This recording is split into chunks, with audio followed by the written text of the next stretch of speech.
Karate Combat 50 coming up in Salt Lake City. What a trip. At Karate Combat 50, it's amazing what we've accomplished, and I'd really like to thank our team, our sponsors, and most importantly, the athletes and fans for making this happen. Look at this. Oh, beautiful! That's a huge shot!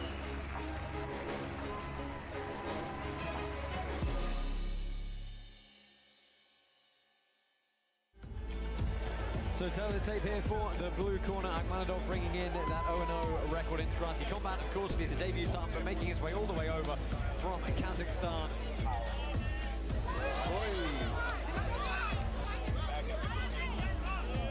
That is the cheekiest right hook I've ever seen. Oh, I love that. He was holding his belt, no defense. Had a guy taking me with his bar stool, but he lifted him over his head. The sweep underneath.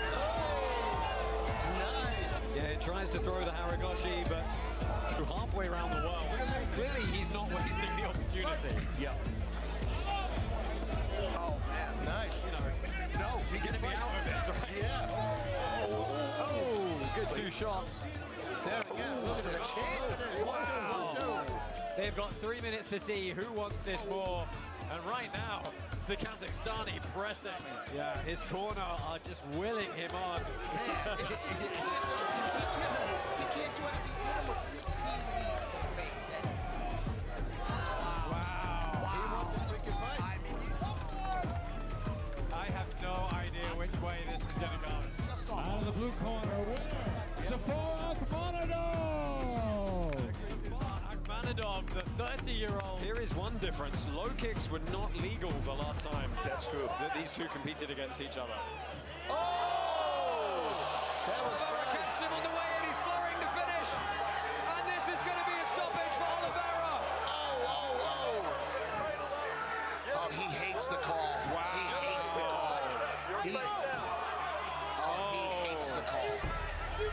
And, well, he turned away. But good sportsmanship. My name is Marcos Perez. I'm once the most complete fighter because I fight everything. I always go for knockout first round. If you guys have the belt on my way, I want that. Stay ready because I'm the most dangerous fighter that you fight in your life, so stay ready.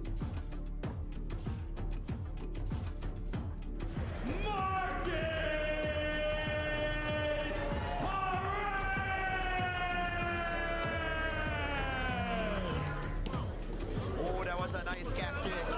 No, it's not Pereira switching his stance. Well, into double unders, nice little trip turn. Oh, and a sweep of the leg as well. You feel like Pereira's starting to get a bit of a flow on here. Beautifully done. Well, Perez railing away with the ground and pound here. So, I mean, you've seen the aggression kind of switch from round one. And, And now that's a good time to sweep that leg with the calf kick. In the red corner, by unanimous decision, Marcus Perez! Name's Brandon Jenkins, fighting out of Las Vegas, Nevada. Fighting style is Muay Kwando. I like really cool knockouts, like spinning elbows and flying knees and stuff. Human highlight reel, Brandon Jenkins. And Jenkins opening up early Right here. off the bat. The knee as well against the pit wall. And Zalewski is on worried legs here. Firing back. Jenkins has opened up a huge cut on his face. And he is grounded here. He's going to get 5 seconds of ground and pound. Oh, and he took a serious option on the victory. Oh, and they're stopping it. Brandon Jenkins has finished. Jorand Zalewski in the first round. Human highlight reel, Brandon Jenkins. Well, that rocked on Tiburos is a little bit wobbly now. Tries to dictate the clinch, but it's dirty boxing. You know what? He's done. He's done. Oh, what is... He said he's done, and a big shot, and that is a win for Brandon Jenkins. behind. Oh! Spinning back fist. Oh! Little question mark kick over the lead shoulder. Because there's 0-0 up. I'm talking about it the whole time. It's very hard to detect a kick like that. He's got to do something right now. Oh, another Nice one. left. He keeps taking that left. My fighting style, I'd say, is more like a hybrid style nowadays. Alejandro Brugal went out there and scored one of the fastest knockouts in karate combat history, earning him a shot to fight KC-47. Definitely knocked him out in less than 30 seconds. I would consider myself an artist of violence. I'm bringing war, and war's not pretty. Be ready. Out of the blue corner, we've got Alejandro Brugal, 5-0 in amateur mixed martial arts, Taekwondo from the Dominican Republic. He's got all the experience needed with a high school wrestling background, as well-rounded as they come. Brugal connects with the hands. Couple heavy hands here. Oh, and then an axe kick goes right behind it. Beautiful way to close the guard. Some ground and pound onto the side. Oh, front kick right there from Brugal. You can see there the prize pool just shy of 7. It's a big punch early. Brugal surging forward. Daniel's got to recover and it lands. There was some guarding going on here, but this one got through. And then around the back of the ear.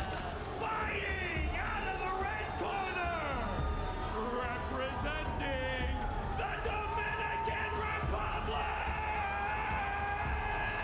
Alejandro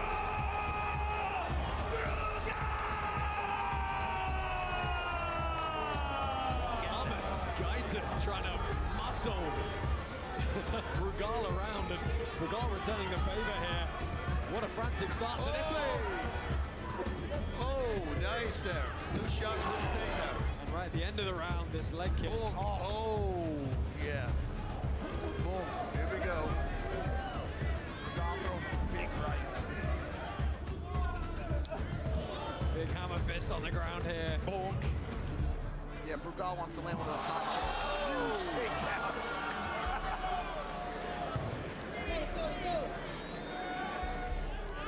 Again, Brugal lands those short shots on the way, and he loads up that overhand right again. Man to put away, but he hits a left hook. And a right. Oh! Man, Guyton is tough. Well, Armus Guyton is going to have to turn and recover here. Again, the wrestling of Brugal. Oh, wow. Heavy ground and pound. This might be the end. Brugal is absolutely not stopping. Out of the red corner by TKO, Alejandro Brugal.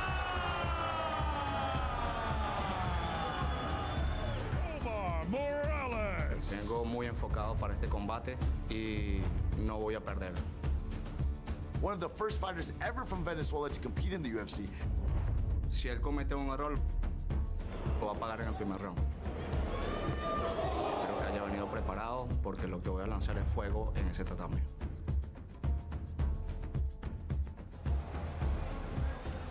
Morales clubs him with the right hand. Oh, yeah. Chasing him down here again. He knocks him to the canvas. Big winging shots early. Nice calf kick from anticipation. Big left hand lands. Oh, he's stunned him. Guyton is forced back. Morales unloads, but Guyton circles well to survive. Oh, and again that left hook. Oh, Morales clubs him with the right hand. Oh, yeah. Chasing him down here again. He knocks him to the canvas. Straight right, trying to clear the legs for some ground and pound. And now Morales is opening up now. The slap on that kick, and again on the open side. Morales unloading the power. From the red corner, Brazilian Omar Morales.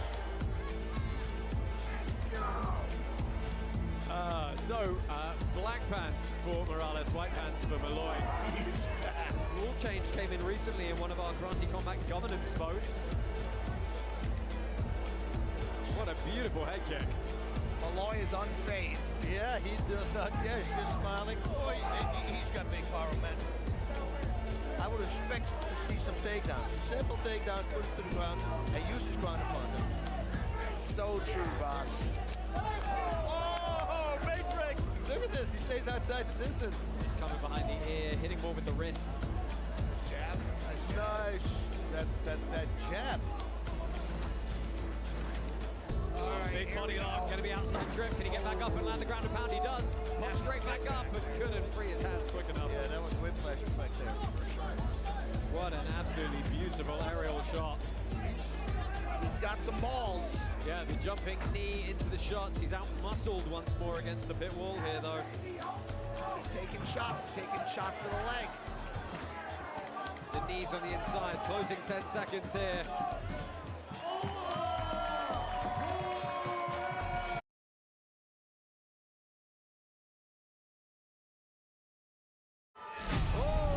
We are back with IFC 5. This is the craziest card we've ever had. UFC Alien enters the pit to face Zach Fenner. Harley Hermanson is back. Stronger, hungrier, and ready for war. Toki is going down in that pit. In our main event, Kane steps up to face Bankless founder David Hoffman.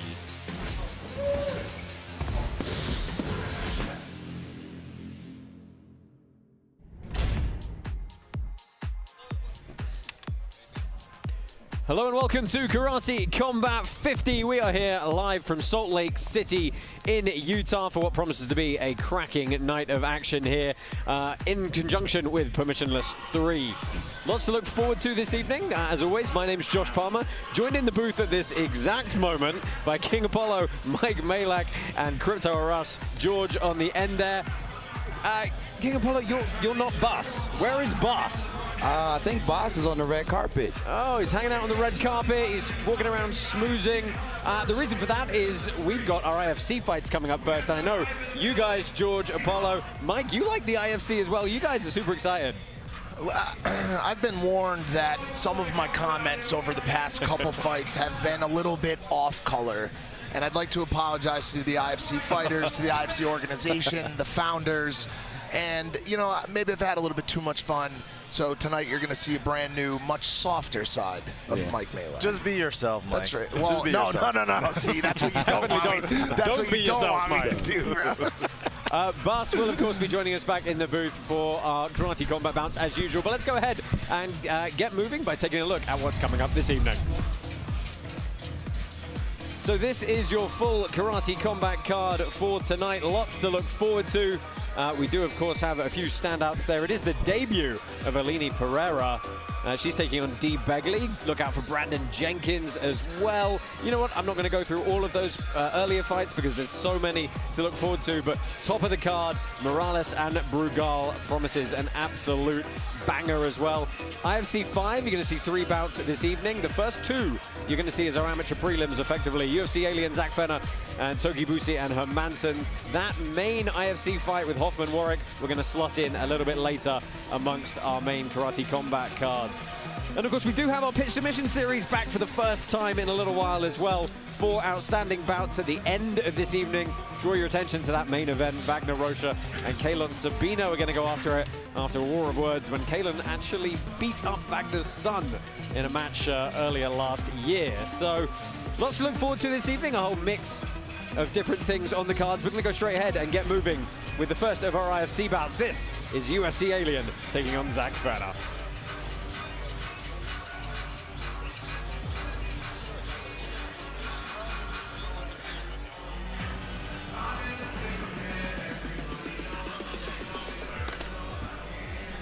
Introducing first, out of the blue corner, from USA, make some noise for Zach Fenner! So this is 135 or 134 pound preliminary bout under the IFC banner. Apollo, George, tell me. Condoms. Oh, okay. Great. I was going to say, tell me about Zach Fenner. You know, well, he's hooking you up here. He likes safe sex. You can say that. Zach actually tattooed his face so that he can fight in the IFC. That's how dedicated he is. Yeah, as you take a look at the bio for Zach Fenner there, 27 years old, has got a bit of a kickboxing background. But yeah, he tattooed the Karate Combat logo on his left cheek. Not only that, But he also walked out to the lyrics of British lyrical mastermind KSI's new song "Thick of It," which is very impressive. Corner, UFC Alien. Well, this is Nico Colon. His persona, however, for this evening is UFC Alien. Apollo, fill me in on this guy in the green mask. Well, UFC Alien is actually an internet troll. Well, he's made a lot of diss tracks about a bunch of UFC fighters, Khabib Nurmagomedov. He actually had a back and forth with Jamal Hill online, and it led to him making a diss track, and it went super viral. So that's kind of where he got his start from. And actually, right now, it's the first reveal of his face to anybody. I was kind of hoping he was going to keep the mask on. Right? So that's why he's listening to Mask Off. That makes sense. Yeah. Do you think he's taking a risk here as a troll? If he were to lose this fight, what would that do, for him? 100%. I think it's a risk for him. I actually asked him. I was like, "What do you think is going to happen once you take the mask off, and all of the people that you troll, like you're actually doxing yourself?" So he said, "I don't care. This is why I'm jumping in the pit. I want to beat up all the crypto bros, anybody that I see. So I'm excited to see what he's going to do." Fighters, enter the pit. Karate Combat 50 is powered by Hedera. The HBAR Foundation helps the brightest minds in Web3 take their ideas from on-brain to on-chain. Check out hbarfoundation.com to learn more. So white pants for Fenner, black pants for UFC Alien. Yo, starting off with a kick. Ooh. Nice. Oh, starting off super aggressive. UFC Alien closing the distance quick and unloading fast here. This might be over soon. Well, a little tidbit that Heck the Snake and Adam Charles, who have both fought in Crypto Fight Night and Karate Combat, was actually helping UFC Alien get prepared for this. So interesting to see him come out very aggressive. Yeah, well, sometimes you can win pretty easily in amateur fights on just good sheer aggression. Yeah.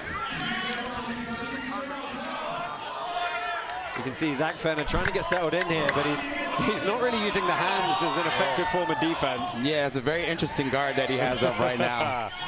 Easy takedown to knee on belly for UFC Alien here. Not able to land any strikes. Got to keep that knee up. Got to keep that knee up. You can hear a UFC Alien's corner getting telling them the wall is his friend, which is a good advice in Karate Combat. He has been utilizing the wall really well. I mean, you can see pure confidence in UFC Alien's face right now. He's done the work. He's looking like a junior varsity Jorge Masvidal right now. And Fenner, I think he's going to continue to be in trouble. That tattoo is the only thing he's hanging on to at this point. Well, he's looking low. Good takedown. Nice takedown by Fenner. Yeah, that might help build some confidence. Made me eat my words immediately. Yeah. The difference is UFC Alien's looking like someone who's actually sparred a chunk, right? Yep. Versus Zach Fenner, who seems a little bit overwhelmed right now. Oh, lands a good jab on the way in, though. UFC Alien finds a lot of this funny right now, to be honest. Yeah, and I wonder with the volume that he's putting out now, how long is it going to last? I think he felt like he could really finish him here. Might have put out a little bit too much. These are shorter rounds. We are only two-minute rounds for these IFC bouts, a third if they need them and they're tied. But that means very quickly we've approached the end of the first round here. They're going to head back to their corners.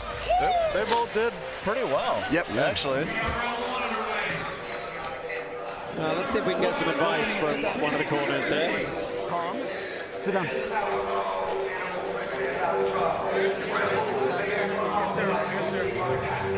Hate to hit you.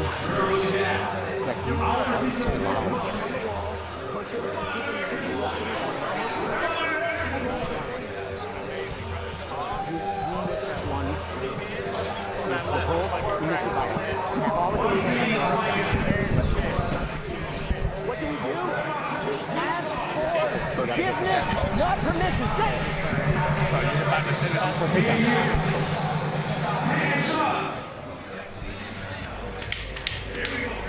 So, unfortunately, we couldn't get any audio in the corners there. Zach Fenner, you saw his shot. Looks like he's maybe settled into this now. The shell shock has hopefully worn off a little bit, but... have it for the red corner. There you go, open scoring in effect at Karate Combat. The red corner, unsurprisingly, taking the edge in that first round. I'm going to look for some kicks from Fenner in this round. Yeah, I wonder how much actual sparring Fenner did. Looks like he doesn't have a lot of practice with getting hit. It's not a lot. Yeah. You have to learn how to get hit in the face, and I think he hasn't got that skill down pat yet. So he's working them. Yeah, some good ground and pound landed. Fenner was actually favored. With a nice knee. Yeah, Fenner actually, the token holders have him a 62% favorite over UFC Alien. Not quite playing out how they perhaps thought it would. Looks like Fenner's got the advantage right now on the pit wall. Yeah, trying to land some scrappy shots. Oh, going for the headlock. That's not going to work. Back up. Turn around, fight. Yeah, there's definitely some adrenaline gas coming in here, but I don't think Fenner can really string meaningful offense together right now. That was great, dude. Do you want me to technically critique? Oh, he's loving that right hand right now. Yeah, he's getting stuck in. I apologize, Zach. Oh, what a big hit. Oh, another one. We got ourselves a slugfest. Stop. Up. Well, we might get a third if he keeps going like this, right? I think this round could go either way. Like I said, UFC Alien looks a little bit tired right here. Put a lot out in the first round. Let's see what's going to happen. They're both gassed. They're both gassed. Absolutely. Stop.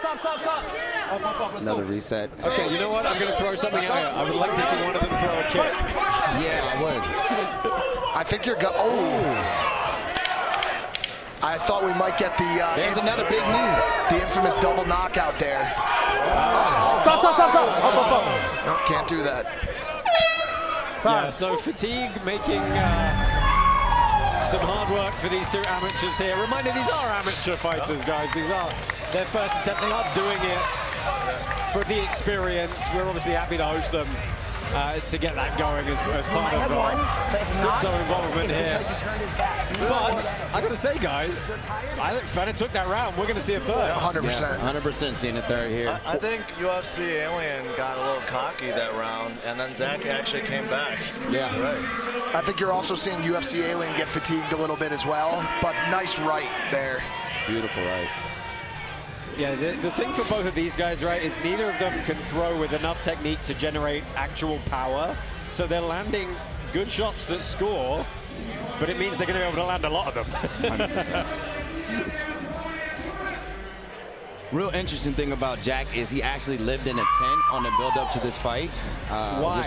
No idea. He does a lot of things. He comes from TikTok, has a huge following there, 600K.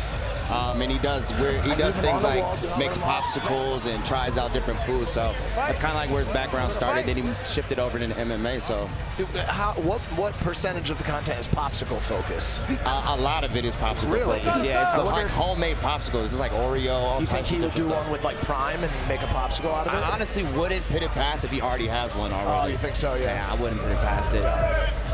Well, there's a niche for everybody in today's internet. We are, in fact, going to see a third round. Oh, wow. Judges took the second to Zach Fenner, so one apiece going into this. They've got 2 minutes to try and decide who's going to walk away victorious in this first IFC bout. Oh, no. Oh, we don't. Wait. Your winner. Ladies and gentlemen. Interesting.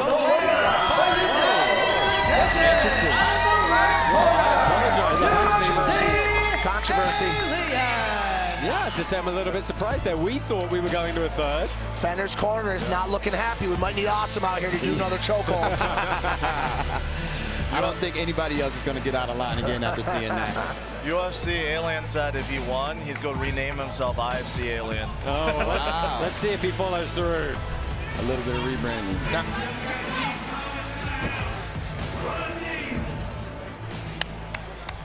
UFC Alien, how confident were you going into that decision? I mean, it was a close fight.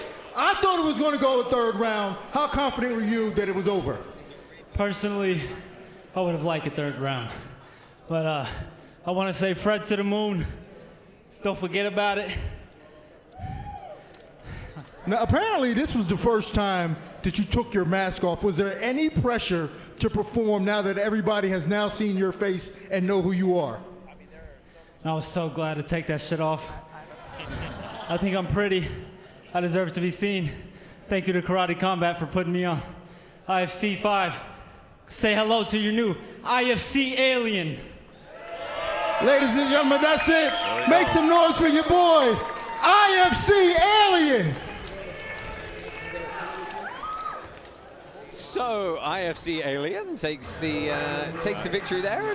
You know, a little bit controversial perhaps. Yeah, I honestly thought that was a 1-1. I really felt like it should have been a third round there. But hey, listen, Utah judges are interesting.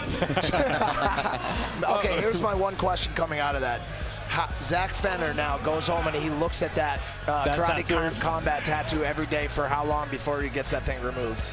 I mean, I think you have to come back and get redemption. Is it a real point. Tattoo? It is a real tattoo. I can confirm it is a real tattoo, and I think you have to come back and get redemption. You have to. It's the only thing. It's decisions we have to live with every day. Let's take a look at some replays here. This was some of the work done by IFC Alien.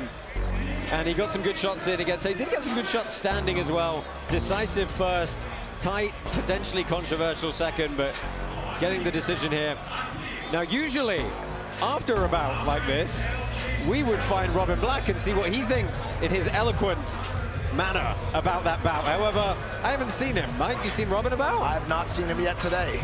I think I'm being told that we're gonna find out where Robin is. Sorry guys, I had to step out. This is a momentous occasion. It's our 50th show, and you know what that deserves? A very low-cost, mediocre-tasting, average-looking cake from a grocery store. That's what this deserves. Listen, you guys aren't making a big enough deal out of our 50th event, so I took it on myself to bring the party, and that's what we're gonna do. You're welcome. All right, well, there he is. Oh, thanks, Robin, for mediocre cake. We'll see you a little bit later, hopefully, with that. I would love a slice of that cake. I'm sure he's going to bring you some.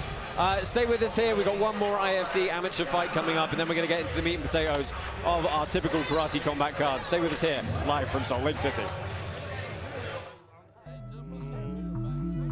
From our very first event in Miami in 2018, which was live, we had a vision of creating something unique. Tonight, Karate Combat makes its live debut to the world. So we first started with exotic locations. We went to Greece with the Parthenon. We went to the top of the World Trade Center. Then COVID hit, and we decided to go live to tape. We went to the largest movie studio in the world in Budapest, and we shot the events in front of a green screen, and we used movie technology to insert a virtual background. Welcome to Karate Combat! We were just thinking, all right, like, what's the most efficient way to do this? And then we realized, well, wait a second, this is actually what will make us extremely different. We first taped it, and later we broadcasted it. As the technology got better and the league grew, we had to find a way to go from live to tape to a live show. And luckily, the precise camera tracking Unreal Engine was getting to the point where we could do it live. Hello and welcome to Karate Combat 43. We are live. We have large stadium build-outs, yet we still insert a virtual background over the audience. So our fans get the best of both worlds.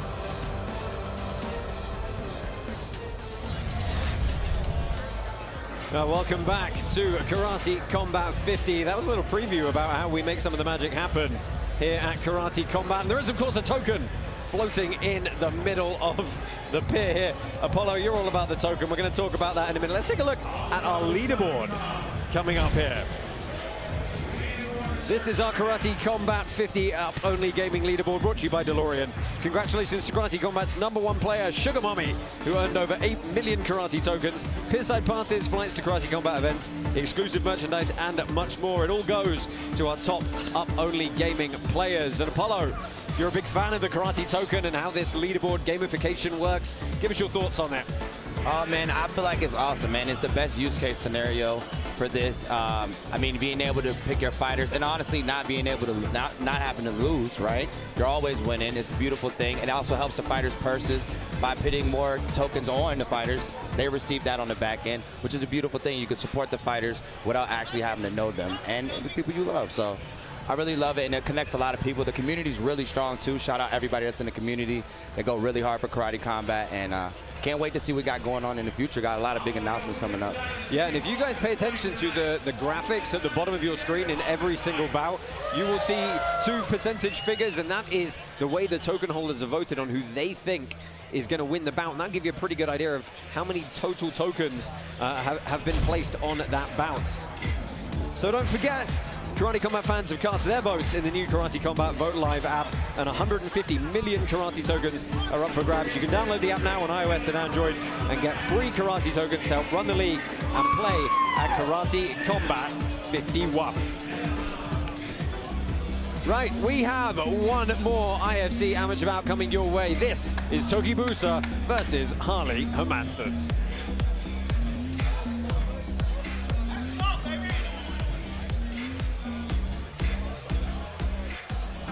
Apollo, do you want to fill us in on these two guys? Harley Hermansson, someone we've seen before. Yeah, Harley Hermansson actually was supposed to fight on another IFC card. He was going against Grimace, who's actually somebody who's been going through the combat sports scene in crypto. They're getting a lot of wins, but Grimace had a issue where he had to get hospitalized. So now we're seeing Harley Hermansson against Tokibusa. And it's a really cool matchup. Actually, both of them are my friends. So it's actually going to be a little So torn who are you watching. rooting for? I'm rooting for neither one of them just because I don't want to lose any friends right now. But it's definitely going to be a good matchup. You got one guy's a Navy veteran, one that actually's trained MMA for a while. So honestly, great to want to see what this matchup is going to bring. Yeah, looking forward to a very good considered amateur contest here at a touch above 200 pounds. Let's go ahead and walk these two fighters.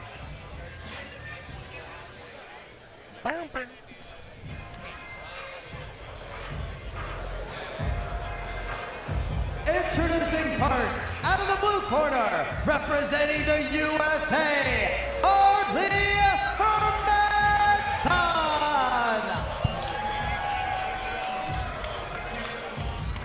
Well, this guy looks fucking angry, dude. Yeah. He's a beast. Yeah, he weighed in at 203.5 pounds. He looks fired up, ready to go. I can't say this. Harley Hermansson looks really mean, but he's actually a really nice guy. Where's he from? If I could guess, I would say a suburb of Boston. It looks like he does get That Boston would be my vibes. guess, dude.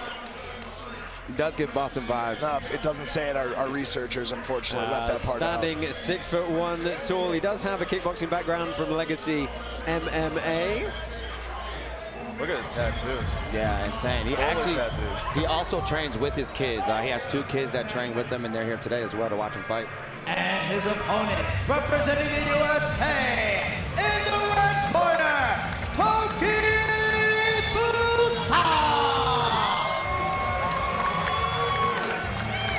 So we welcome for the first time to the IFC at Karate Combat, Tokibusa.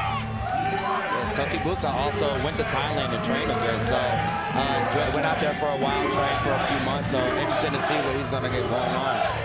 And some USA chants going. Well, some fans in attendance of his, or partners, I assume, with the matching leather jackets. Can I guess which one of the two was the guy from the Navy? Yes, let's see. I would say it was probably that guy. It's definitely right? The anchor tattoo on the chest didn't give it away. 30 years old, Muay Thai background. He's actually a little bit taller than Harley Hermansson, 6'2". So this is cool. We've got armed forces versus MMA. Yeah. Bring it down, guys. Yeah, so Harley's also a director of nonprofits. Right there. Back So up. download the Karate Combat app, Judges. Fight Live, OS Judges. and Android apps today. Collect your 88 free John, are karate you ready? tokens so you can help run Harley, the you league and ready? play up-only gaming at Fight. Karate Combat 51. So, touch of gloves here. White pants for Hermansson, black for Tokibusa. Real name John Benjamin. Oh, we got a real fight here, boys. Yeah, definitely. Yep. Pretty even on the token holders for this one, 59. Oh, That's a big shot slightly towards Hermansson. Looks like it didn't. Back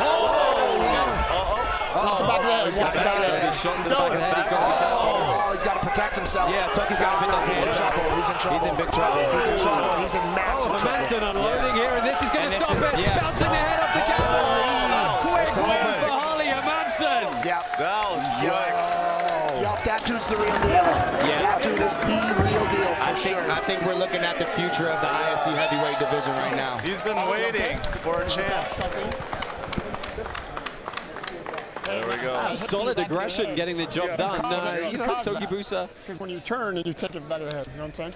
You want to get me to stop talking shit about IFC, that'll get it done. There you go. Well, let me ask you, how many sports leagues have a president? Awesome. That's right, just one. How many sports leagues have their president as a freaking video game character? Also just one. It's open season time.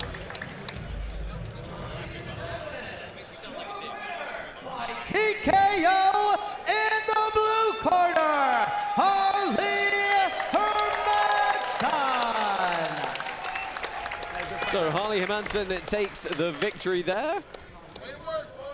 It was great work. I think the crowd behind us shouting great work. It was a really good job by Harley Hermansson. He's going to go ahead and get a word with Dean Thomas, pitside. Harley, that was an amazing performance. Very impressive. You went out there and essentially you just mugged him. Did you expect that? Man, it's been a long journey getting here. Let me get this mouth guard out. That's a lot better. Man, he hit me in the nuts. After that, I was like, it's game on. That pissed me off. I was ready to go. What did you know about your opponent before coming into this? I didn't know much. I was supposed to fight Grimace at Nashville. It didn't happen, so I'm down to fight anybody. These hands are rated E for everybody. So you say you're down to fight anybody. There's got to be an influencer or somebody who's holding a token that you want. Call them out right now. Look, I want Grimace. I want Jay Chains. Anybody in the heavyweight, I'm going for the heavyweight champion for the IFC. I love it. Ladies and gentlemen, make some noise. Give it up for Harley Hermansson. Well, congratulations to Harley Hermansson.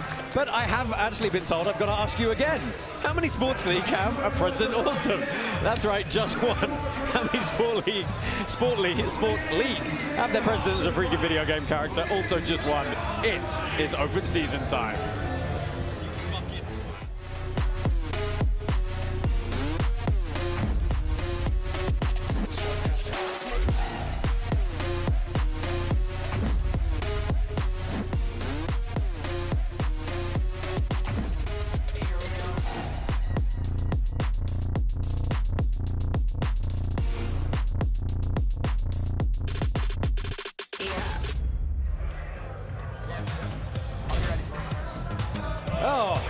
Well, we are back at Karate Combat 50. Guys, quick thoughts on Harley Hermansson's performance there. Incredible. I want to know, is there anyone in the IFC in that weight class that you think could give Harley a stand-up fight? Definitely Grimace. Definitely Grimace. Grimace is one in CFN. Grimace is one in Karate Combat. He got the knockout on Moon Daddy. Yep, I remember. Yep, and so he's really terrorizing right now, and I think that's one of the best matchups. Also, Jay Chains that he called out as one that fought. He's the one that fought Billy McFarland. Oh, okay. Yeah, that was a great fight. I guess the question for Harley will be, does he have to get it done in 30 seconds to a minute? Right. Is he going to gas out? Right. 100%, yeah. Which I didn't expect that to go that quick. I expected it to be a little longer, but Harley got the job done, and he said he was going to do it. Yeah, you may have noticed, folks, that Robin Black is still nowhere to be found. I think he's still traipsing around Salt Lake City, but we're going to find out just now. Sorry, guys. I got hungry. And it may seem a little selfish and maybe a little inconsiderate, I know, but it's really good. Okay. Yeah, okay, I'm coming. I want that cake. Robin Black easily distracted by cake. Yeah, for sure. I'm easily jealous right now because I don't have any of that cake.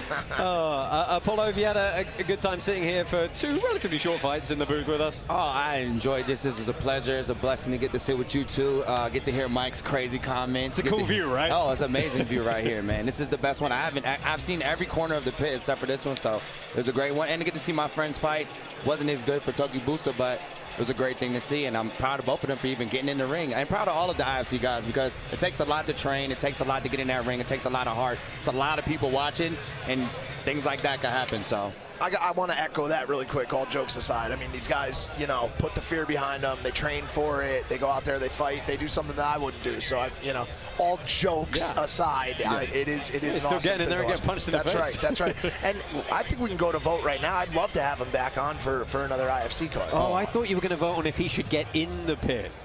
Nah, the commentators don't fight unless it's Boss, or GSP. Listen, I like my moneymaker's my face. I think I want to keep it clean right now.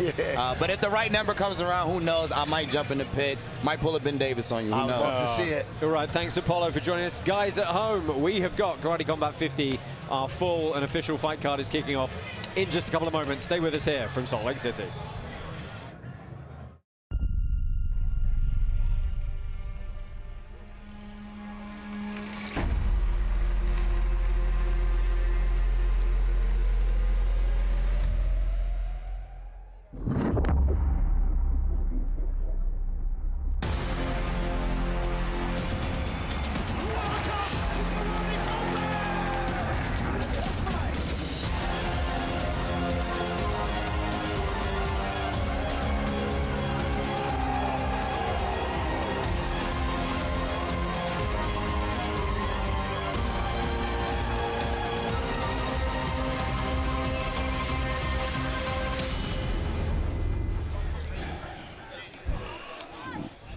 Well, this is Karate Combat 50 live from Permissionless 3 in Salt Lake City, Utah. The doors above us are opening and our lovely virtual world exists. My name's Josh Palmer, Mike Malak in the booth, and we are joined by Bas Rutten from his travels. He's back. Bas, how you having a good time here in Utah? I am. You know, I'm hanging out with the crowd a little bit, you know, being at the red carpet, people coming up. It's nice. It's nice to be recognized still at my old age. Bas. We have got 11 exciting KC 50 bouts coming your way. Let's take a look at the full fight card for this evening.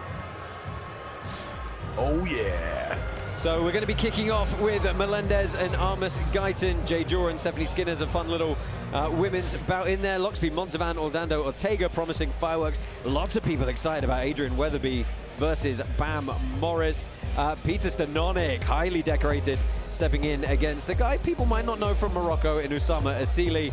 Cory, Luan, Santiago got into it at the weigh-ins. We will definitely talk more about that. But in our main card, Aline Pereira is making her Karate Combat debut. Brandon Jenkins, fan favorite, returns against Joe Giannetti. Artur Alibulatov, flying under the radar a little bit, coming over from Russia. He's got a banger against Marcus Perez in our co-main event, our third from the top. Arturo Vergara and Safar Ahkmadov. Nobody is taking a backward step in that bantamweight fight. And the main event this evening is Omar Morales taking on Alejandro Brugal. Absolute barn burner. Bas, Mike, what are you looking forward to out of that full fight card this evening? There's a lot of storylines here. There's a lot of people here that are fighting at 0-2. A few people that are fighting at 0-2 that need to make a statement tonight. You've got Pereira's, sister trying to make a name for herself in the shadow of the current GOAT of the UFC, the big storyline of the past couple weeks, and Elena goes to make a name for herself there, and and Brugal as well. I mean, I think he's proven himself so far. Let's see if he can carry a fight card. And for me, because yesterday I found out I was talking about Jade, the girl from Paris. She's a sweet-looking, cute-looking girl. And I go, oh my God, what she's doing here? And then somebody told me, well, she's a dog. So I checked her out online. And boy, she's vicious, freaking elbows and complete combinations all over the place. I'm really looking forward to that fight as well. And of course, Alibulatov, that's going to be a great fight against Perez. All the fights, I think Weathersby, I mean, the last time he was performing, he's just one of those savant guys who picks up all the little things and he capitalizes on them. So, I'm really ready for a good card. To your point, Mike, I mean, it bears talking about now. We will touch on it, but there are several of these fights where the guys are quite literally, we were told they're going to be cut if they lose. Fighting for their life. Yeah. Desperation. You get to see somebody with their back against the wall, doing whatever they possibly can to stay in the league, and those are the best fights to watch. Yeah, let's hope so as we find out. Let's go ahead and take a look at the rules of Karate Combat, which of course have been evolving a little bit lately. Here's Bas and President Awesome to explain it all to you. Let's talk about the new and evolved rule set of Karate Combat, brought to you by the token holders. Bas, can you kick it off? You love Thai boxing? Well, we can do anything that you can do in Thai boxing, but more. Yes, we can also do rich hands, longer punches, and we can also throw hammer fist. Now, from this position, very hard to throw a hammer fist, but if you would take me down, and he's here, now you want to step in a certain position that you don't hit the back of the head, and from here, you can start hammering the face or the neck. That's up to you. Now, it's very important to understand the takedowns. We go one hand to the leg and the upper body. We can perform all these upper body takedowns like sweeps. If we get around our opponent, another foul would be a belly to back suplex. You want to avoid those. So the only takedowns that are legal are 2 hands towards the leg, or that belly to back suplex. Now, once we go to the ground, if you have knee on belly, from here, I can throw everything, the hammer fist, the rich hands, and of course, the elbows as well. Before, we weren't allowed to kick from the knee and hip area, but now we can go ahead and kick that thigh. Linear kicks, as well as our roundhouse kicks to the thighs are totally welcome. Now, what's interesting and unique about Karate Combat is that pit wall. If Bas were to fall on this pit wall right here, he is not considered grounded. I can throw the knee to the head. I can throw kicks right here, anything I'd like, until he falls with his butt on the ground. Now he is grounded. Now I must punch and land my elbows from here and focus on that. As long as he keeps moving and doing effective damage, we're not going to stop the fight.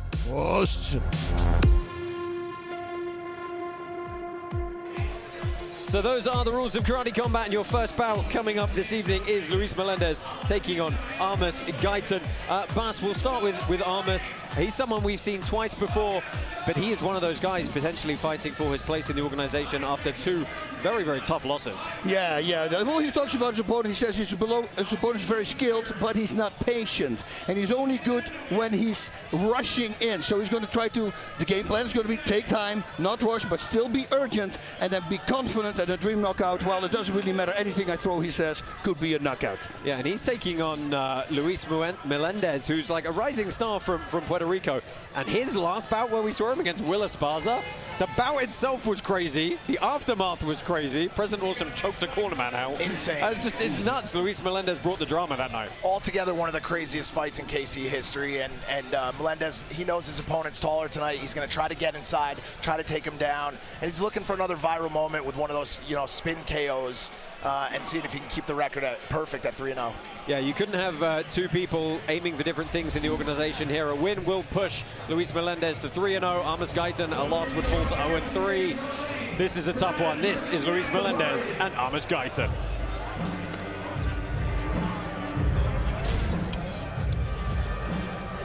Introducing first, out of the blue corner, representing USA, Armus Guyton!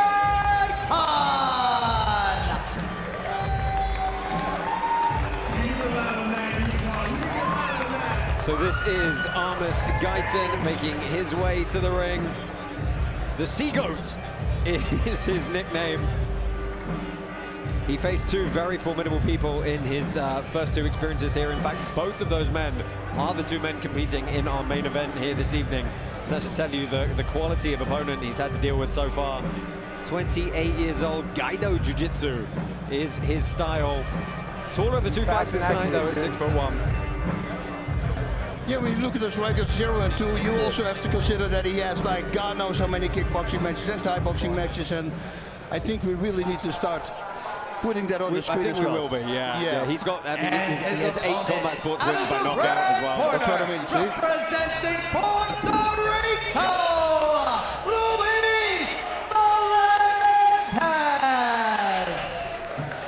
Look at the t-shirt he's wearing. Yeah, Luis Melendez made a statement with his t-shirt at the weigh-ins yesterday, and he's sporting it again here. I want that shirt, dude. He has a background in Taekwondo, and he's a southpaw as well, Bas, which represents a whole different level of things you have to deal with. He's also got black belts in Ishiguro Karate and Shorinji Kempo as well.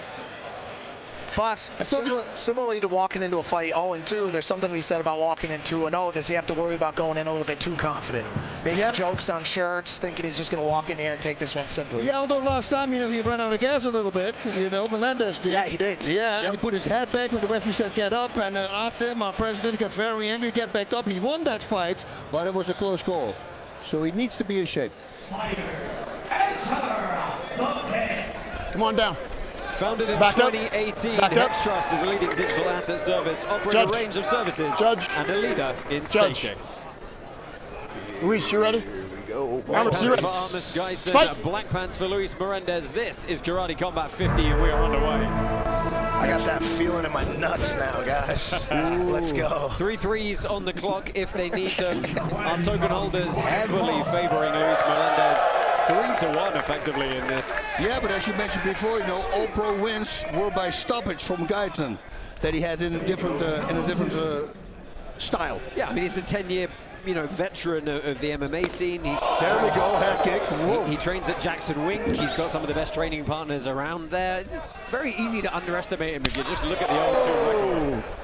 But there you see the Taekwondo background of Luis Melendez coming into play here. Taekwondo, of course, mostly known for their dynamic kicking game. Yeah, and expect out of the blue a crazy spinning attack for Melendez. Switching stance here, Guyton is smart, going back to orthodox now. Which is great for the inside low kicks. Especially we can kick the thigh now. Oh, nice combo. With that last kick to the solar plexus. It looked like it just caught the toes though. Yeah, but still, the instep. If you're breathing in at that moment, that's over and out. Yeah, he was a member of the Puerto Rican national taekwondo team. Oh, look at Guyton coming. Yeah, nearly circled right into that one. Yeah, Melendez knows he's into a fight now. Nice inside low kick, great counter. Oh, nice. Good left on the way through, but we've seen in the previous 2 bouts how tough Guyton is.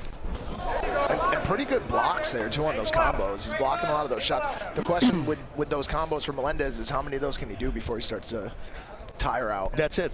It takes a lot out of you. Unless he's been running, you know, miles at altitude. We are at altitude, boys, once again. Not to start saying that again. The joke's coming. Luis Melendez is an electrical engineer by trade. Nuclear submarines. Yes. Woo. Not as cool as the dude who writes children's books. Oh, Weber Almeida, can't wait to see him back again. Into the final minute here, round number 1. Good back and forth action so far. Both these guys having their moments. Yeah. For sure. Oh!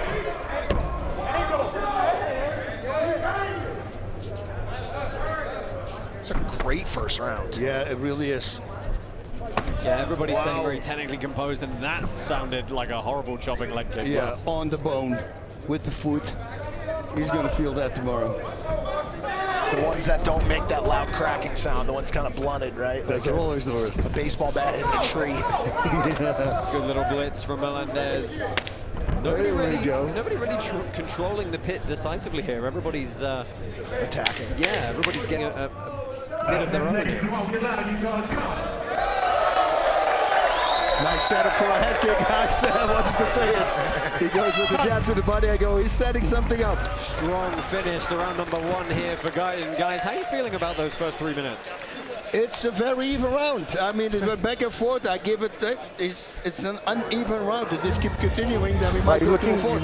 Well, take a look at some of the replays here. We do, of course, have open scoring at Karate Combat now, so we will know who has come out ahead in that first round by the time the second begins.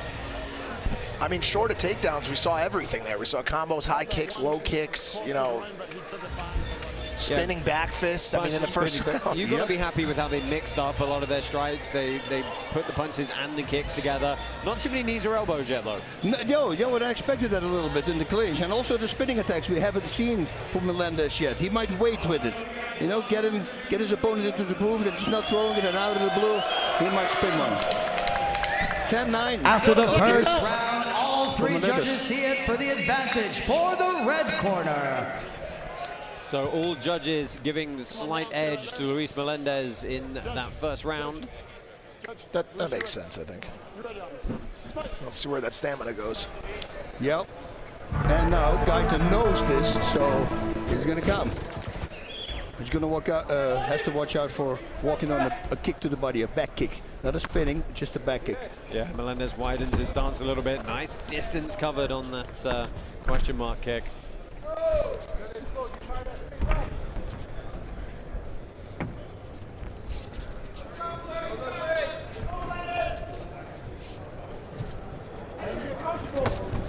Oh, there we go. Speed of the legs from Melendez. Yeah, it's crazy. He's Anthony Pettis' favorite student, I hear. And I can see why. Showtime.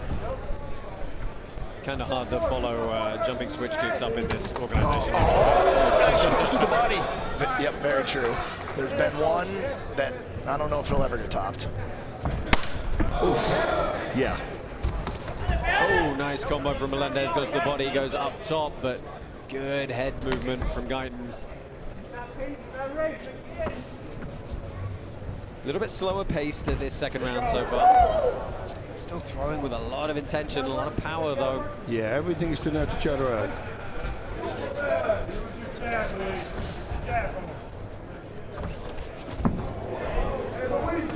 There's a hook kick there, like Guyton, but didn't work. Hit the back. Traps. Well, Guyton has had the better of the pit control here, but a lot lower volume generally. Good chop to the legs again.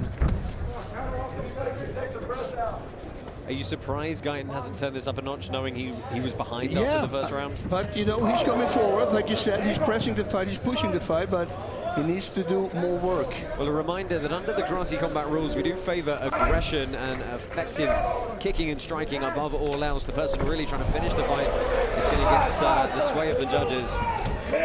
Nice reversal by Melendez. He got out of that. Let's go. Yeah, the clinch exchange is not something we've seen too much of so far in this bout. Oh, good counter from Melendez. Yep, shook Guyton a little bit. A right, left from a southpaw position, you don't see that a lot. And I love that combination. It's very long. A lot of reach with that. Oh, nice cross again. But Guyton just takes it and comes forward. Yeah, I mean, that snapped his head back, but it didn't really stop his forward momentum. Pressing Melendez back against the pit wall now. I think that's his weapon. He should start more throwing the left low kicks from southpaw position. See, that's his skid. Very smart.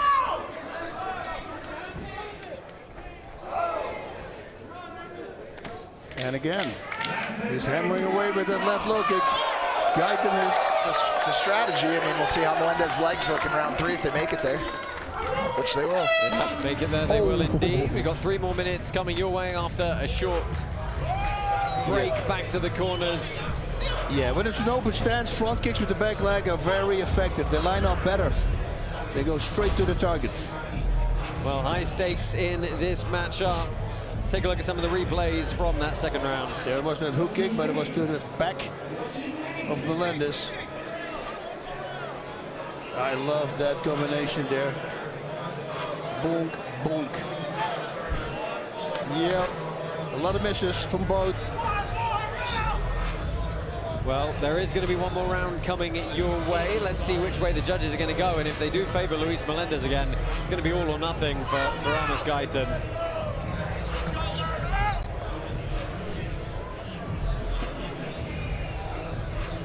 This place really filled up. Yeah.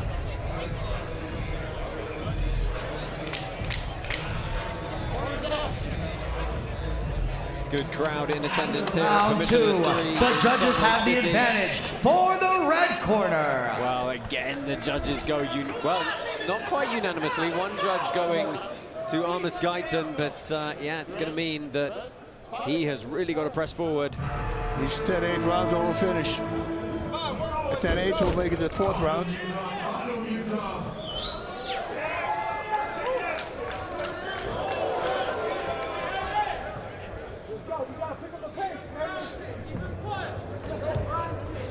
Well, let's see what Melendez does here. If he stays on offense, he could get sucked back into playing a bit too defensively now. Yes, he has to watch out. But it's almost like he lures him in, because a lot of these taekwondo guys, you know, they lure you in, and when you come in, that's that back kick to the body. And especially because now it's really dangerous because they're both in the same stance. But when open stance, it's going to be harder to do it with the back leg.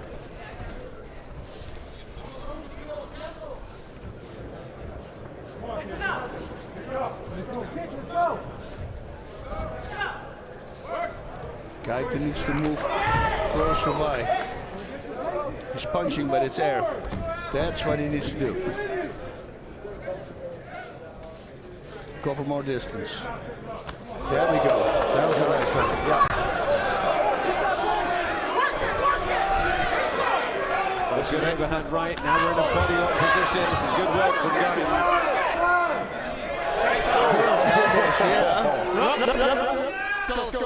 Well, he got ruled a downed opponent. Really good offense now from Guyton, though. Yep, he's coming. Melendez is moving. He might be getting a little slower than the first couple rounds, obviously, but Guyton seems very composed. Yep. Ooh, nice going. Here's the thing, guys. What a 10-9 for if Guyton can win a unanimous 10-9, that will. Yeah, he'll still lose. I'm sorry, I'm trying to get in my head. 10-8. We're just getting warmed up. No, I was getting hung up on that one judge scored the other round for him. Final minute here of this opening bout. Luis Melendez, Armus Guyton going toe-to-toe, and the pace is firmly picked up again. I think Guyton's got to fire off here. That's what they call a Hail Mary. That's what he needs right now. Yep, time to take some risks. Nice kick to the body. Needs more power. And remember, he's not fighting just for this fight. He's fighting for his contract. For his contract. Yep. He's got a third. Oh, nice. That was nice. 25 seconds. Yeah, 20 seconds now.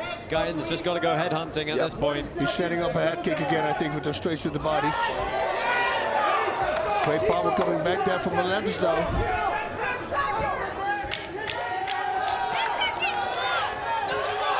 I mean, he's got to be careful though, because Melendez he's ready too. Whoa, that's a baseball punch if ever you want to call one. Good fight. 3 rounds in the books, both guys giving it their all, but we are going to go to a judge's decision. Stay with us here at Karate Combat. We'll be back with the decision very shortly.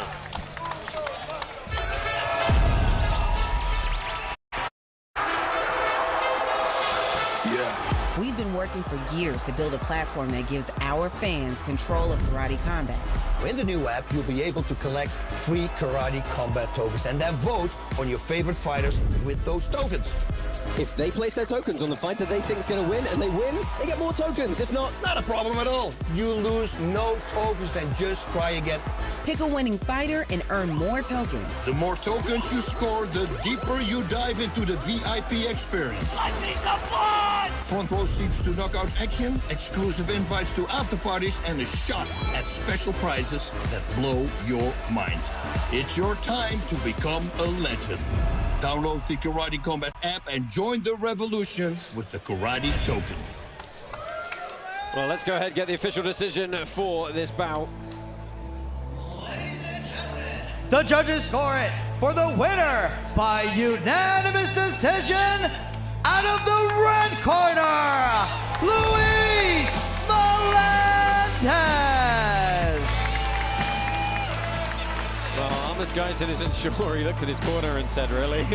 But yeah, Luis Melendez is going to take the victory here. He is up mat side with Dean Thomas. Luis, first off, congratulations on the victory. I loved your composure against a very stubborn and dangerous opponent. How do you rate your performance? I'm gonna be honest. I'm gonna rate that a 6 out of 10, maybe. I got this fight with a 1 week notice, so I had to prepare and cut 20 pounds last minute. So, you know, I could do way better than that. And for that, I need sponsors because I'm an engineer during the day and a professional fighter during the night. I only train once. The people that I'm fighting got sponsors and all that shit, and they can train 3 times a day. I can only train once. That's only 33%. If I can train, get sponsors, I'll become the champion. I'm sure of that shit. What? Y'all hear that? Hook my man up with some money. So that's 3 wins for you in a row. What's next for you? Hey, whoever wants it. I know I'm a technically young fighter, but I'm full of energy and I want the smoke. So come get some, because I got a lot. We love to hear it. Ladies and gentlemen, make some noise. Quiero decir una palabra a toda mi gente latina, especialmente a mi gente bella de Puerto Rico. Los quiero con cojones, puñeta. What he said. Make some noise for your boy Luis Melendez. Luis Melendez improves to 3-0 here at Karate Combat. Good showing for the 27-year-old prospect. Yeah, he did great. He did great. He conserved his energy. He didn't go crazy with the spinning kick, so that gave him a lot more energy, especially, like he said, he can train once a day. Joins a small group of 3-0 fighters here in Karate Combat, and there's not many of them, and I think the plea was worthwhile. I think if he's able to actually train enough for the next fight, he'll do better. I mean, look, it's a legitimate point. If someone is training literally 3 times as much as you over the course of a year, 2 years, that amount of mat time is huge. Yep, it's all about the work that you put in. It's what's going to come out. Well, we are going to move straight on to our next bout here. It's a great bout at 115 pounds in the ladies division. This one is between Jade Jorand and Stephanie Skinner. And Bas, Jade is a newly signed prospect, and she feels she can become the face of the 115-pound division? Well, after I watched that tape yesterday when I said it in the opening, I have a feeling as well. I was asking about her hobbies, and she says, I'm just doing girly stuff. I do nails, etc. So what's the game plan? I want to really hurt my opponent. I go, okay, bye-bye girly stuff. It's over. She says, the opponent wants to come forward. Cool. Me too. Boxing and knees, high kick knockout. That's what's going to be. Yeah, her opponent today, Stephanie Skinner, she's a seasoned veteran. She's got a pretty extensive MMA background, and I believe she's competed in Glory as well. And her one biggest stat that Boss loves is that she once knocked out Rose Namajunas in 2014 with the Superman head kick that she's hoping to land today. Now, there is a little bit of drama going into this match. She was speaking with Awesome beforehand. She did not feel confident. She's been battling herself in her mind today a little bit. Unsure if she actually wanted to come out and take this fight today. So this is as of the last hour.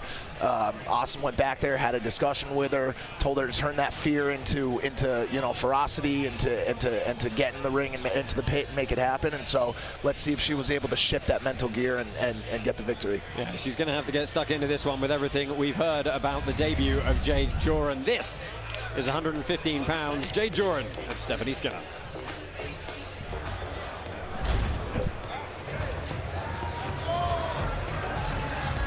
Introducing first, out of the blue corner, representing USA, Stephanie Skinner!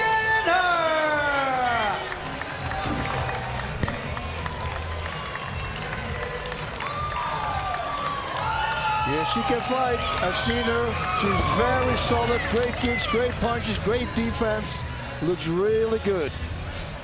Yeah, she's practiced some Taekwondo, some Brazilian Jiu-Jitsu as well, fighting at a Genesis fight team in Riverton, Wyoming.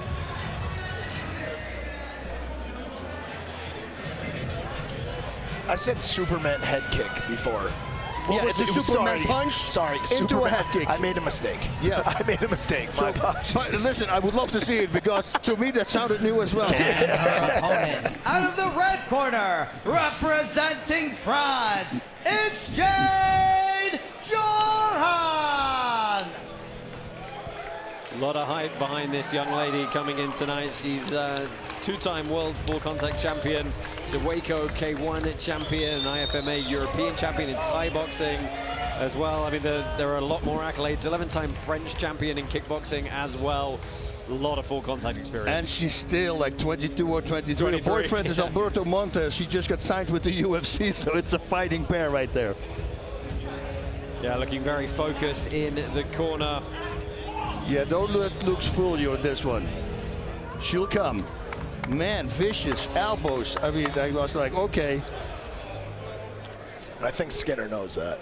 Yeah. Which is probably what got into her head. Fighters, enter the pit! Well, you want non-stop action? Subscribe to Karate Combat's YouTube channel. Watch all the live events, epic knockouts, and exclusive content completely free. Don't miss a moment. Hit that subscribe button now. Mike, you should definitely get involved on YouTube. Yeah, get involved on YouTube, for sure. That's my statement. That's my statement on it. And shout out to everybody watching on YouTube right now, by the way. That's what I was looking for. What's up, guys? Yeah, I see you guys out there. We see you. Here we go. So no touch of gloves underway here.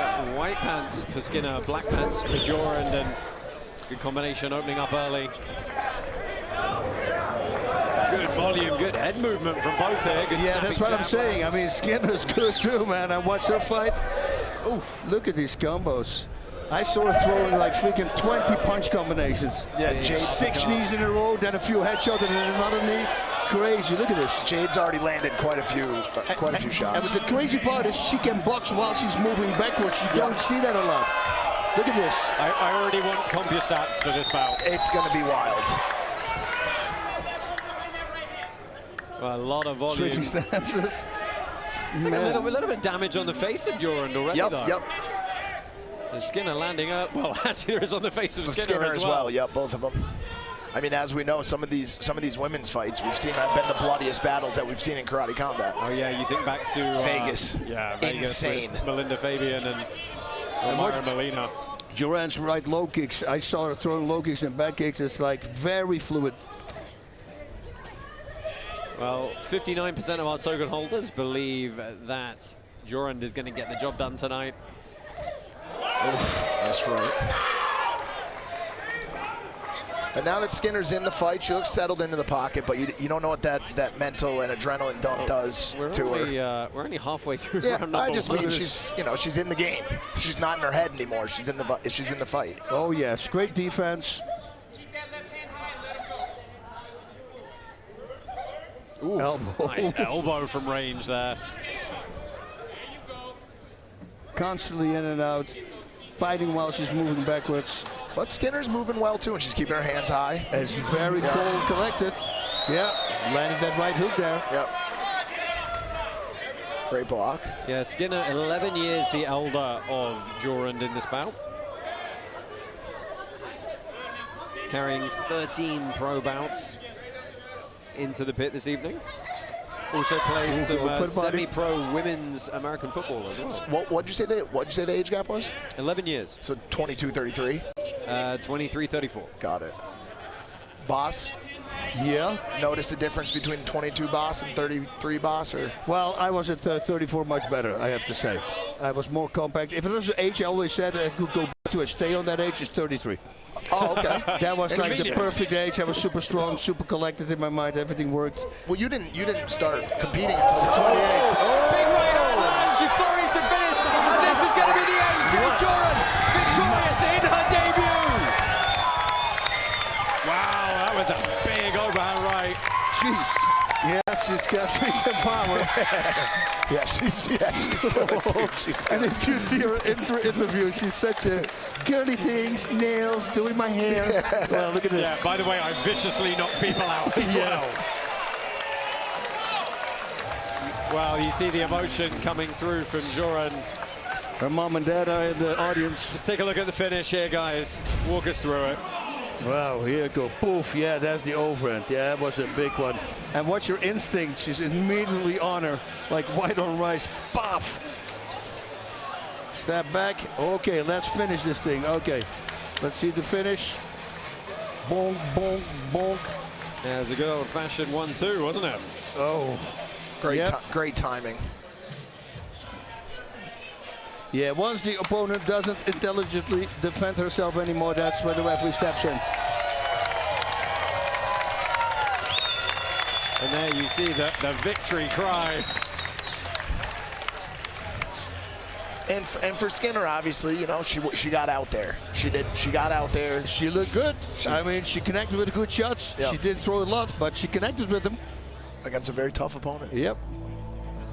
Ladies and gentlemen, your winner by TKO, Jade Jorand!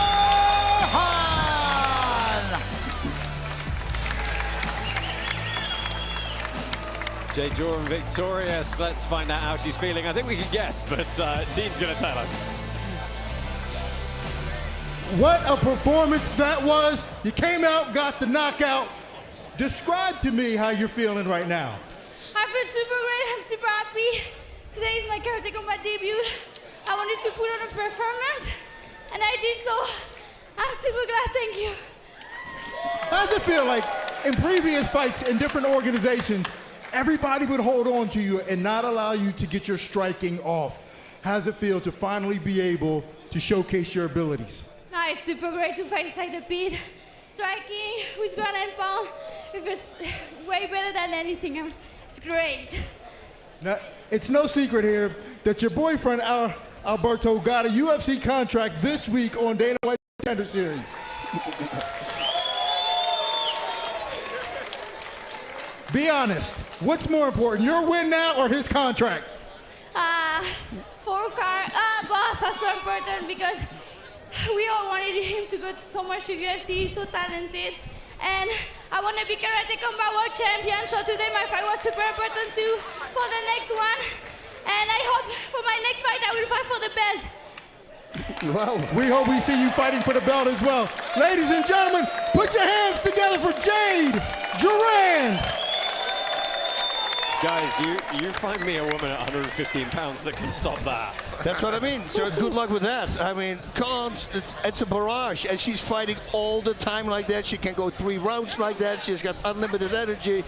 Dude, like I said, I was impressed. I'm not very fast, really impressed, but I go like, She's good. Just and Dean said it yesterday. She's a dog, he said, because she saw her train. But I mean, like, she stayed technically proficient in just the sheer volume and the intensity, and no matter how intense she got, it stayed technically clean. Also, and while she's moving backwards, she's fighting. You know how hard that is for a fighter to do. There's only a few fighters that can pull that off with power, and she does it with power. And in a format that you've never fought in before, making a debut in this strange pit of ours, you know, and she looked absolutely incredible. I'm really excited to see her rise. Yeah, I mean, we had said, you know, we were told by the matchmakers, you know, if she does a good job, she really puts herself out there well, then, you know, she could be in for a title shot as early as her second bout. She said she wants it. I'm not complaining. Do it. Just do it now. Let's do it. We'll watch it. Wow. Guys, again, you may have noticed that usually Robin Black would have given us some analysis, and on that bout, I actually would have loved to hear what Robin had to say. But he's not here. Where the hell is he? Probably somewhere with that damn cake again. Dude. I'm coming. I'm coming, guys.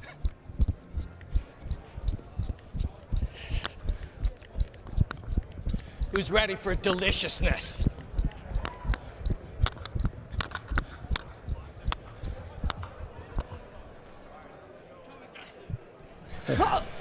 No, come on.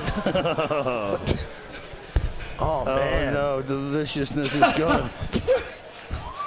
My friends, fighting is an analogy for life itself.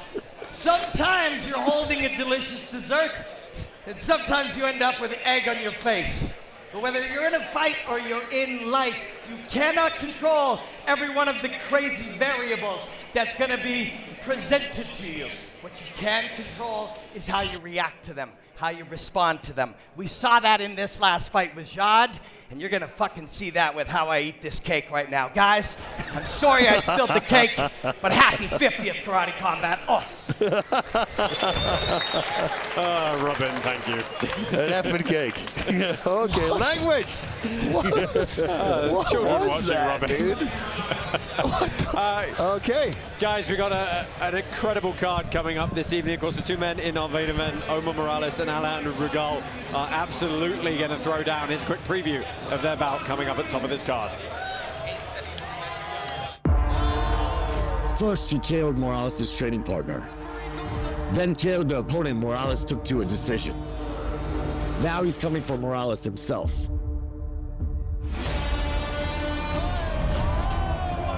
KC15 main event rising star Alejandro Brugal takes on UFC veteran Omar Morales. Bringing war. And war's not pretty.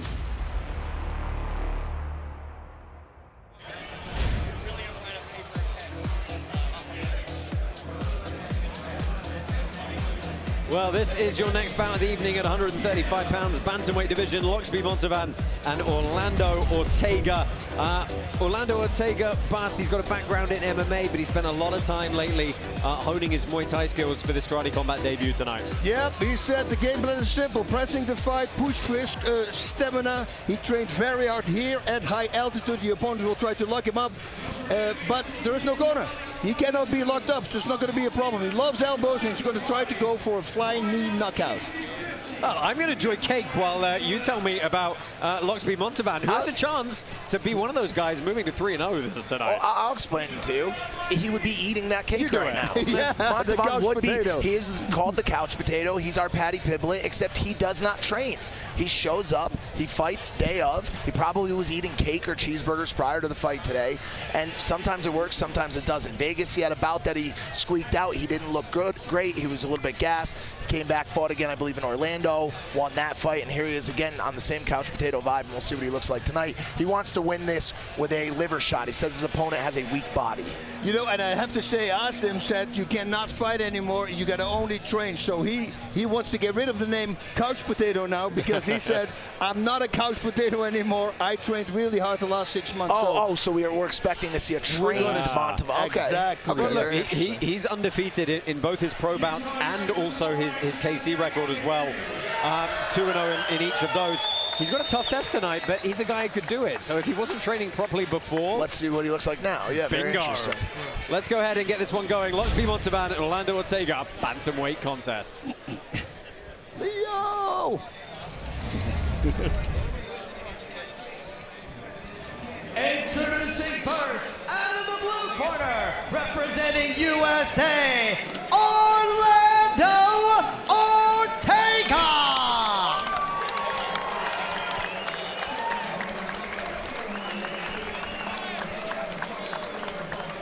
Orlando Ortega makes his debut tonight. Brings in a kickboxing background, bit of experience with Warrior Nation MMA and Jackson Wink as well. Put it on the corner. Well, I'm going to hold on to it for Montalvan. Let's see how true he is to his new training He session. said he really likes the elbows we've added, and he's been working extensive amounts of Muay Thai, so look for him to get those elbow strikes working indeed. Also, high output, he promises, having trained here at high altitude for this bout this evening. And his opponent, out of the red corner, representing USA, Luxby Montalvan.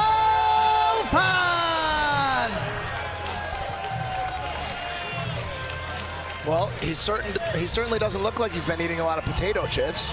Yeah, Luxby Montalvan, third time in the pit here, looking to remain undefeated, representing Goat Shed in Miami, Florida. He's going to look to work the body, so it's going to be those short shots. Look for him to duck and dive, get inside, try and wear the opponent down to the midsection. He looks very confident.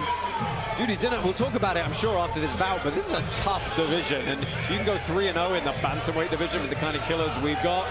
You got some tough fights ahead of you. Keep up to date with Karate Combat. Follow us on Instagram, X, Facebook, and subscribe to our YouTube channel at Karate Combat on all those platforms. Oof. It's going to be crazy. I have a feeling. White pants Ortega, black pants Montalvan. Southpaw, open stance, guys. Nice kick by Ortega. Montalvan, very heavy favorite with our token holders. A little over 7 million tokens have been placed on this bout, and the vast majority of those for Montalvan. Ortega switching stances, go back now to orthodox. I like that lead leg that he delivers the low kick with, because he still does it with power. Bass, what's it like with that lead hand fight when you have orthodox versus southpaw? They're so close on that lead hand. Yeah, that's it. Who can break it, right? That's the thing. That was very smart from Luxby Montalvan there. Nice left low kick. Good combination, mostly finding the guard though. That low kick, eventually that's going to hurt. Takedown, is it going to happen? Yep. Nope. Well, Montalvan pressing Ortega back, trying to get the sweeps and the knees in, but definitely dodged. Beautiful knees there to the body. He said he's got a weak body. He's going to try to exploit it, so let's see.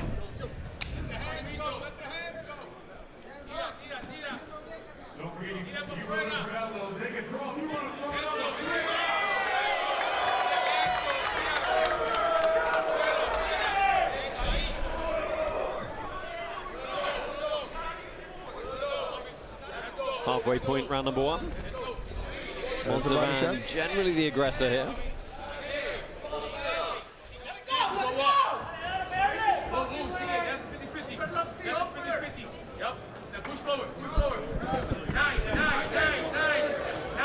Nice.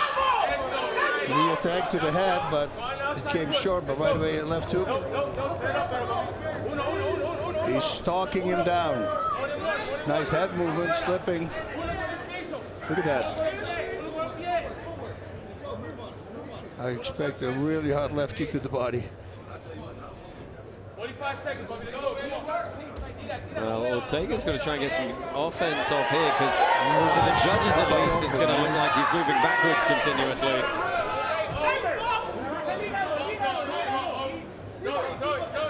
Oh, nice downward elbow. I love that. Fake to a downward elbow. Dude, if that lands on your collarbone, that's it. We've been seeing it the past couple of events. I'm waiting for somebody to really land one of those. Yeah. It's such an awkward strike. You don't expect it, and it's 6 or 8 pounds of pressure, from what I understand, is it what you take to break the collarbone. So, and that's it. Your hand, you can't use it anymore. I broke it when I was a kid. Arm is dead.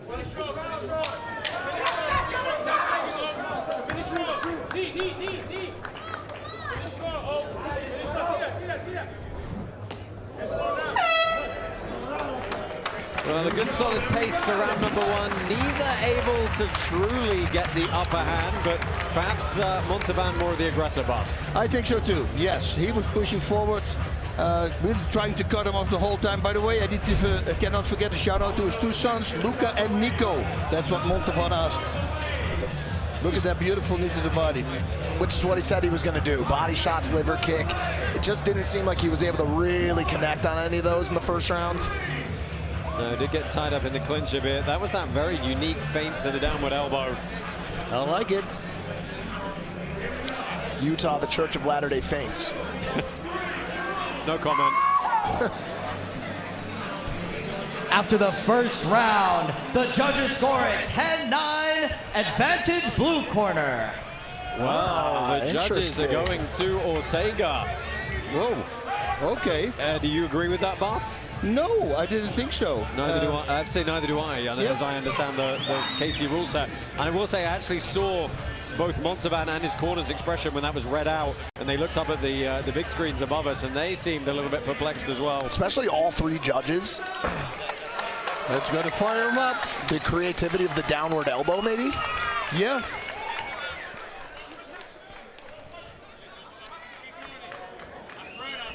Well, let's see how Montalvan responds to that criticism from the judges. Yeah, Ortega said that he helped somebody lay down some mats in the martial arts gym, and he loved it. He stayed there. That was 6 years ago, and he became a professional fighter.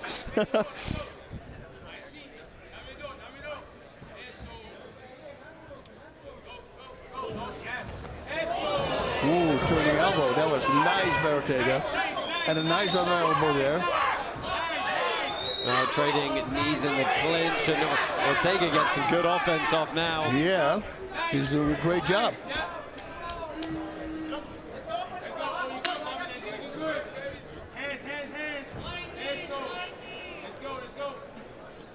I mean, Montalvan's still controlling the pit. Yeah, pushing forward, not stepping back, which, as Josh said, is the most important factor in the scoring, which is strange that they gave that first round up.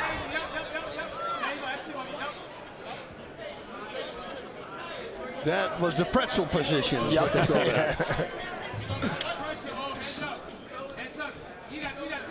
Left kick to the body. Montalvan. Nice cross by Ortega. Oh, nice kick.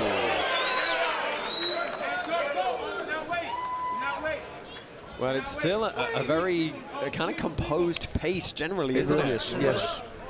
I mean, besides that kick, I would say this is an Ortega round as well. Ortega, yep. Good body shot. Nice knee to the body by Montalvan. Now, can he do something? Let's see what he does here. Oh, yeah. Montalvan firing here. What a great way for him to move towards the last third of this round as he unloads on Ortega, who can't find his way up off this pit wall. He's connected with that knee. Yesterday. It's very hard to get up from the pit wall if your opponent is right in front of you. Oh, wow. Kicks the leg out. Wow. Land strikes. This could be it. Loxby Montalvan looking for the finish. Wow. And he does it. Loxby Montalvan moves to 3-0 and karate combat. Whoa, my watch just alarmed me. Said a loud environment to my watch. I go, you're kidding. Right out, brother. Got it done on the wall, too. Yeah, I mean, look, we said, how's he going to respond to the criticism? Yep. The criticism being the judges giving the other round to Ortega. That's how you do it. Let's take a look back at the replay here. And Bas, talk us through the sequence. Yeah, they have been working on this. I know this because Asim told me. They said when the opponent is not considered down, all the knees he gave him while he was against the wall, to the head, to the body. I mean, that was a really smart game plan. Look at here. Watch his first knee. Watch his first knee. I love the kick of the leg. Boom, see, beautiful to the body. Just keep hammering. The surprise was for me that he swept him and put him down, because then he was down, he couldn't do the knees to the body anymore. But the freaking ground and pound really worked for him. Yeah, what a great sequence. Just getting stuck in as he needed to. Good killer instinct from Montalvan. Let's go ahead and get the official decision. Ladies and gentlemen, your winner by TKO, Luxby Montalvan!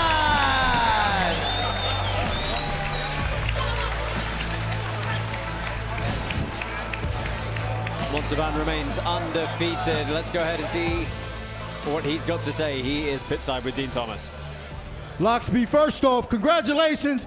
Very impressive performance. You came out in that first round. You did a lot of damage to the body. What was it that you saw in him that you knew that was the body shot open? Look, first things first, I just want to say a message to Karate Combat. I'm 2-0, now 3-0. Don't ever fucking put me on a prelim again. Main card. I'm ready for the big guys. Put me in the fucking main card.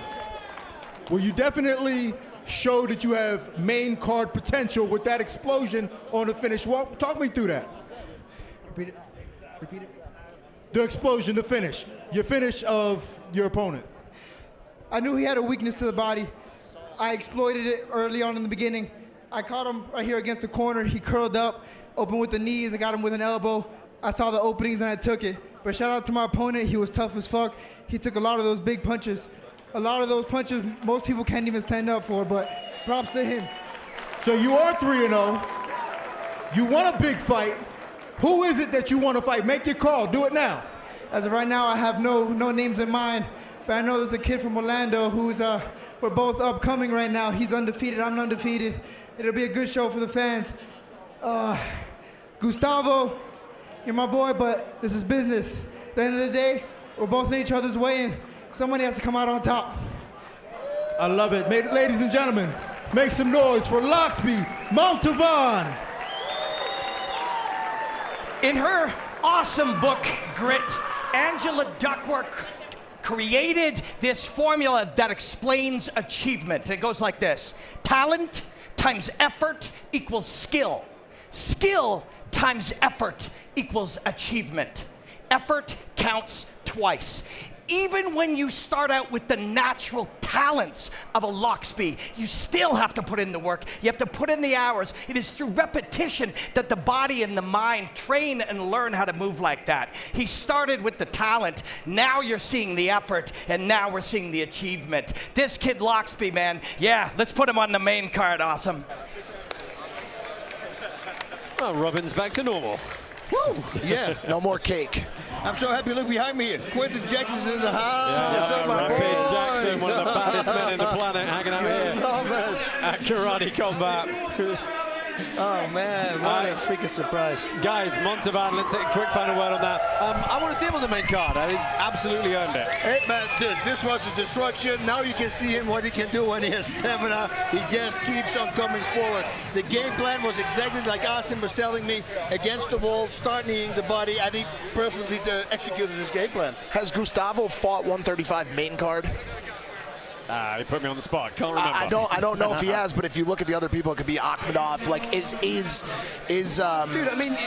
Locksby fighting at the level of Ahkmadov? Well, how about this? Is he fighting at the level of Owen Chelmer and Mirza Teboev? Because they're the two top guys in this division. That's the question, right? That's the question. Yeah. But he stays so calm and collected, right? Even in the first round when he gave it to his opponent, which I thought was not, but good, hey? But the way, when he gets hit, you see him think, you see him slowly getting into seeing the game plan, seeing what his opponent does, and then he just starts capitalizing on it. Great fight IQ. Yep. Guys, King Apollo is somewhere pitside with a word about Hedera. Thanks, Josh. We are pitside right now. Actually, we're in the VIP section, and I'm with Devon Saxon, who's the head of product marketing for Hedera, which is the title sponsor for Karate Combat. Devon, how are you feeling tonight? I'm doing good. I love coming to these events. It's my fifth one, and thanks for having me again. Oh, man. Well, you guys have a huge booth behind us. Can you kind of explain to the people what you guys got going on here? Yeah, behind us is the Hedera's Builders booth. We got a few of our projects with the ecosystem, Bonzo, NFTer, H-Bar Suite, and just highlighting what's being built on Hedera, and just want to show kind of the power that's going on in the ecosystem at Hedera. Well, Karate Combat is a sport of its own. It's crypto's first sport. How does it feel to actually be a part of this, making history? It's so cool. Like, when karate first came, they already had a pretty big following and a real momentum going to them. So just to be a part of that ship has just been a blast so far. Well, when you first started, did you think, because over time it's hundreds of thousands of users that have been gained and into the app and using Karate Token, which is connected to Hedera, did you think that it would get this big? I don't think I did, but I'm not saying that I also don't think I was surprised. So it's really cool. I mean, it's such an easy, digestible sort of arena and app to be on. Yeah, it's really cool to see what they're doing. All right, man. Well, I'm excited for the future to see what you guys are doing. Keep doing the good work. Is there anything you want the people to know about Hedera before I let you go? Yeah, go build on Hedera. Go follow us on Twitter, join our Discord, join our Telegram. Yeah, come join the ecosystem. All right, awesome. Well, this is Devon Saxon. I'm King Apollo. I'm going to swing it back to Josh and the guys in the booth. Oh, right. Well, thank you, Apollo and Hedera. And guys, look, we're not the experts on the crypto integration here. Speak for yourself, buddy. But it's been fantastic to see how it's grown, how the user base have embraced the karate token, and how much fun they're having with not just the gamification of finding out who's going to win, how they're going to increase their tokens, but also how they can control the league and actually influence the rule set. Yeah, because of them, we got now the normal logos. We got the knees to the head. We got the elbows you got it implanted. The ground and pound. The knee on belly is still not a grounded opponent. All those things together is what the fans wanted.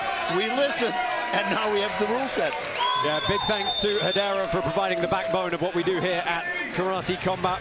Next bout coming up your way, it is in the 185-pound division. This is an absolute cracker. Bam Morris taking on Adrien Weathersby. But Adrien Weathersby, he's a real traditional, respectful karate stylist, and he brings that into the pit, and he just looks cool doing it. Yeah, man, this rollerblading karate guy is an amazing guy. I mean, he's so accurate in everything that he does. He believes that his opponent's going to move, but there's no game plan. He says he's going to walk forward, he's going to crush him. He wants to knock out when his opponent stands up, hits him. When he walks away, his opponent is still standing, and then he drops. That's his dream knockout. Yeah, and he's facing Bam Morris, who a lot of pressure on him tonight because his first performance, you know, he fought Marcus Perez, didn't do very well. He's 0-1. It's a tightrope for him if he doesn't put on a good performance tonight. He's not quite in that back against the wall scenario where he has to win, but he might as well be. Perez is a tough opponent that he took in his debut fight. He knows that Weathersby likes to come forward. Well, guess what? So does Bam Morris. That's his plan. So it looks like these guys are going to meet in the center of the pit and see who comes out victorious. Yeah, these middleweights hit very hard indeed. Expect some fireworks. Adrien Weathersby and Bam Morris.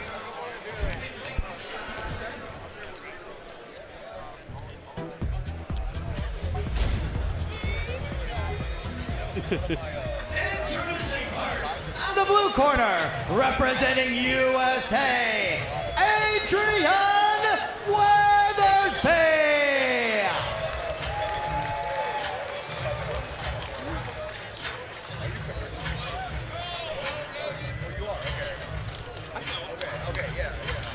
Adrien Weathersby makes his return, the Matrix. Looked excellent in his karate combat debut. He's pretty good across all of his combat sports endeavors. He holds a third-degree black belt in Shidokan. He's representing Shidokan Atlanta. Look for this guy to use constant pressure. He's always going to look for a TKO. He's going to have these great rangy kicks. Real classic stylist. As you see him doing some splits in the corner. Out of the red corner, representing USA, Bam Morris. Well, welcome back, Bam the Jungle King Morris. 0-1 coming into this. Mixed MMA record as well, 10 professional fights. Does hold the fastest knockout in the history of Taiwanese combat sports as well, which is the strangest stat to hear for somebody from Las Vegas. He said 49 seconds. I said mine was 43. Sorry, buddy. Yeah, he's originally from Michigan. Got into Muay Thai and boxing to battle some of his bullies in his childhood, and I think he could probably deal with those bullies pretty handily right now. Yeah, he says he brings his daughter to practice, and his daughter is very proud, telling everybody, that's my dad right there, that's my dad. So it's a fighting family. Fighters, enter the pit. Karate tokens are available for purchase in most jurisdictions, including through the Karate Combat app through C14. Get some today so you can play up-only gaming at Karate Combat 51. Fight. Oh. Morris is ready. Oh, Weathersby with the straight up top. Kick. Yep, right off the bat. Yeah, from close range. Spinning back into the knees as well. Almost goes for a ride though. Nice escape there by Morris. Good job. Back fist. This is the moment for elbows. You know, Weathersby has fought in 6 different weight classes before. Look at him. Everything from 170 up to 250. That's insane. It's nuts. Oh, look at the battle of elbows on the inside. Wow, the switch of the arm over to clear the guard. It's crazy. Why do I feel like this one's going to end quickly, dude? Nice cross. These guys are just going at it. Let's go, Adrien! What a start to this one. Oh! Dropped him on his head almost. Yeah, the throw from the Whizzer. What a battle in the clinch this is. Looking for the Uchimata. Well, Rampage Jackson offering some cornering advice behind us. He is well into this one. A lot of fight IQ in this little small circumference over here right now.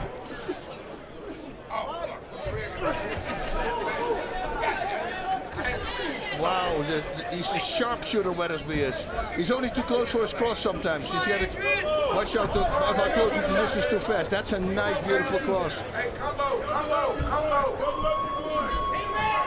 Bam's definitely got some power in those punches, though. Yeah, his nickname should be Bam Bam, right? Bam Bam. Bam Bam Morris. Relax, relax, man, relax, man.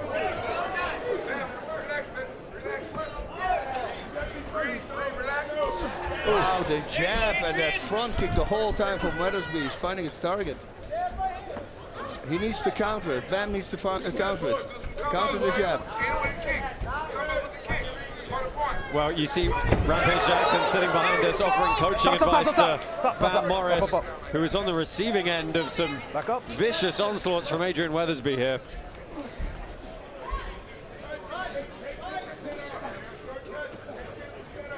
All straight punches. There's the back kick again. Oof.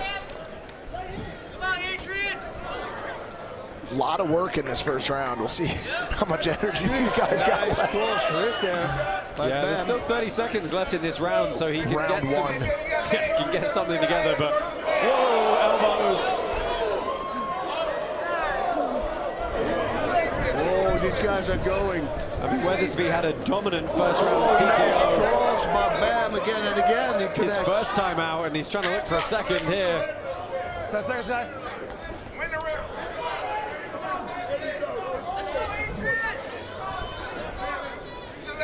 Right. Wow. What a 3 minutes that was. Tough round. Oh man, very hard up to grabs. I think the more scoring went to Weathersby, but the bigger punches landed by Morris. Yeah, I would be leaning to Weathersby for just volume. Yeah. Volume and accuracy. Let's take a look here. Spinning back kick clean to the midsection. Beautiful. Beautiful left hook. Nice counter with the cross there by Morris. Oh, that elbow. Great elbow. Wow. And went for the second, went for the double up. 1-2 with elbows. Beautiful. Beautiful cross there by Bam. Yeah, Weathersby certainly didn't have it all his own way. Morris got some good shots licks in as well. Oh yes, big shots. And Basby, there was a lot of action in the clinch as well. A lot of very attritional After the first round, our judges score it majority for the blue corner.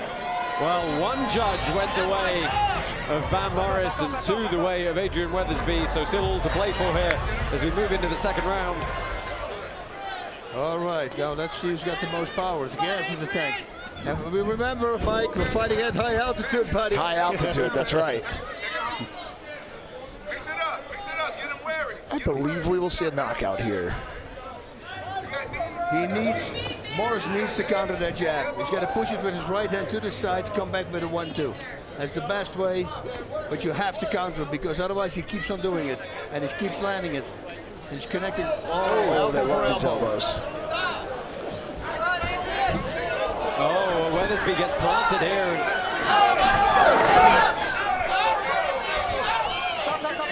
Smart from Weathersby to slide to the ground. Yep. So I am getting a correction coming in. The graphics team unfortunately got the score slightly wrong there. It was actually all 10-9 unanimous for Weathersby. He's looking for the finish here. Bam Morris down against the pit wall. Control punches from Weathersby. Oh, and this gets caught. He caught him bad. He caught him with that elbow. Wow. We're good. Oh, Van Morris accepts the decision there. Oh, man. A little wobbly getting up. The doctors are going to check the cut, but it's an early second round TKO victory for Adrien Weathersby. It was creativity versus power. The creativity, I think, won that one. Well, let's take a look at the finish sequence here. So there's the frame and a big elbow. Oh, man. See, he was wobbly after that. I mean, that's textbook, isn't But it? he comes back immediately with the right elbow himself. Jab to the right cross. That cross on the button.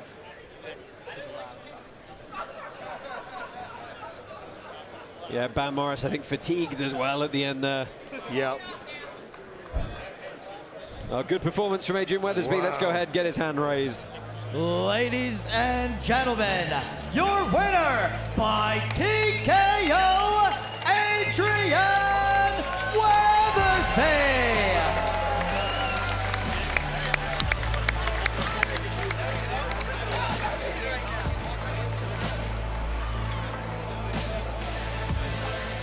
What a great performance from Adrien Weathersby. He is pitside with Dean Thomas. Adrien, what a performance that was. Elbow game on display, spinning game on display. What'd you think about your performance? Sloppy. I got hit too much. I want to do that again. Well, it's a fight. That happens. Speaking of a fight, who in the Karate Combat organization would you like to fight? I'll be a Karate Combat champion of the 185 division. Whoever's in the way, I want them. Love to hear it. We love to see it. Ladies and gentlemen, make some noise for your winner, Adrien Weathersby. Adrien Weathersby is a wonderful martial artist. It's a pleasure to watch him fight. His nickname is the Matrix, and it makes total sense. If you really think about what's happening when a martial artist like him is fighting, is the brain is making countless calculations about the moving target and the gap between weapon and target, and adjusting in real time the difference between a punch, the target moves in, switch to the elbow. He is making these adjustments in real time. Yes, the punches, the kicks, the elbows, the techniques, all beautiful, but it is the strength of his mind reading it as if it is in slow motion and making the perfect choice. Thank you, Adrien Weathersby. We're looking forward to seeing you fight again, sir.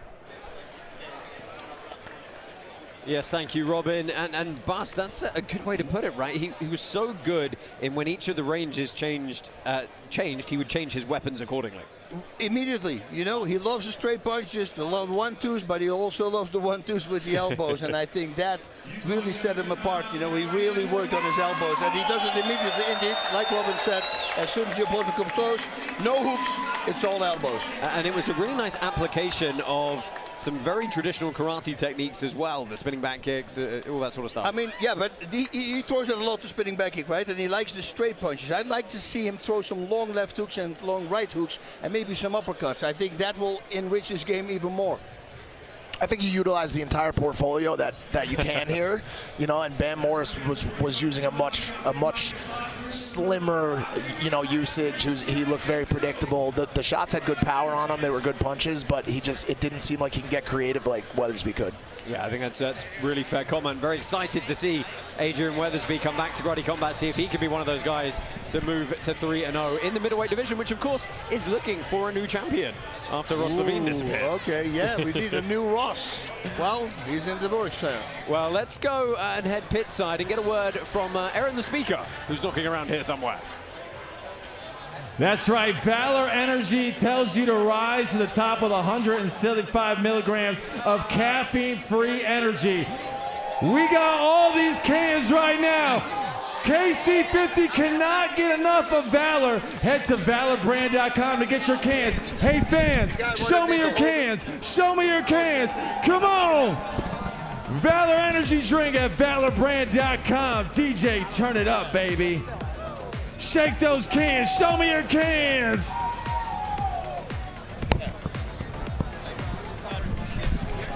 Thank you, Aaron. Bas, we've got lots more to look forward to. We're going to take a very short break, but coming up next, we've got a very fun fight in Usama Assli and Peter Stanonik. Two knockout artists, both of them. Stay with us here at Karate Combat and be back very shortly.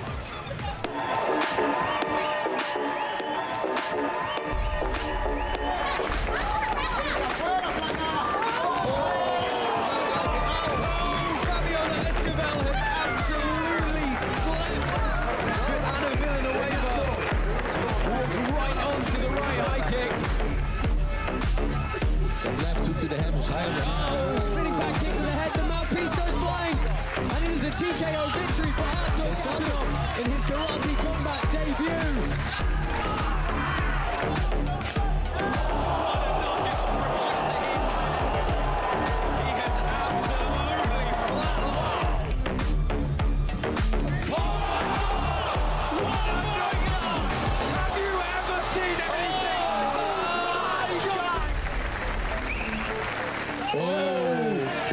Shot as the counter. That's back to against the face, spinning wheel kick to the head. Oh, and the referee's going to wave this one off. That didn't land.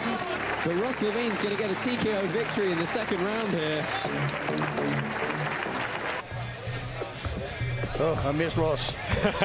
We are back in Salt Lake City for Karate Combat 50. Guys, we made it to 50 shows and we're in Utah for the first time. That's not a bad night. It's like a 50-man Kumite. I talked to Sam Greco. I wanted to wrap up my career with a 100-man Kumite, but he was doing a 50. He says, boss, go for 100, because after 30 guys, it doesn't matter anymore. You're so messed up. Might as well go for 100. I just feel like I'm at someone else's birthday party. I can't take any part of this 50th celebration. I've only been here since probably, you know, when we get to December, it'll be 1 year for you, so we're going to have a celebration. Oh, okay. Do I get a cake? Is Robin going to bring me a cake? We'll get you a cake. I've been here 50 shows, guys. Well, I missed one in Austin. Yeah. That's the only one I missed. You called in. You technically were there. Technically, I was with there. A special guest. And with my heart, I was there because I was watching it live. Yeah. And it looked really good. I was really surprised how really good it looked. We missed you very much, boss. Oh, thank you. Thank you. Heartwarming. Guys, this is your next bout this evening. It's a catchweight bout. This is Usama Assli and Peter Stanonik. And Bash, you can't really say enough good things about Peter Stanonik coming into this one. He's got a huge record. He's a #1 ranked WBC middleweight in the United States, 19-2 overall. And a knockout artist. I mean, he wants to be the best left-handed fighter on the planet. He says the fight starts, there's going to be a lot of movement. He's going to start putting combinations together, get into the flow state. At the end of the round round number 1, he's going to be in the flow state, and then a knockout will come in the second or in the third. Yeah, he's fighting Usama Assli, who is probably flying under the radar for a lot of people, but he's fought in some huge promotions overseas in Thailand and Morocco. He's got a 17-2 record, and we tried to find him to bring him on this show, and it turned out that he'd just been chilling out in Orlando, where he'd moved all along. It's bizarre. I think he was with Craig Jones, actually, to be honest with you. Uh-oh. No, but this guy's not used to, he's not used to losing. K1 Moroccan champ, incredible fighter, and he plans on a spinning back kick to the head. Round 1 or round 2 KO, which is a pretty ballsy prediction. Yes. You know? So that means he's coming out swinging. Yeah, this is a great bout coming up now. Usama Assli, Peter Stanonik. Can't wait to get this one going. Catchweight at 170.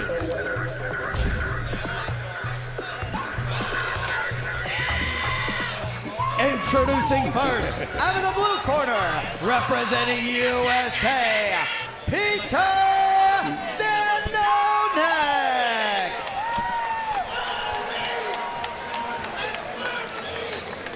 So Peter Stanonik makes his Karate Combat debut. This fight was put together on fairly short notice for both fighters. The 36-year-old is eager to make the most of his remaining high-level fight time he has left. Wants to leave that lasting legacy, as you heard from Bas. Look for him to use that first round to get into what he calls his flow state. And then he said round 2, it is on. Loves that lead hook. Calls it the Cookie Blaster. Yeah. Both these guys really Muay Thai stylists at heart. And his opponent, out of the red corner, representing Morocco, Usama Assli. So I'm excited to see how the weight cut and the short notice affects Usama Assli here. 1 week notice, right? Our second fighter tonight who's coming in. 28 pounds. And that could be a problem. That's bananas. That's a quick cut, huh, boss? But, you know, K1 champion from Morocco. I mean, just yesterday at the weigh-ins, he was doing a short combination in the air. Yep. And it looked really good. And I know, you know, air doesn't hit back. I know all that stuff, but with his background, he's a good fighter. Yeah, he's originally hailing from Casablanca, spent a lot of time in Thailand. Now he's been living in the US for a couple of months. 22 years old. That's wild. Jeez. Dude, I started fighting at 21. Yeah, Peter Stanonik, 14 years his senior. Fighters, enter the pit.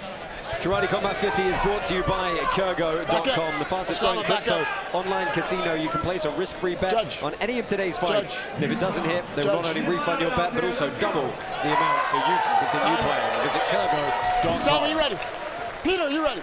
Let's fight. We love a debut. Here we go.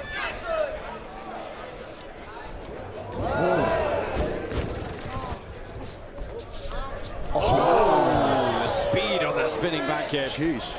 A little bit of a height advantage. Look at the speed Boss, of the kicks. Boss, he is locked in. Assli. He's locked in. Assli's locked in. Well, he waves off Stanonik's left hand.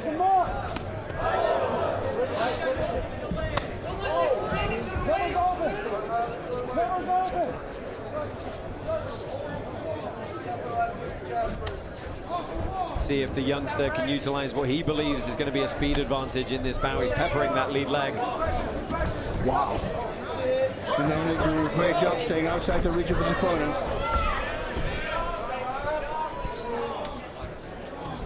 Yeah, Stanonik, a lot of experience, 11 pro MMA bouts, 19-2 Muay Thai record with 11 knockouts. Yeah, I always say no single kicks. Well, for Usama, he can't do the single kicks because he's so freaking fast.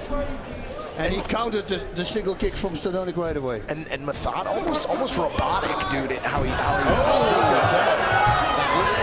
cheeky trip on the leg kick. Nice.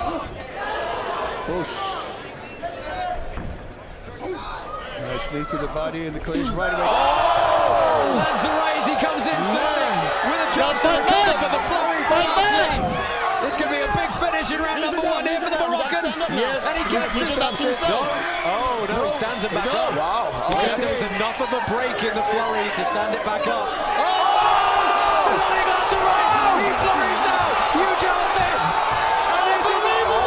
What a comeback from Peter Stanonik. Whoa! Oh, my goodness. Right on, man. Well, Assli is not happy about that. No, but he's still. He didn't realize the fight had been stopped. Man, that is when when your opponent is hurt, watch out, because that's where they are most dangerous.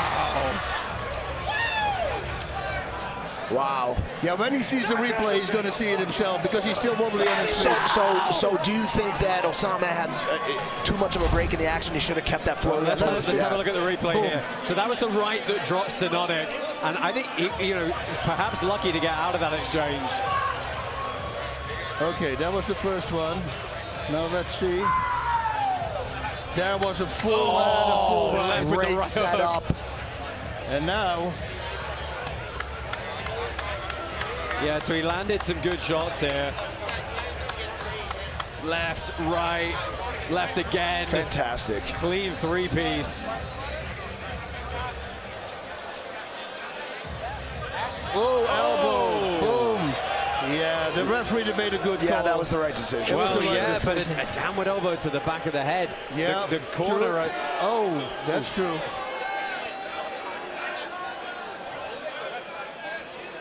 Well, the referee's waved it off. I don't think, if the referee didn't call it as an illegal blow, they can't in this moment change the decision. As far as I'm aware, they can appeal it afterwards.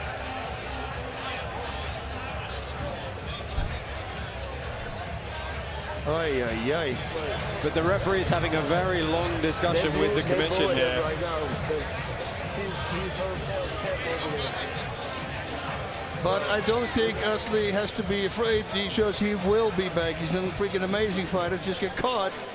And yes, probably he could have still fought because probably been in that situation. But still, the referee, I think, at that moment when he saw that elbow, So the commission are taking a look at this now and trying to decide if there should have been a call for this. Look at this. This was a downward elbow right to the back of the head, which is an illegal blow. Oh my God. And he might also have been on 2 knees at the time he threw it as well, which would also make it illegal. But what can be done at this current junction? As far as I'm aware, like, the referee is the arbiter of the contest, right? The referee did not call it an illegal blow. He stopped the bout, waved it off as a TKO. So as far as I know, they can retroactively afterwards change the decision, but I'm not sure they can do it on the spot in this moment. Don't hold me to that though, that's just my interpretation. Well, I guess we're gonna find out right now. Oh, well, this is gonna be interesting. I believe we have an adjustment coming in.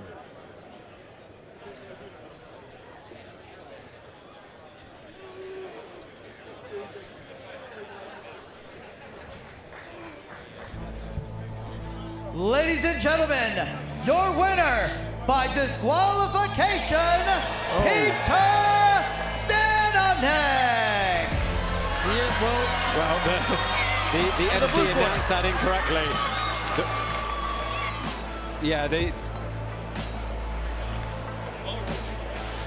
Well, I was still to the side when he came down. It was not a Guys, if you bear with down. me a second, I'm just getting we're just getting clarification. So Peter Stanonik has been disqualified for an intentional illegal blow, which I have to say is a situation I've not come across before. It would typically be a stoppage and a 1 or even 2-point deduction right. in the process. I've never seen this happen after the fact. First time for everything, right? Well, you know what, guys, look, we're going to get a word from Robin, we're going to get this wrapped up, but let's just run that back. Yeah, but it's slow. I want to see if it's not outside of the mohawk, because it looks like it comes down, but it's still, it looked like a little bit on the side. So that wasn't what it looked like to me. Okay, well, let's go ahead and see how Robin Black feels about all of this. Guys, you know, there's a lot to unpack here. Of course, we're always going to talk about the final moments. That's what happens when we're watching fighting. But let's take a moment to appreciate the beauty that they just exchanged in the moments before that. Assli drops him, Stanonik gets back up and uses timing to drop him back. In that moment, the reason the back of the head is illegal is when you strike there, you can traumatize the brain stem, which is actually responsible, among other things, for consciousness itself. So we have to protect that area. When they say that Stanonik intentionally struck it, he didn't say to himself, I'm going to smash this guy in the brainstem. But what he must do is control his weapons at all times. This one is going to be debated hotly, I'm sure. But ultimately, really, let's just get these two badasses back in here together. I'm sure they'd both love that. Yeah, that's right, Bobby. Oh, thank you, Robin. Stay with us here at Karate Combat. We're going to come back, wrap this up shortly. Here's a quick commercial break.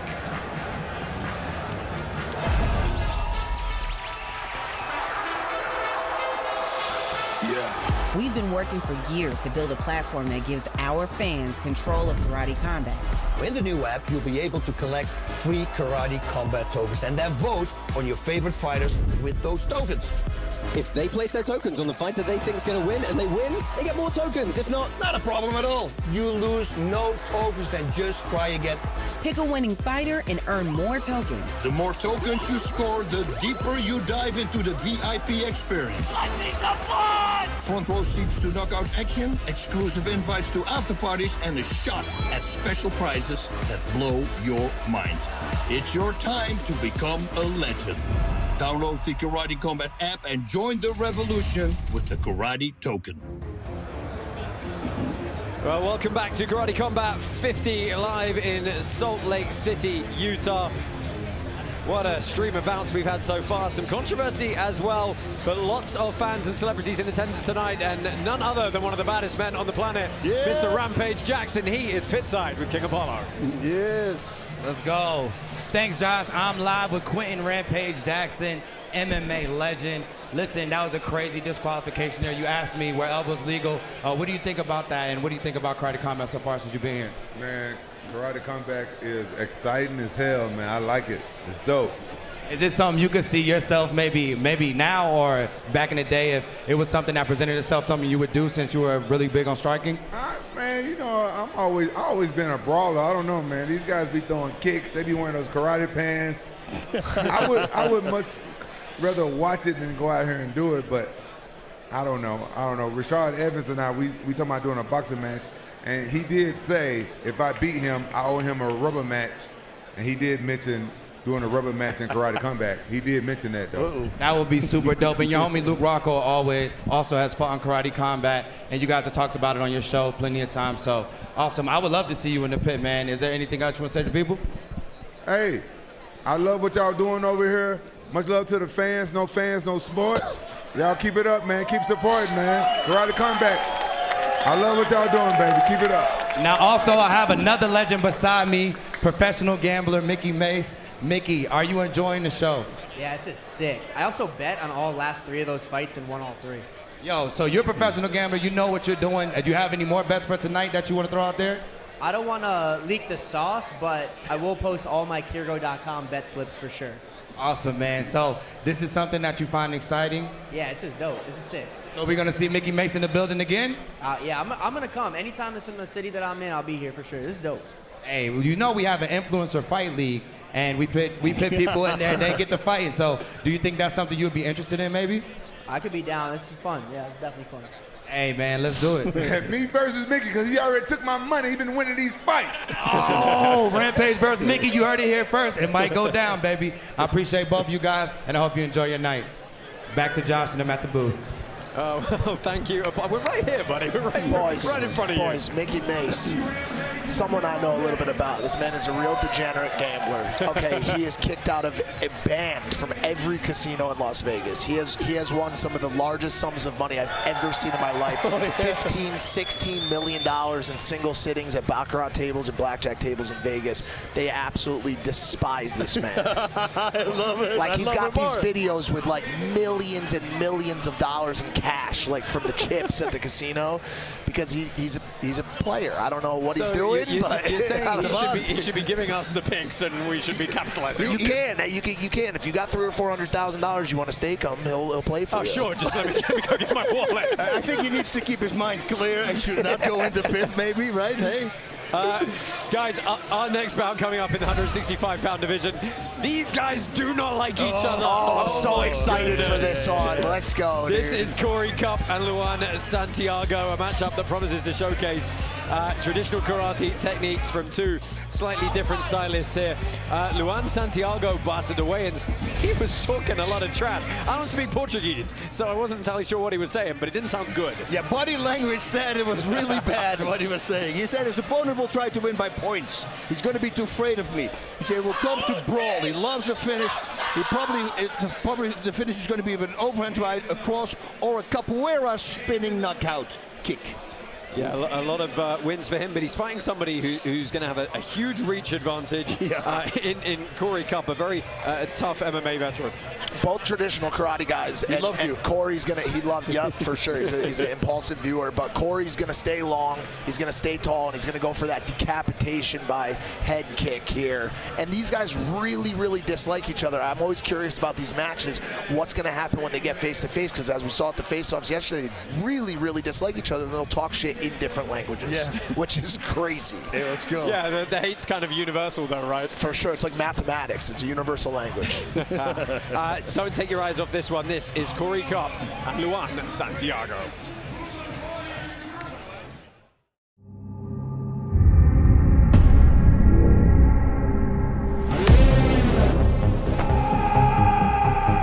My name is Cory Kuppe and I'm fighting out of Macomb, Michigan. I'm a martial artist. I don't care who I fight. I just want to fight on the biggest stages against the best people. He's very bouncy and he throws a lot of wild, explosive attacks, and I'm the same way.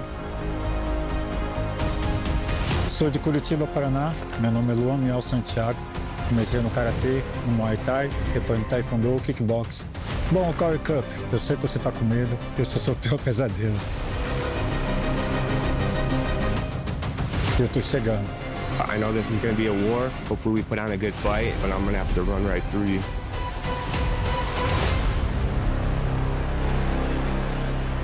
if they found 50 dead bodies in his backyard, I'm not surprised.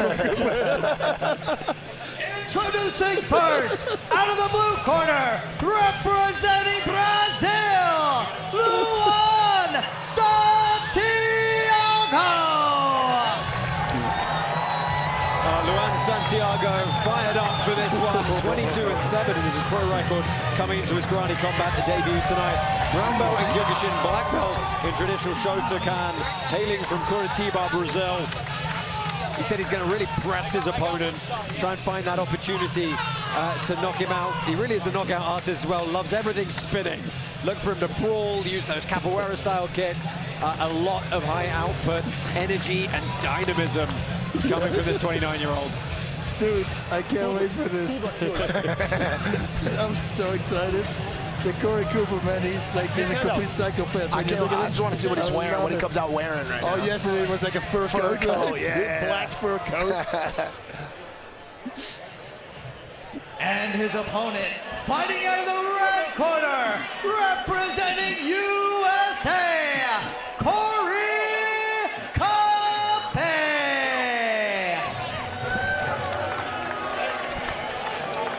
35-year-old Cory Kuppe, 11-6 is the pro record he brings into his debut tonight, fighting out of Macomb Martial Arts up in Michigan. He's a 4th-degree black belt in Tang Sudo. He's going to really utilize that reach advantage. Look for him to lay back, use the range, and in his words, decapitate his opponent. He's good with the axe kicks. He's good with the ridge hands. A lot of really cool strikes to throw in here, and you see that towering 6'5". I mean, dude, listen, he's one of the only people who had a face-off I've seen have their foot in the air pretty much the whole time. Yeah. I am looking for this guy to just be kicking like crazy. But you know, if the opponent closes the distance, bye-bye kicks. Well, that's what's going to happen, right? We know that's what he's going to try to do. Fighters, enter the pit. But hello, knees and elbows. A lot of people watching on YouTube. It's one of our key platforms here at Karate Combat. Why should they get involved and subscribe? Listen, shout out to everybody once again watching on YouTube, the place that I love more than anywhere else. Subscribe to the channel. Oh my God! Stop. Wait, what? Stop. Time. What for? What's the call here? Back of the head?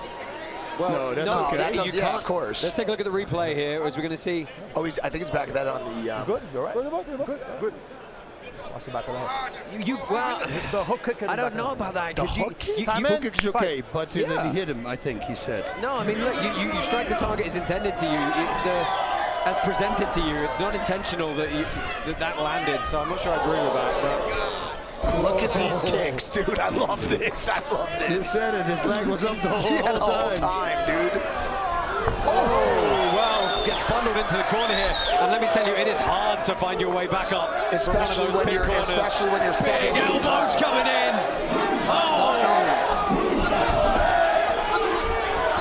Well, covering here in a big flurry. He's got to try and get out, because this ground and pound is not going to stop until he finds some sort of safety here. Clench. He needs to wrap his lower arms around his body. He's got it. Kneel bellies. Yeah, that works. Great position. Does a good job of bailing out here. He's got to get some form of guard back. Santiago's going to take this.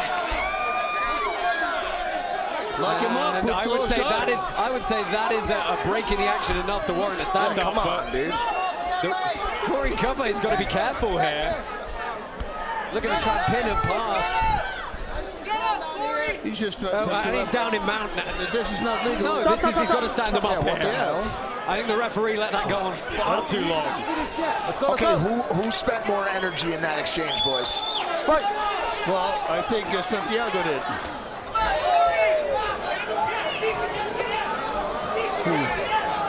It sounded like a cup.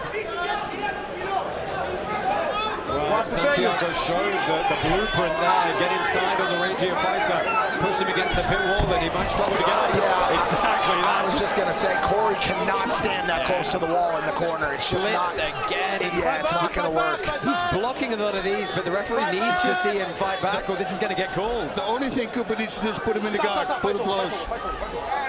Oh, the referee calls that. Yeah. Here we go. I mean, none of those shots were getting through, but at that point, there was such a lack of movement From Cory Kuppe, the referee didn't have a choice in that situation. I mean, if you're Cory in that situation, you got to get out of that corner. You got to, because he's going to take you down and he's going to do that again. Again, intelligently defend yourself. Laying there, blocking is not doing that, because eventually one of these big strikes is coming through. Look at the replay. Those elbows. You know, and they go through the defense. Yeah, that's because some force finding its way through. He's not fighting it. He's not fighting the decision. Both these guys are sitting down, because that's takes a lot out of you. There's a huge amount of aggression from Santiago. Yeah, everything that was said yesterday is coming out now. Cory's going for the rematch. Okay.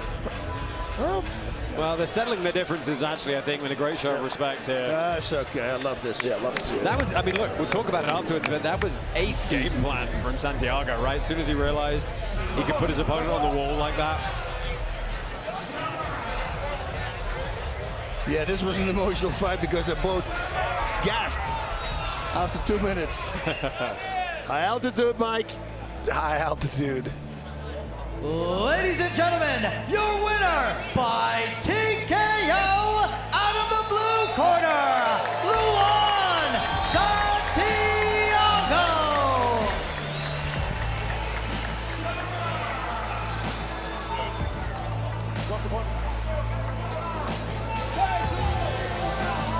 Congratulations to Luan Santiago. Let's find out what he's got to say. He's up with Dean Thomas.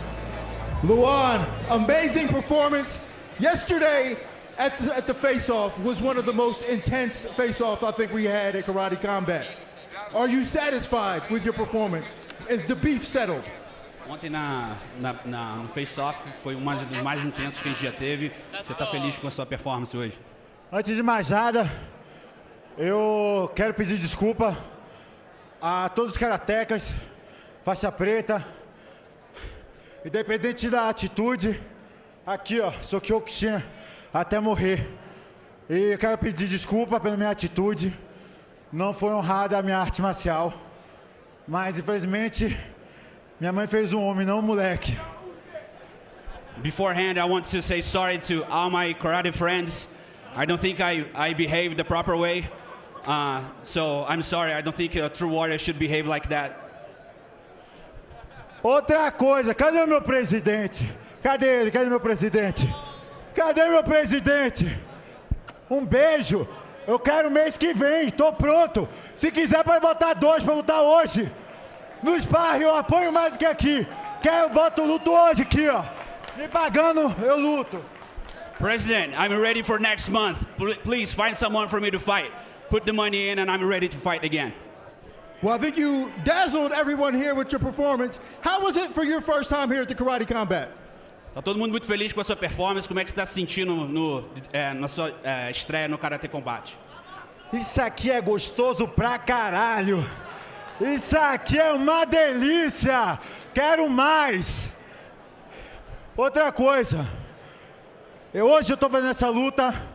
Eu não sei explicar o quanto grato que eu sou. Esse evento maravilhoso, essa estrutura maravilhosa, a educação de toda a equipe e todo o profissionalismo. Eu vou falar mais, deixa meu amigo traduzir, senão vai dar ruim aqui. I'm very happy to be here. This is fucking awesome. I love how professional this event is, and I'm ready to fight here again. Well, we love your energy. I want to bottle it up and sell it like crack in the parking lot. Ladies and gentlemen, make some noise for Luan Santiago. Oh, yeah. Coach Dean, please don't sell crack in the parking lot, my friend. Hey, listen. Fighting is conflict, physical, emotional, and mental conflict. And there are so many variables that are in conflict. And among those things is height and reach. And when your opponent is 6'5", you grab him and you throw him on the ground where he's 1 foot tall. And that's what Santiago did. It was the strategy. Take the 6'5" man, make him a foot tall, and pound him out. And in Santiago's own words, that was fucking awesome. Yeah, Mike was dozing away a little bit, and you heard the word crack, and I saw you. I heard crack from 2 people. 2 people mentioned crack in that exchange right there, and my mouth was watering a little bit. Let me say this really quickly. I feel blue-balled by both of the last 2 fights. I wanted to see what happened with Usama, and I just once again wanted to see what happened with Cory. I mean, they've ended for the right reasons, right? But I'd like to see both of them back because I want to see what they're actually capable of. Yeah, that's a fair comment. Yeah, because some kicks of Cory, they came through, you know, and it kept just spinning back. It was fast. You know, the same with Assli. He was also, his kicks were crazy fast. This is one of the things that you have to consider, right? It was debut for both these guys. The pit walls are an extremely unique fighting condition. We've spent a lot of time in the pit. We know it's actually, in the corner specifically, incredibly hard to recover from. Yep. So you know, don't be there. And I feel like that will be the lesson that Cory takes out of this was, I mean, if he had just pivoted around as much as possible and got out of that corner, because that should have been his plan anyways, was to keep the distance, to utilize that height in the You kicks. should put a full guard on him and pull him on top of him, and then stop the action to go back on the Which is the whole purpose of the full guard to begin with. All right, guys, let's take a quick look at the stats from that bout and see how that shook out. So Cory Kuppe landing just 5 strikes to the 31 of 70 for Luan Santiago. Look at that, 67 attempts at the head. All the strikes at the head. Yeah. Forget the kicks, forget the body. Yeah. You're just going to hit the head 67 times. That's what happens when you're angry. You want to go for the knockout. But, you know, the smart guy controls his anger, controlled anger. That's what Bruce Lee said. And then when you go for the body. Guys, we are rocking and rolling here in Salt Lake City at Karate Combat 50. Stay with us, because next it is main card time. We'll be back in a moment. Salt Lake City, here we come. Karate Combat number 50. This will be an unforgettable night. Aline Pereira's style is remarkable. It's identical to her brother. Begley plans to bring a lot of violence into the pit. Joe Giannetti looks to make his mark in the pit. He faces Brandon Jenkins. I'm going to disrespect you for 15 minutes.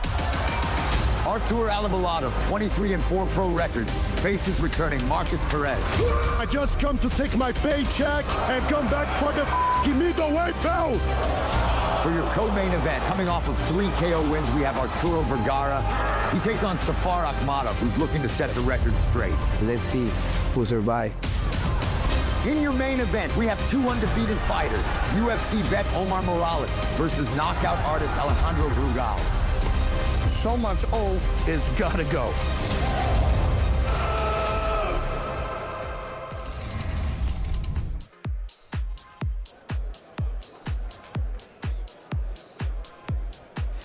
My friends, it is a momentous occasion. It is Karate Combat 50. Let me hear ya!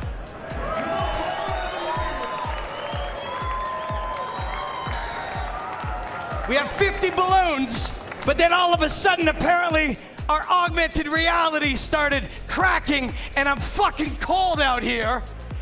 But we are here, and it is Karate Combat 50. We want to thank every one of you for how we've come so far and how we're progressing, and 50 more. Imagine where Karate Combat will be at KC 100. Let me hear ya. This is the main card. Enjoy the hostilities, my friends. Why do I have balloons and a coat? Thankfully, he didn't fly away. Thank you, Robin. Basti, do you think Robin Black knew when he was a child that in 40 or 50 years' time, something like Karate Combat would come along and it would just suit him so perfectly? I think he fell a lot of times on his head. And he's the perfect man for the job, buddy. Guys, welcome back to Karate Combat 50. We're live at Permissionless 3 in Salt Lake City, Utah. We've had a fantastic night of fights so far. Myself, Josh Palmer, Bas Rutten, Big Mike, somewhere in the building, not in the booth with us right now, bringing you the action here from the pit. Let's go ahead and take a look at what is coming up now on our main card for KC 50.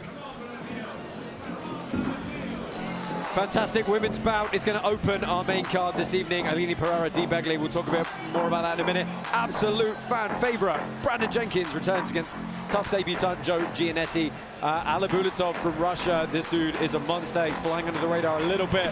He's got the very vocal Brazilian Marcus Perez up in fight number 9. Co-main event this evening, Arturo Vergara and Safar Ahkmadov. Absolutely no one is taking a step back in that one. That will be knockout or nothing.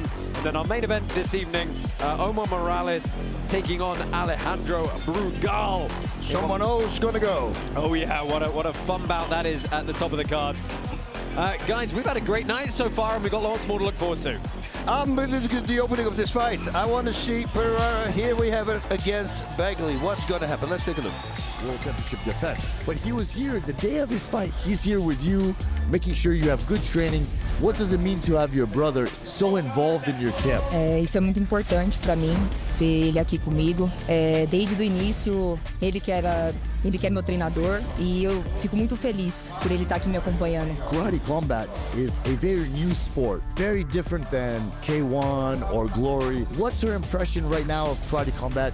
What does she feel about the sport? Eu sei que é diferente, mas luta é luta. Eu acho que minha adversária também é a primeira vez que ela vai estar lutando nesse tipo de octógono, né? E eu tô indo bem preparada. She has a lot of experience in fighting. What does she want to show her fans in this fight? Eu quero dar um show pros meus fãs. Eu sei que muita gente se inspira em mim e eu quero mostrar pro pessoal que eles também podem, assim, sabe? Muita gente manda mensagem pra mim, Aline, eu me inspiro em você e isso me fortalece, entendeu? Isso me fortalece e eu quero mostrar pra eles, entendeu? Pros meus fãs e dar esse presente pra eles.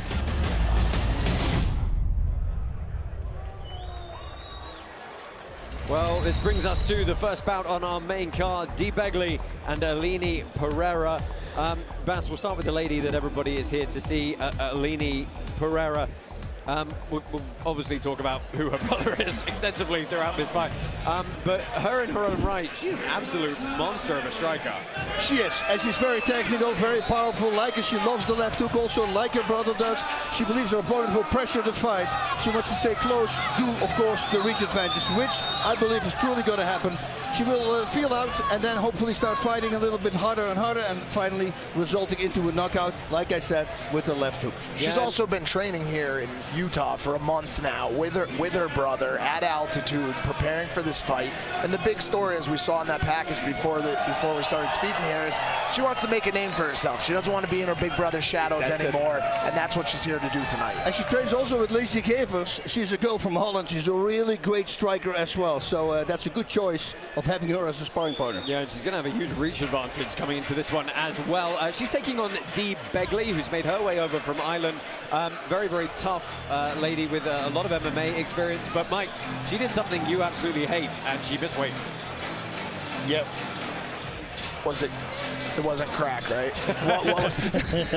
What did she missed weight by 4 pounds. Oh yes, that's right. She did miss weight by 4 pounds, and they agreed to fight at the new weight, correct? She also stood on a box yesterday at the face-offs because she is that much shorter than her opponent today. So she's gonna have to get creative, and she's a creative fighter. Fights out of Conor McGregor's gym in Ireland, and she's spinning back fists and she's going to be moving a lot. I expect her to be moving a lot in the pit today for sure. Yeah, she's going to have to find a way inside that towering figure of Aline Pereira. Let's go ahead and walk these two fighters. This is Aline Pereira and Dee Begley.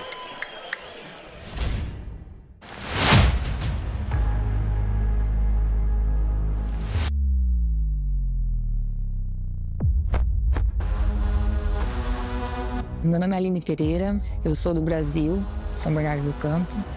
Aline Pereira is from the legendary Pereira family. Her brother is one of the greatest combat sports athletes in history. Eu acho que sexta-feira eu vou mostrar pra ela se é só o meu sobrenome. Eu venho do kickboxing, né? Agora tem 3 anos que eu treino MMA.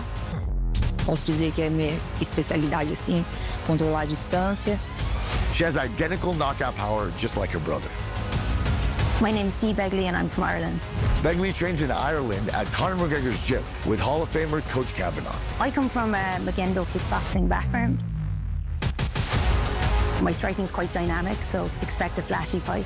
Fighting out of Ireland obviously has that great Irish boxing technique, and she's a complete fighter with over 10 MMA bouts. Aline, you better be ready for my power. I hit like a train. I'm sure you felt some of your brother's shots, so expect something like that. Sexta-feira eu te vejo lá.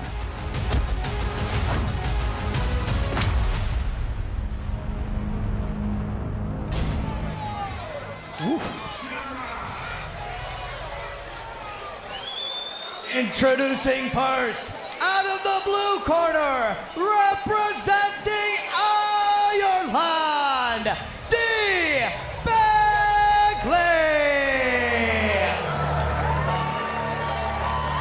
The this girl is coming. Dee Begley makes her way to the pit for her karate combat debut. A very fit traditional striker, got some MMA experience, some boxing experience. Game plan's going to be to use the lead leg move, try and be a lot faster. She did say she might look for some spinning kicks and particularly some spinning back fists. Very smart, you know, because when they close the distance, they can walk on the back fist or walk on that back kick. Not the spinning, but the back kick to the body. That's a powerful weapon. She's very, very tough. She's very, very durable as well. She's going to be able to take a lot of damage if she has to try and work her way into this one. And her opponent, out of the red corner, representing Brazil, Aline Pereira! I didn't know if she was going to walk out to Alex's walkout song. Yeah, and then pull the ball. Well, you know, she's trying to make a name for herself here. Of course, we have got to mention in her corner tonight is the current UFC light heavyweight champ, Alex Pereira. Of course, he defended his title successfully for the third time at UFC 307 right here in Salt Lake City just last week. And we've got ourselves another David versus Goliath situation here, you know? Second one in a row. The thing is also, Begley has zero pressure, right? All pressure is on Pereira. Yeah, 34 years old, brings a good kickboxing record into this one for her debut. Originally from Sao Paulo. Last fought September of 2023. She's going to pick her shots. She told us she's going to be very calculated, use her range. Got that big hook as well. Utilize that huge height advantage. Try and put herself in title contention quickly.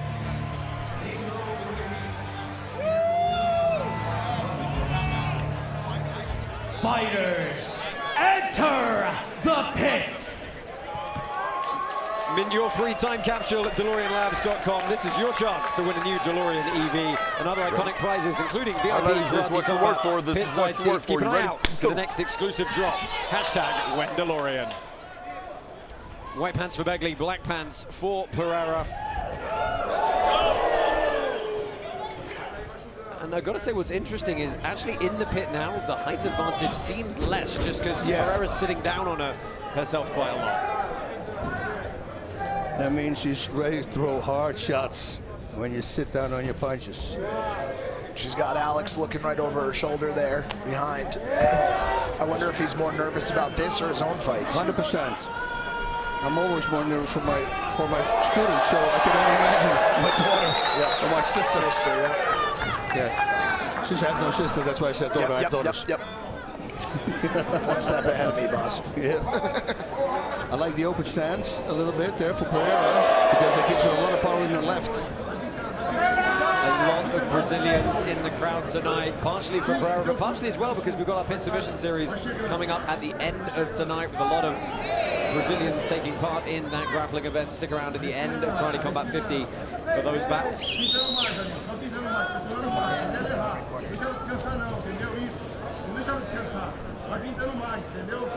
Alex just talking her through. Yeah, Begley needs to move in faster if she wants to connect. She needs to blitz faster. Well, Pereira did tell us she would be calm, she would be calculated. We're seeing that so far, a very methodical feeling out process. Yeah, she needs to set up that low kick. You see, otherwise you're going to get countered. Oh, beautiful cross there by Pereira.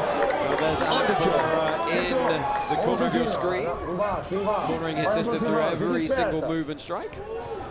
Vamos fazer ele errar, vamos fazer ele errar.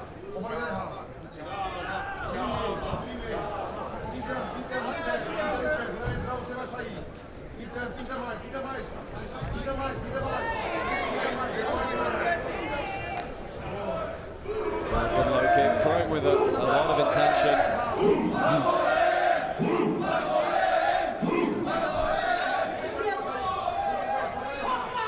Feels like there's a lot of tension, doesn't there? Yeah, because you're waiting for the moment. You know that Pereira's waiting to pull the trigger. And again, cross landed. Looks like a good amount of studying right now.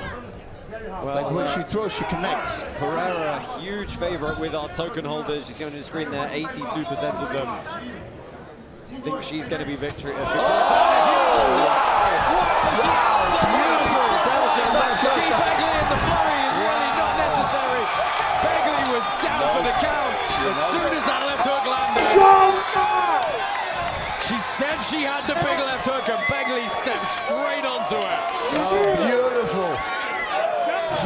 Nice check left hook. Boom, on the money.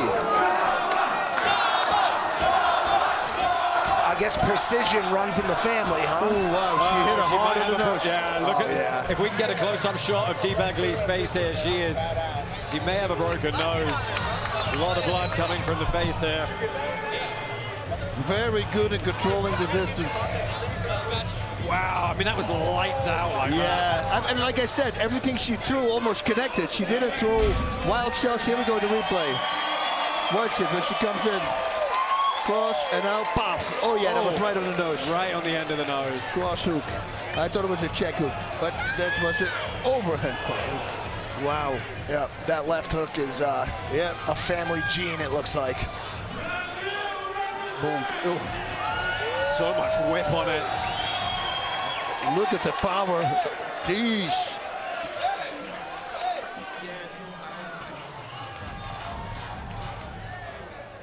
They're immediately celebrating with her brother in the corner. Let's go ahead, throw this one down into the pit, get the official decision. Wow. Woo. Ladies and gentlemen, your winner by TKO, Aline Pereira!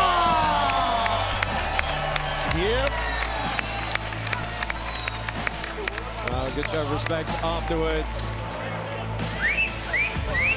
I think the women are really stealing the show tonight, guys. Two fantastic ladies bouts. Yes.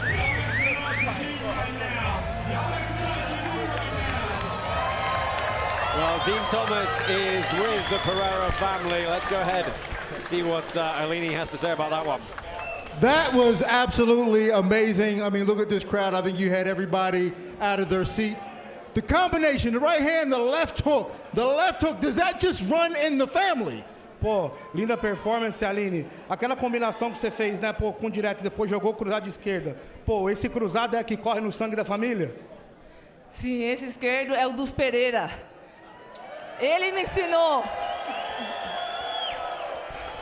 Yeah, man, that's the Pereira last hook. My big brother, the one that showed me. She came in 9 pounds overweight. Most people wouldn't have taken this fight. You still took the fight. Was there any disrespect in her coming in at 9 pounds overweight? Pô, ela veio 9 libras acima do peso. Muitas pessoas jamais pegariam essa luta. Você pegou, achou isso um desrespeito do lado dela? Cara, eu achei muita falta de profissionalismo. E ela falou, primeiro ela veio falando que queria lutar num peso, que não ia conseguir bater, eu aceitei. E depois ela não bateu o peso de novo. E muitas pessoas estavam falando que eu empurrei ela pra ela descer da caixa. Mas desde o início ela estava me provocando. E hoje eu mostrei pra ela que eu não tenho só o sobrenome. Eu sou Pereira no sangue. Yeah, man, it was a big lack of professionalism, you know what I mean? First, she asked the fight to be booked. After we all signed to be booked 5 pounds heavier, we accept. Then she showed up 9 pounds heavier. Then, you know what I mean, on the face-off, on the weigh-ins, many people say that I did too much by pushing out of that box, but she talked a lot of crap. She said that I was just here because of having Pereira on my name, but guess what? Pereira run on my blood, and that's what I showed tonight. So your brother came to the UFC and just skyrocketed to the top right away. Can we expect that type of ascension from you here at Karate Combat? Seu irmão foi pro UFC, com tudo que ele fez, teve uma ascensão meteórica, muito rápida. A gente pode esperar isso de você também aqui no Karate Combat? Podem esperar. Eu quero voltar logo. Be waiting. I want to be back here soon. Well, we can't wait to have you. Ladies and gentlemen, make some noise for Aline Pereira.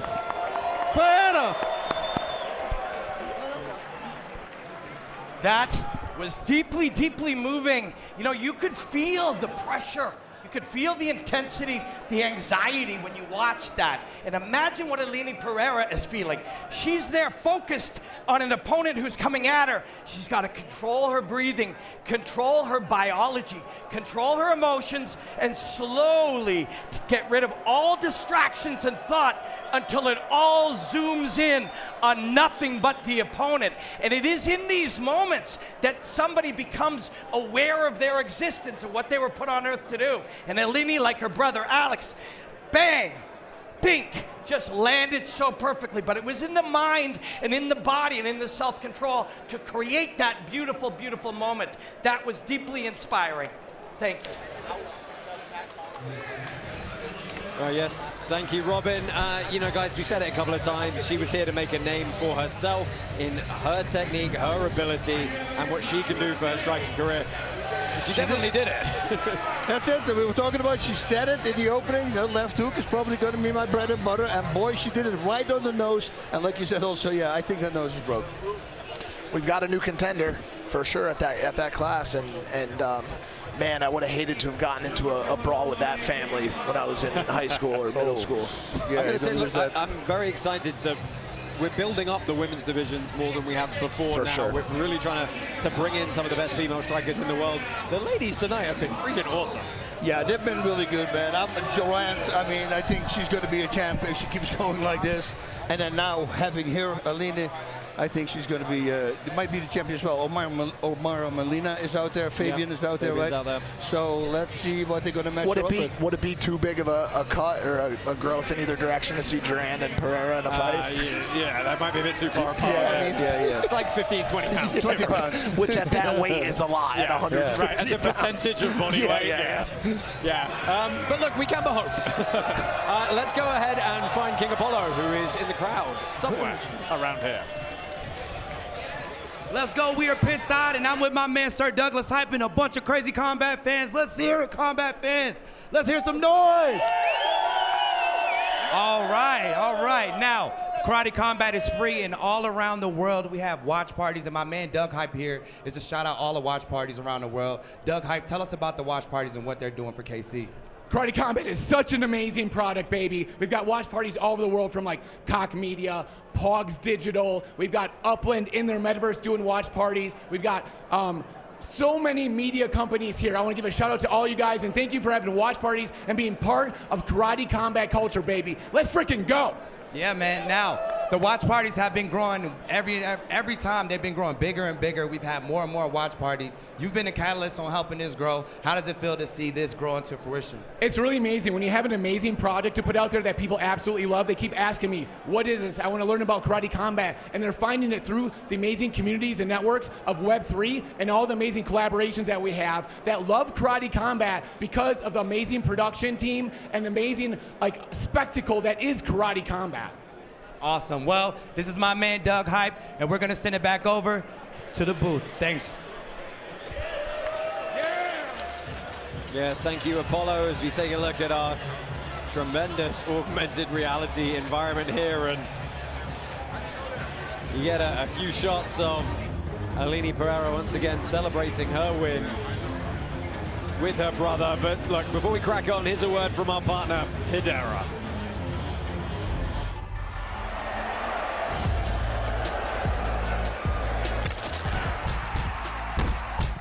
Up-only gaming is different. When a fight comes up, if you have karate tokens, you place them on a fighter.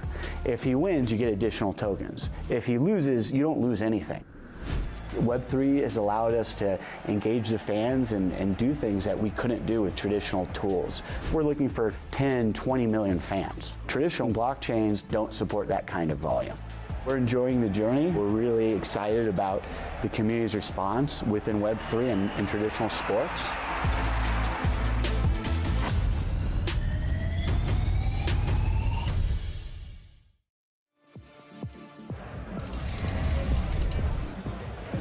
Well, your next fight up in the welterweight division is one that an awful lot of people have been looking forward to. It's Brandon Jenkins taking on Joe Giannetti. But Joe Giannetti, he's making his Karate Combat debut here this evening. He's a former UFC vet, but looking to make a name for himself here.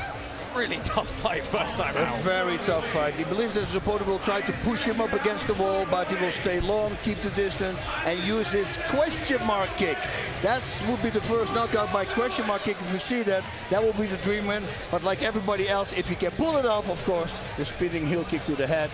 Yeah, that's the cheese. Yeah, but he's fighting one of the most unique characters we have on the karate. Mike, just talk about Brandon Jenkins, the mullet man himself. I mean, he's one of our storylines, one of our quote-unquote McGregors that, you know, his aura speaks for itself. The mullet, the kind of trailer trash look and mentality.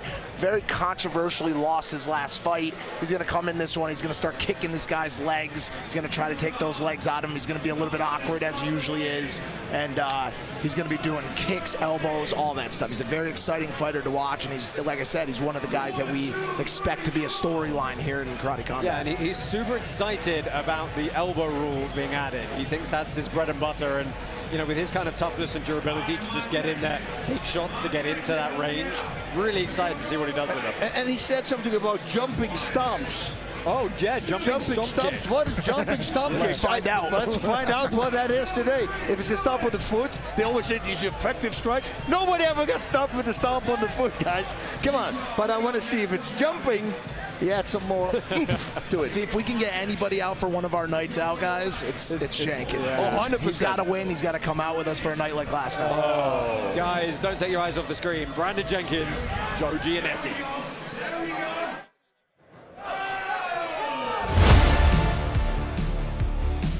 My name is Brandon Jenkins. I'm from Las Vegas.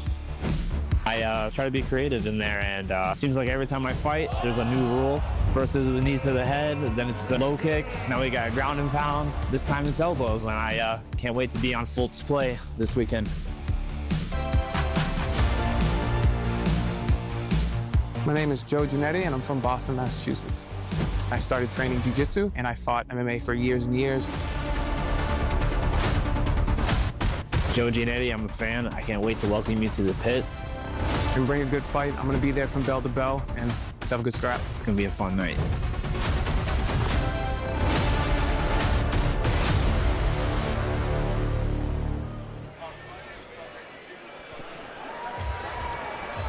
Ladies and gentlemen, introducing first, out of the blue corner, representing USA, Joe Giannetti! Well, Joe Giannetti, we welcome him for his Karate Combat debut. Overall pro record 16-6-1. Has competed on UFC as well. Actually had the fastest submission in Ultimate Fighter history. You heard it from himself. He started originally with jiu-jitsu. He's got a great submission game, but he's also got a very technical striking game as well, given to him from his freestyle karate background. And Bas, he's a southpaw as well. So interested to see how he utilizes that this evening. Yeah, because you got the always coming forward opponent. You know, it's very hard to game plan around that. You can, but you know, it's pressure, pressure, pressure. Even for the good strike, it's very hard to deal with. And his opponent, out of the red corner, representing USA, Brandon Jenkins! Oh my goodness. Oh my God. How can you not like this guy? Oh, he's the best. Brandon, the human highlight reel, Jenkins. His catchphrase we love to say is... Oh boy, almost pulled a Sam Alvey. His catchphrase we love to say is defense is optional. Which actually is insane. Yeah, it's insane, but it's also true for him. And look at Goldilocks right here. Look for him to get in Giannetti's face, make it a brawl, make it tough. He's going to take shots to give shots. And he said he's going to look to be really awkward in this battle. He's going to utilize oblique kicks, which suck, quite frankly. They hurt. He's going to use a lot of elbows and the famous jumping stamp kick that we can't wait to see. So yeah, it's an interesting one for him, coming off of a loss, controversial loss, but still coming off of a loss. I think he's got to show up tonight. Yeah, 2-1 in KC. He said he really wants to get actually one more bout Fighters in November, December as well. Enter the pit. What was that? Was that? I missed it. Did you do a front flip? He did a forward roll along the pit wall. Along the shaft, but thankfully not straight down. Right here. You ready? Ready? Let's go. Brave Browser is the official internet browser of Karate Combat. 3 times faster than Chrome and the best privacy online. Visit brave.com. Go for blood! All right. Jenkins fought like freaking 90 fights. This guy's been always fighting. He's got that right hand at the chin. He knows Giannetti's coming with that kick. Giannetti, the #1 fighter out of Massachusetts, by the way, if anybody cares. Shout out to anybody in Boston, Cape Cod right now. Yeah, he said, you know, he streams video games on Twitch and Kick. Giannetti MMA, go and challenge him. Oh, wow. That's what he asked. Yes. Yeah, Giannetti has a very fluid use of his karate background. That's a question mark. Brandon Jenkins hits the left hook, he's into the belly. Jenkins trying to get some left, he gets flatline. Jenkins has been TKO'd by Joe Giannetti in the first round. And he said he was going to do a question mark kick, and I said this is the first time it would. That was the first time I've ever seen that effective of a knockout question. That was insane. It's a southpaw question mark kick, and sometimes you just don't see it coming. Wow. Look at the top, clean as you like. And look how composed he stays. No emotions in his face. But the ground and pound as well was good here. Look, he got Jenkins 2 or 3 times on the ground as well. Highlight reel knockout. Boom, boom. Look how calm Giannetti stays. Holy moly. Emotionless, I love it. Complete in control. Yeah, that was 3 hard punches. He went out for just a second there, didn't he? Yeah, and they all 3 landed. You know, the referee, well, if he lets it go, that could be bad for the fighter, and they are there for the safety of the fighters. Wow. Wow, what a performance. Ladies and gentlemen, your winner by TKO, Joe Giannetti.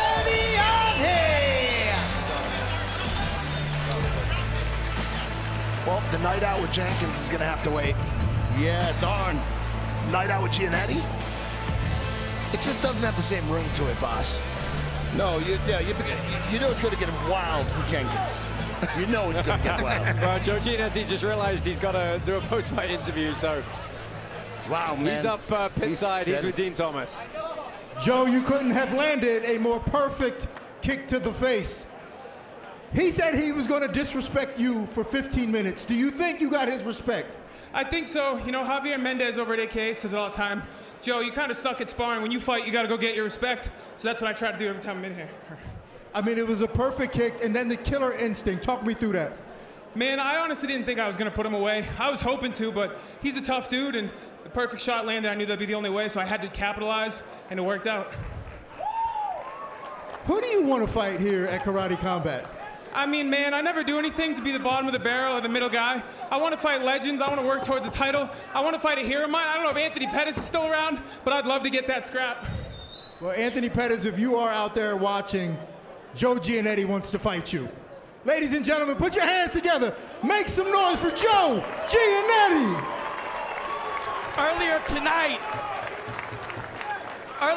I saw a package of the top 5 head kicks ever in Karate Combat history. Well, that one just made the top 5. They used to call that the Brazilian kick after Globe Fatosas, a great Kyokushin karate master.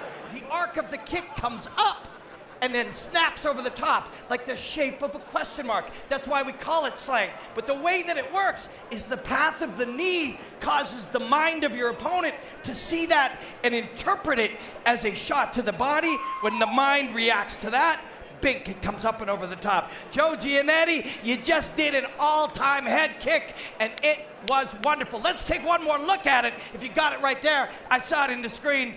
There, you'll see it plenty. Don't worry. That was wonderful. Congratulations, Joe Giannetti. You will indeed see it plenty, because that is going to be a viral head kick knockout for a while. Yeah, but especially because he said he was going to land it. You know, I love when people say something they're going to do and they actually do it. And boy, putting Jenkins out, that's a big thing. I mean, the guy's tough. Who was the baseball player that pointed? Was it Ruth or Mantle? Ruth, right? Pointed to the outfield and called a shot. And then, as you guys know, the big thing was the follow-up. Yep. He got right on the gas pedal, landed that uppercut, went right to the ground with him, started the ground and pound. It was fully composed, to your point. That was the thing. Accurate shots the whole way down. Yeah, but you know, normally when you see somebody, they're going to go in, and you see the facial expression move. He was completely in the zone. He just was like, doing a nice job, and just finished in the perfect way. Yeah, I mean, Joe Giannetti is one of those guys who, okay, fine, he didn't make it in the UFC. right? But he's still a really freaking good fighter, and to be able to see that on display tonight with a performance like that, you can't ask for a better debut. We got to find some really good people for him to fight now. I'm super excited to have him back. That was a lot of fun. Yes, Saxon Janjira, Luby Stadium champion, that was his thing, the question mark kick, and I sparred with him, and it's freaking crazy because it's very deceptive. Yeah, well, we've got a few more fights to look forward to on our main card. Thank you to our partners at DeLorean. Mint your free time capsule at DeLoreanLabs.com. This is your chance to win a new DeLorean EV and other iconic prizes, including VIP Karate Combat pitside seats. Keep an eye out for the next exclusive drop. #WhenDeLorean.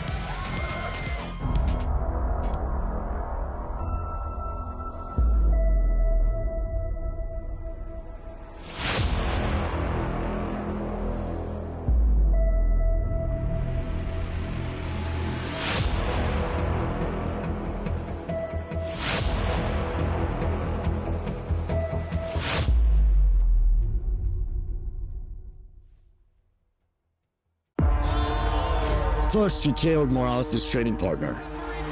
Then KO'd the opponent Morales took to a decision. Now he's coming for Morales himself.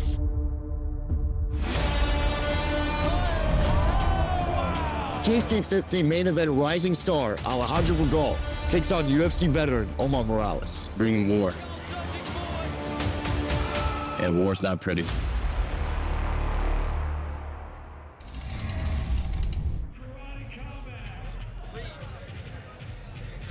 Oh, hello and welcome back to Karate Combat 50. We are live in Salt Lake City, Utah. 3 more fantastic KC50 fights coming your way. Of course, 1 more IFC main event fight as well. And then 4 Pit Submission Series bouts to round off our night. Still lots of combat sports action coming your way from the pit. Let's go ahead and find King Apollo, who's going to familiarize you a little bit more with our up-only gaming.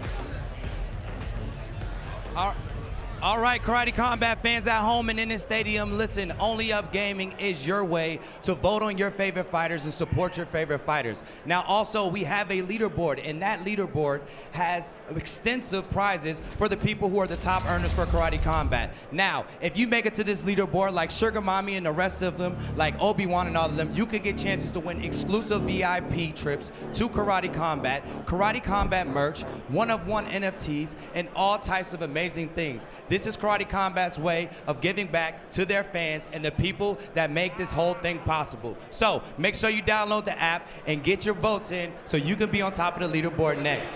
And back to the Josh.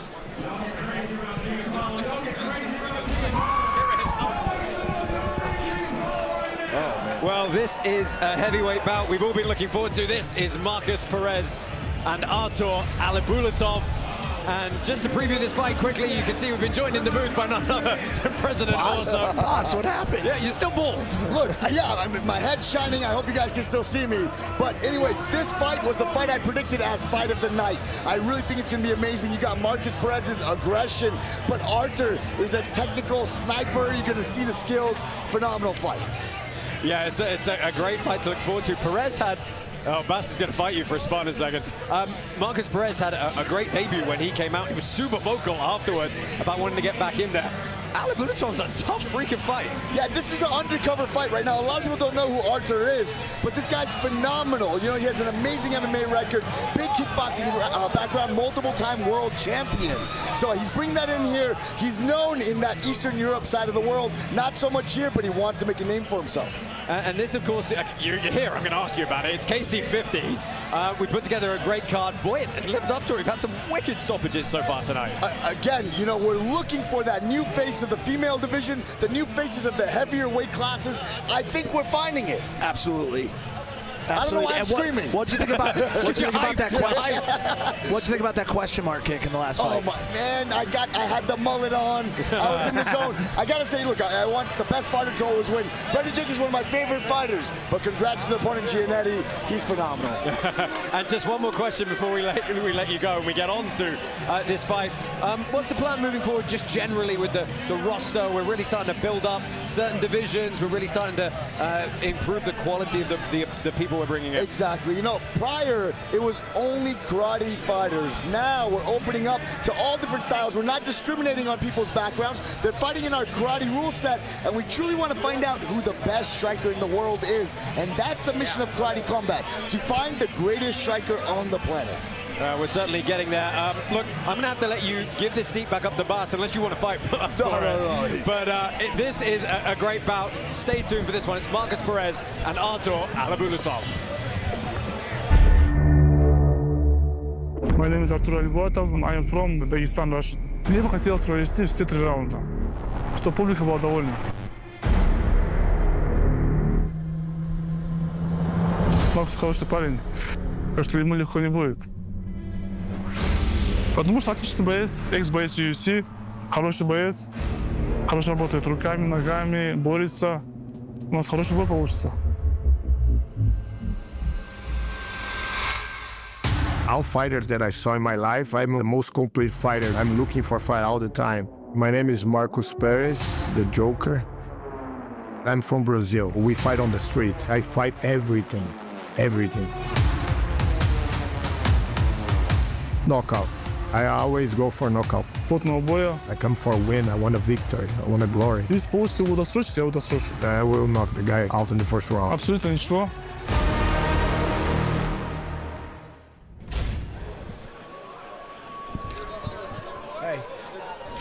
Ladies and gentlemen, introducing first out of the blue corner, representing Brazil, Marcus Perez.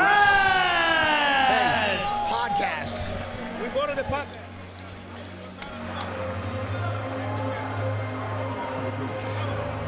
So Marcus Perez returns for the second time to the Karate Combat Pit. 36-year-old is looking for his second win.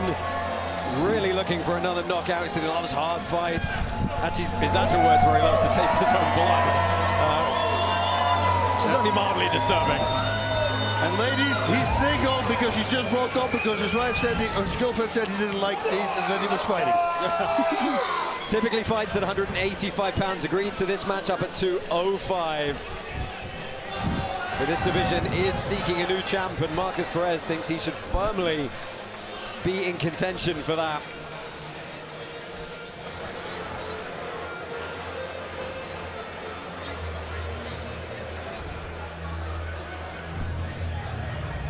And his opponent, fighting out of the red corner, representing Russia, Artur Alibulatov.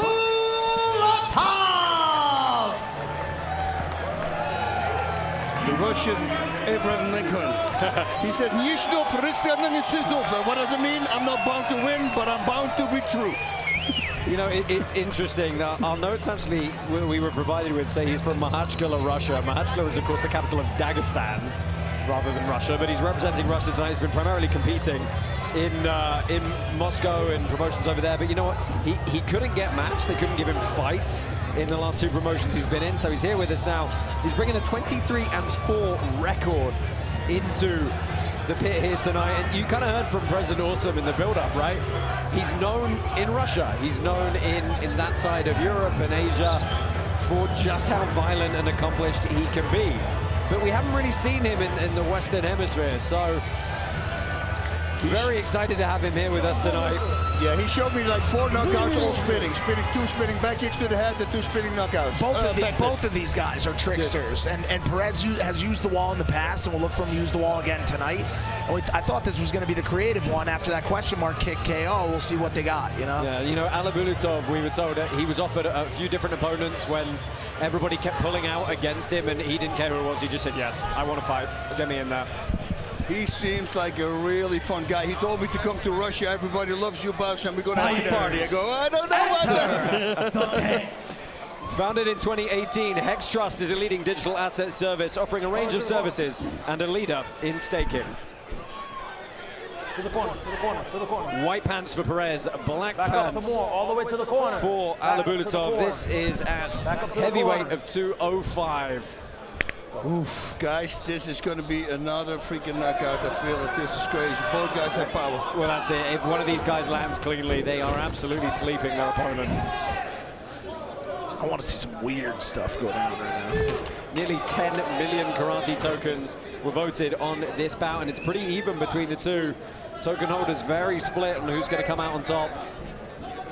It's actually not usually the case when you have unknown debutants taking on people who we've seen before.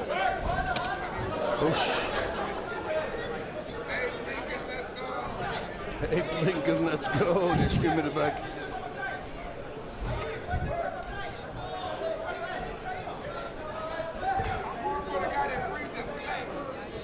Expect a spinning attack from Alibulatov. Yeah, very considered, respectful feeling out process here. And Bas, is that typically just because they know the power the other guy has? Yep. You can't afford to take an errant shot early on? They need to find out the reach from the opponent, because if you train with a guy with shorter arms and suddenly your opponent has longer arms, yeah, you're going to be in for a surprise. And especially if everything is power. Well, Perez looking fluid as he back ends with the spinning back kick. He's had to dive and parry out of the way a couple of times now. Some people drawing early comparisons here between Artur and Abraham Lincoln. That's what I said, that quote that he said. I'm not bound to win, but I'm bound to be true. Yeah, Perez is a 7-5 UFC veteran as well. And Perez will use that wall if he's given the chance to. But right now they're hanging out in the middle.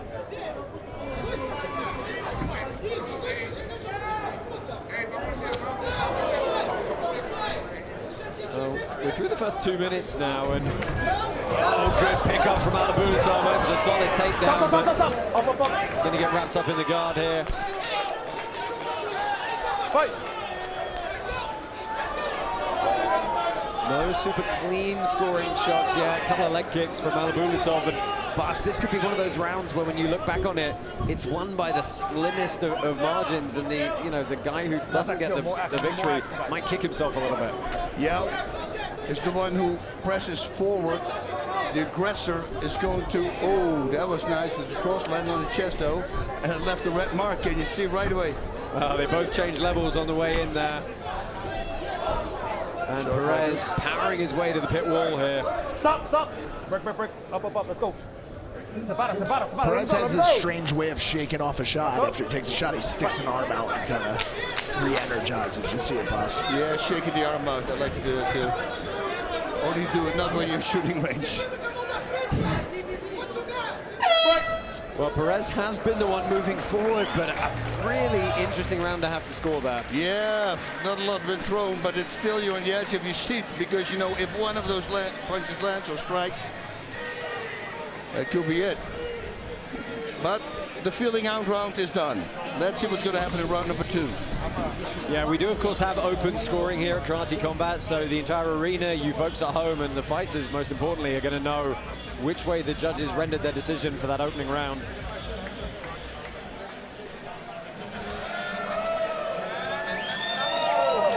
Look at these beauties. Yeah, it's always a great vibe here at Karate Combat. The crowd's in attendance. A lot of merriment. Oof. We've got the whole Pereira clan behind us right now.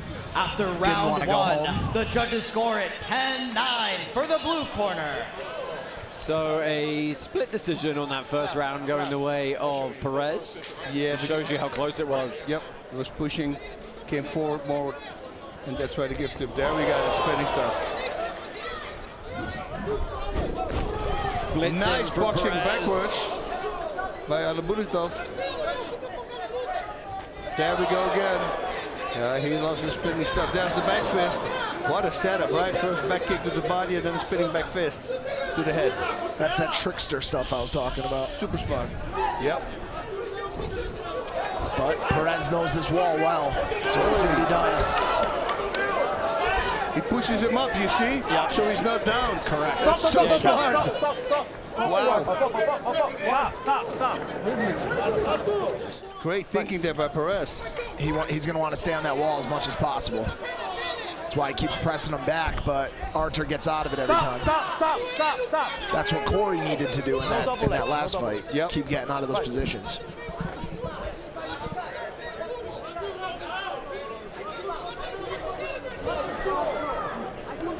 So let's see if he kicks going up. Let's see if he pivots out of this or if Perez goes for a takedown. He's back on that wall. He's going to get him on that wall. You see, he put him on it. Yeah, but he's got 1 foot off the ground, one foot on the ground. So striking allowed now. Yeah, he's allowed to strike. But long enough break for the referee to render a stand-up. And it's a much better round for Perez. Back up some more. Back up some more. Perez is going to keep pushing him towards the wall now, for sure.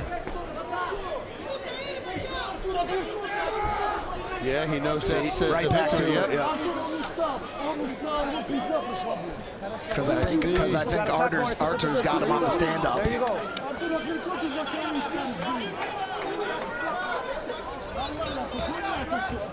You need to go hard body shots.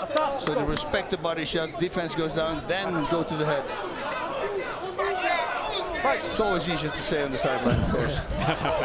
Well, Perez blitzing his way in again with the big shot. That's a big knee! Alibulatov rushed against the wall. Perez is throwing a lot of shots in, but he's down. He made the mistake of running down to both knees. But what a knee strike from Marcus Perez. See, Perez is just going to start backing him down again. How can I back him down? How can I back him down? Well, he's trying to lure there he him goes again. Look, back to the wall. Ooh. Well, Perez with good head position there. Making it very rough and uncomfortable. Referee's going to stand him up once more. Perez is starting to get a little bit tired, it looks like. Yeah. Taking a little break there against the wall. Yeah, it shows the fight IQ, right? Knows when to put it on, knows when to take it off. Lots of bucking and weaving. Yep, and now he's up on the wall. Oh, what's happened to Alibulatov? Wow, nice job. Wow. Just fell back. Alibulatov looked like he collapsed or just tripped against the wall, maybe. It's tough to tell from our vantage point. The second round in the books, and I think that one's going to be pretty decisively going to the Brazilian. Yes, 100%. Now that was a left, found his way in, but the right knee, which hopefully we're going to see in a moment, was absolutely brutal. That was it. Beautiful. But Artur kept looking, still in the fight. Another look back at this knee, and that's just clean. So nice. What a great timing.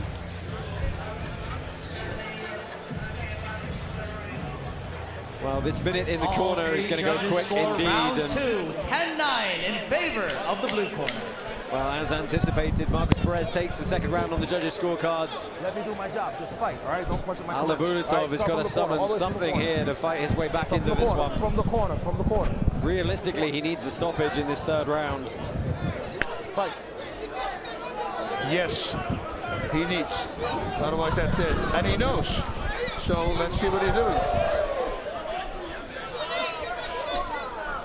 Yeah, one question. Just the worst part to be in the corner. Yeah, Alibulatov hasn't fought for 2.5 years, so that was one of the questions I had coming into this one, was how would the ring rust be? You know, he's coming off a fantastic streak of wins, but time passes, you know, you lose a little bit of that fight time. Wow, the ref is getting very angry, dude. Go over there. Go over there. Go over there. Go over there. When I say stop, you stop. You listen to my commands. You understand? All right. Well, our referee laying down the law on this one. When I say stop, you stop. I understand, but you do it first. Let me take care of him. But if I tell you to stop, you stop. All right? Well, you got to Let's figure go. this break is good for Alibulatov. Come here. Oh, is he going to take a point? Come here. Or is he going to get a warning? Let's finish clean fight. All right? Let's finish the clean fight. Touch gloves. Ready? Back up. Back up. Boss, did you ever have it out with any refs when you were fighting? And No, I didn't. I couldn't understand them anyway because the Japanese. Maybe the ref should try saying stop in Russian? Well, yeah, I was going to say, the funny thing is he doesn't speak a single word of English. Not a lick, apparently, because stop you would understand, right? Go. Great body shot. Yeah, Perez is coming. Yeah. Blitz has been great for him. Yeah. Now I hope that they're going to listen. Oh, Perez is saying he got headbutted again. Well, I said I didn't see it. We'll see if our replay guys can get a close-up shot of that. I'm sure it was a very grindy clash of heads. Let's have a look. Oh, I don't know. Yeah, he's pushing it forward. He's pushing his head forward. But if you're Perez, are you giving up that top position? Because exactly. Do you know what I'm saying? Like, he's in the position that he's been wanting to get into the whole fight here to go and make that claim. What are your thoughts on that, boss? Yeah, no, I would have done it either because he was in the perfect position to finish the fight. That's what I'm saying. Good combo for Perez on the inside. See, this is where I get worried for Perez. I want to get him back on the wall, dude. Yeah, he's fine. That stand-up stuff is... There we go. He goes back to wrestling in the clinch. Nice little trip to turn him round, and he's pinning and punching. See, he's got to finish now. He's got to finish it right here, dude. Big elbows from the standing position. Put everything you have. Oh, man. Yeah. He cannot strike now. Yeah, well, he put one leg up, so he can. Big elbows. Oh, my God. That's a technical mount. Trying to get the finish here. Alibulatov can't find a lick of defense. Marcus Perez looking for the stoppage, and he gets it. That's it. Smart. Exclamation point from Marcus Perez. Wow. Wow. Takes a little longer with the Russians, man. I mean, look, we've seen how vocal he was on the mic after his first knockout win. Can't wait to see what he's got to say after that one. Wow. Yeah, he got angry. Well, note to self, don't piss him off. No.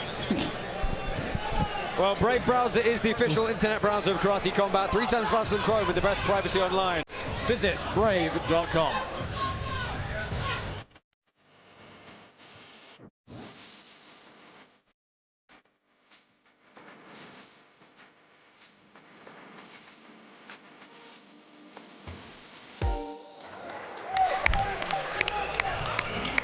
Yeah, he's talking to him, but he doesn't understand what he's saying. Doesn't understand the link.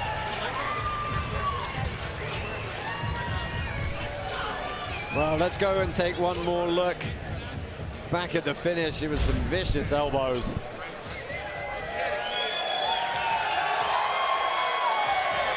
Great connections on some of those. Yeah, that last one was on the jaw, on the button. Very close with the knees on the ground and not on the ground. Ladies and gentlemen, your winner by TKO, Marcus Perez!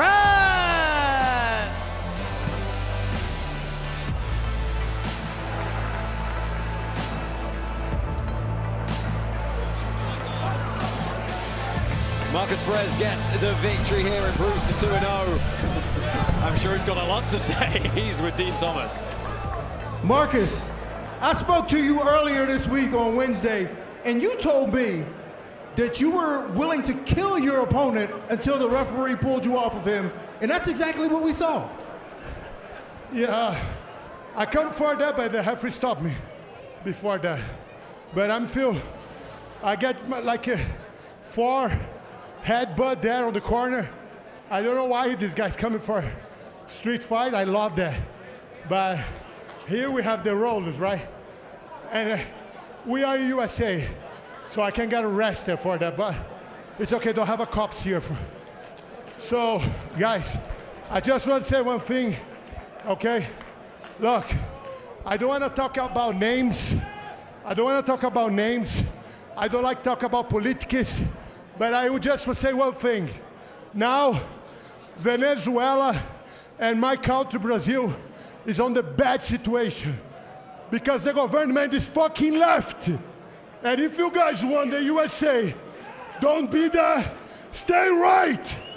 It's Trump, Trump, Trump, Trump, Trump, for God.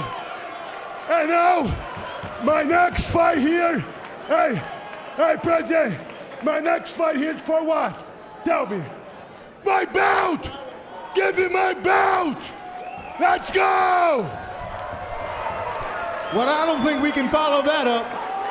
Put your hands together and make some noise for your winner, Marcus Perez. Marcus Perez, at his root, is a fighter. Yeah, he's an athlete. Yeah, he's an artist. this guy's a fucking fighter. I've got the privilege of commentating him in Jorge Masvidal's Game Bred Bare Knuckle MMA. I've got to commentate him where he is a grappling champion in subversive MMA. He does not give a fuck what the rule set is, because in the end, it isn't going to be about technique. It's going to be about his mindset. In his mind, two people are locked in a cage, or in this case, a pit, together to rip each other apart, and he's going to be the one coming out. And more often than not, he is, and I can drink to that.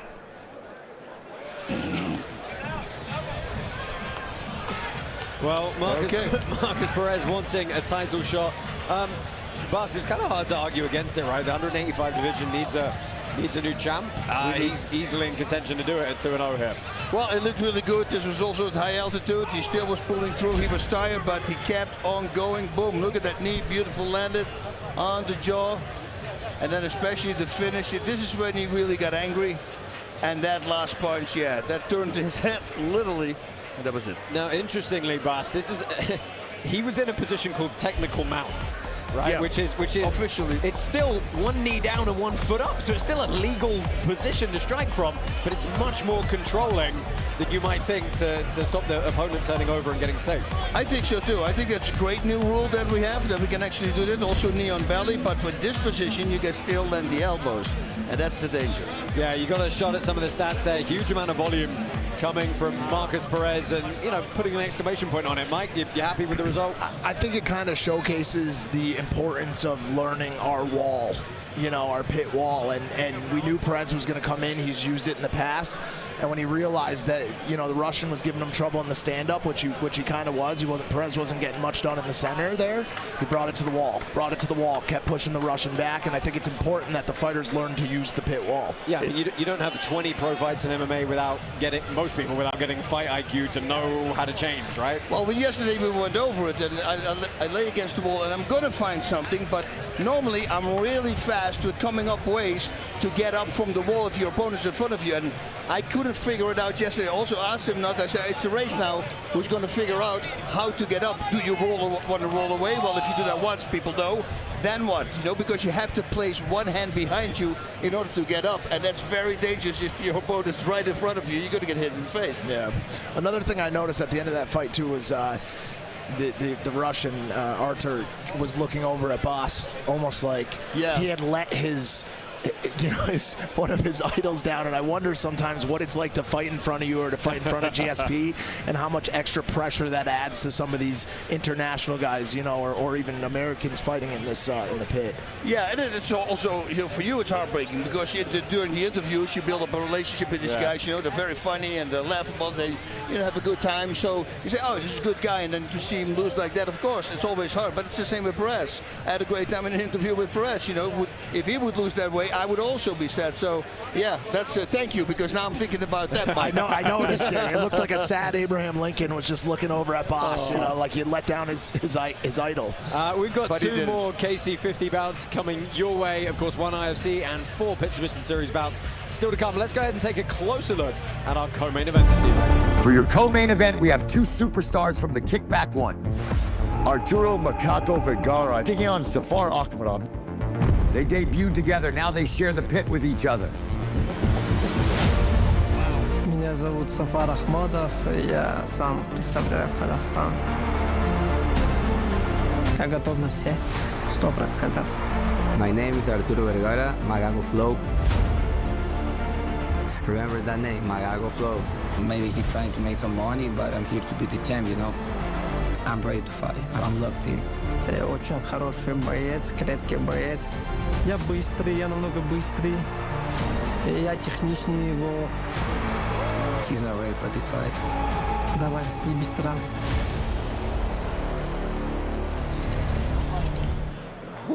Well, this is your co-main event in the bantamweight division. Arturo Vergara and Safar Ahkmadov.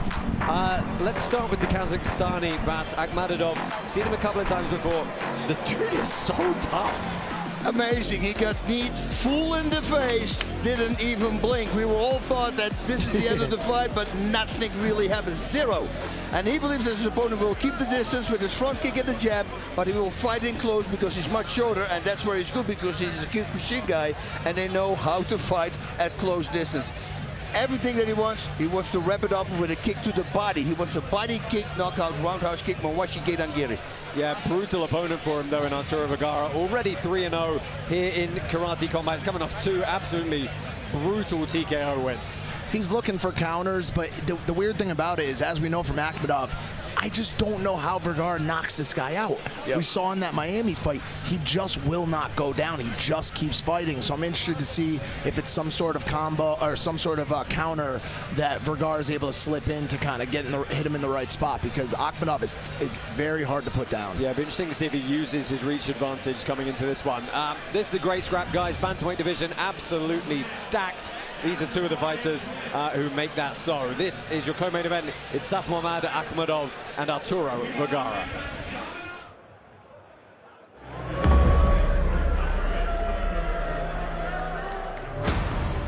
For your co-main event, we have 2 superstars from the Kickback One.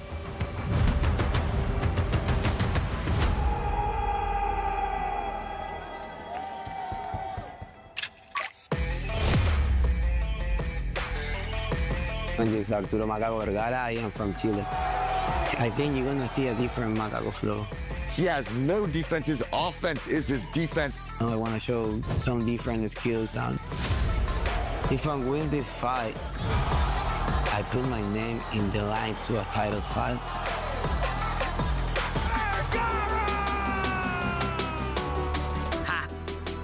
For the 2nd time in a row, he's the co-main event of Karate Combat, and he wants to show us that he's ready for that main event spot. Меня зовут Сафар Ahkmadov, я из Казахстана. Круто, я много выступал по ММА, знаю, что такие локти, что такое сечки, вот это все мне знакомо. Будет много крови, много зрелищ, будут сечки. Debuted for us at the Kickback, and he had an absolute war with a very high-level strike, and it was a very controversial decision where Safar won. His style is just, whatever. He's just gonna try to go forward, put a lot of pressure and throw the same combos, the same kick. Говорит, что я скучный боец, но это мы с тобой еще посмотрим. Be ready, because this is gonna be your last fight in Karate Combat. И он будет все время двигаться, будет в напряжении, и будет бояться, будет убегать.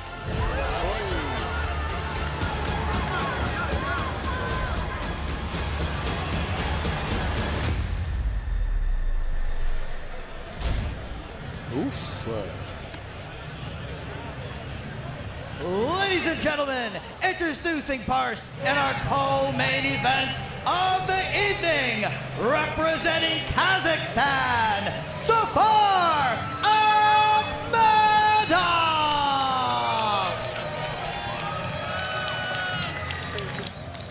We welcome back Safar Ahkmadov, bringing his 1-1 record in. He said, he told us he knows he's smaller, he knows he's got to get in on the inside. He had to bring in actually a lot of much taller training partners to make sure he was well prepared for this bout, so I love to see that happening. He's really starting to settle into this bantamweight division now. And Mas, there's something about just tough guys make it fun. You know, I said, did anything happen funny in your last training camp? He says, everybody was taller than me. That's because he said he trained with only taller sparring partners. And his opponent out of the red corner, representing Chile, Arturo Vergara!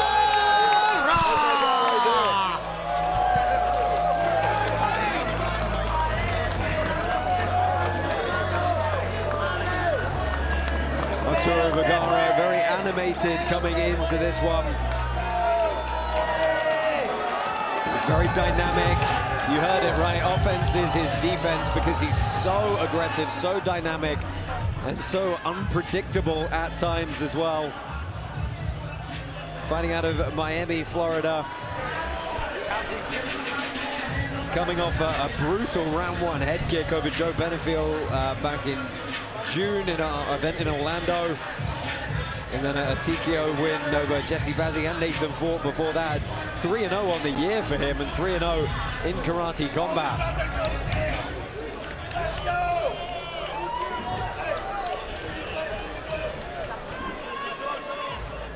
Karate Combat 50 is brought to you by Kurgo.com, the fastest growing crypto online casino. You can place a risk-free bet on any of today's fights, and if it doesn't hit, they will not only refund your bet, but also double the amount so you can continue playing. Black pants for the... Oh, he went for the Masvidal. Yes, he went for the Masvidal. Yeah, takes no prisoners. Here's the problem. You can't. I don't know if you can knock Ahkmadov out. I don't even know if it's possible. Kick as well. He just comes. Yeah, he just stayed in there, unfazed by the offense of Vergara. And that can't be the best feeling for Vergara either, just to know that he's... Well, if he would have landed that and then he's still bouncing around like this, then you're going to go, okay, that takes a little bit harder way, I tell you. The front stomp to the knee, trying to slow down the movement. That was a good inside kick, and he skims the head. Yep.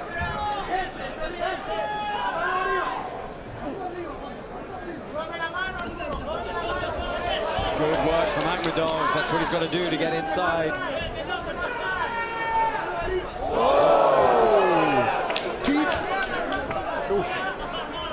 Oh, look at this. Well, the problem is, Baz, as well, they're orthodox versus southpaw in those starts, so those power kicks are coming right up the open side. That's it, yep. Power left kick for Ahkmadov. Oh, sorry. For his opponent, of course, Vergara, is the liver kick. But now, it's a close stance again. Keep switching stances around, trying the knee. He went for that knee to the liver. Now we got again inside low kicks, crosses to the body, uppercuts. Well back up to the feet, but good wrestling. Going to take down again from Vergara. Heavy heavy favorite with our token holders. 79% think Macaco Flow is going to get the job done. Oh, nice. Oh.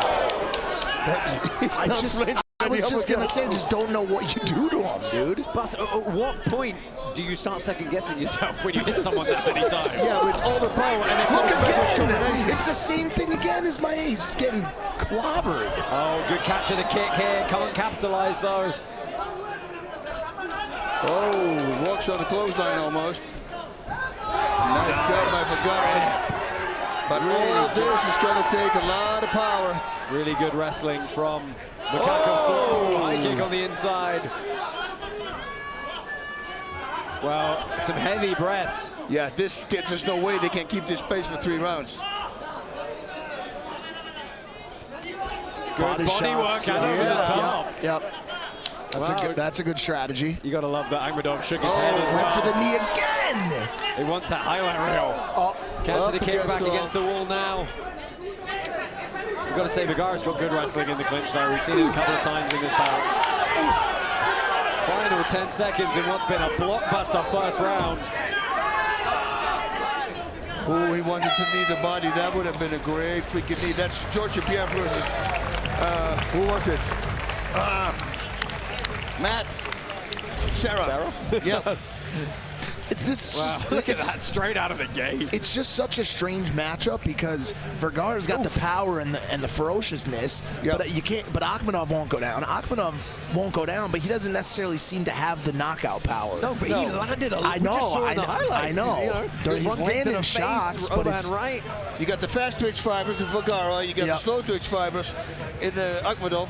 Right, the problem is Vergara is throwing a lot of energy out that those fast twitch fibers need a lot of. Right, and he's only got TKO victories. You've never seen him go a full 3-3s here.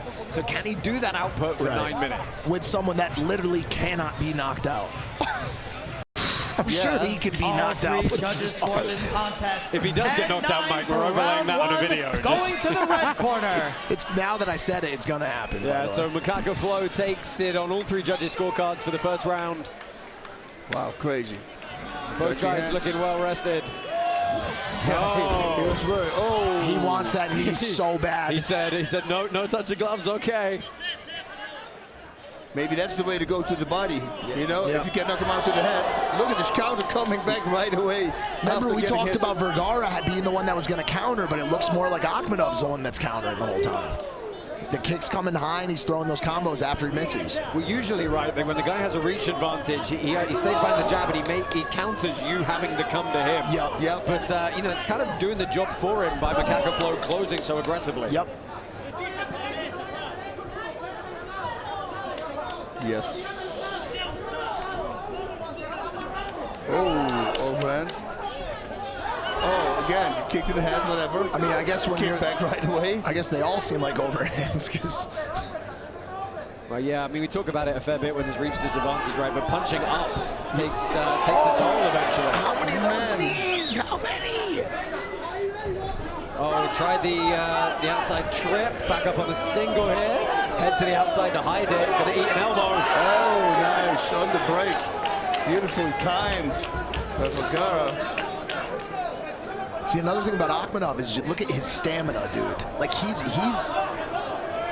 moving. He said this the first time I heard him say, I am in shape now. Yeah. So, and he was already in shape before, but now I think he brought it to the next level. I mean, he's got to be right. Look at this big knee. See how he's able to get back up like that? Yeah, he's so good at getting back to his feet. It's crazy. Getting some offense off, but he's very much on the receiving end of abuse here from Vergara. Minute 15 left in this round. Oh, beautiful knee to the body. Those are very dangerous. This is like a movie where it's like, stay down, and it just keeps getting back up. You know those dreams where you can't do damage to your opponent? Oh, it's the worst. Oh, the palms in the face as well to keep the range. You had those dreams too, right? Man, how does he get up like that? He's got so much power in his legs. I would go knee with thighs, do something else. Oh, nice trick with an elbow. I think the referee's should break them here, perhaps. Yes. Yeah. Look at that. Final 30. And look, he's right back at it. Look at I think he's hoping those body shots pay dividends as we move into the third round, but it's a risky strategy, right? He's a white belt now. He threw his black belt away. I'm just so interested to see. Look at this. Good heavy hip sprawl as well. He's beating the body. Oh! Nobody's. Like whatever. What are you doing? What the hell? The gamesmanship here. Okay. Oh, okay. Whoa. Well, the crowd are loving this. Ahkmadov wants to keep going. Oh my God. Oh my God, bro. This guy's insane. No, he's just fun to watch, Don't dude. fight people from Kazakhstan, man. Oh my goodness. Well, the good news is, guys, you're going to get 3 minutes more to do it. Whoa. Really hope. Hey, look, we haven't had to talk about it tonight. We have our crazy sudden death rule is in effect for karate combat. We haven't had to use it once tonight, but in the event that there's a draw or a split decision, we have a sudden death 4th round. I kind of hope that happens. I kind of hope too, but I think on points, yeah, Vergara is ahead. You could argue a 10-8 for this round as well, so that's what I'm curious to see if the judges go that far. All three judges score are round 2, 10-9 for the red corner. So this is do or die for Ahkmadov now. He needs a knockout or a big 10-8. Going to be very, very tough to do. He says, fight now, fight here. Look at him. He just wants to go. Oh, good. Now we've earned some respect. He says, come on. Let's go. Oh! He wants that overhand right so bad. It's either going to be a knee or that right hand. He wants kill or be killed here. Oh, my goodness. This is the 3rd round. The pace is insane. Let's go. Spinning back fist. Oh, it just bounces off his head. They don't fuck around the way we do. I want to know how thick his skull is. Unreal. Oh, body shot. Beautiful. Left hook to the body. Very smart late in the little runs. Accidental low blow. Hit him. It's going to be more moments to recover. Not that I think he needs it. He doesn't even want the time. Not strong. That was a nice leg kick. But this is, you know, Vergara, it's not smart to get lured into that firefight, right? He's up 2 rounds.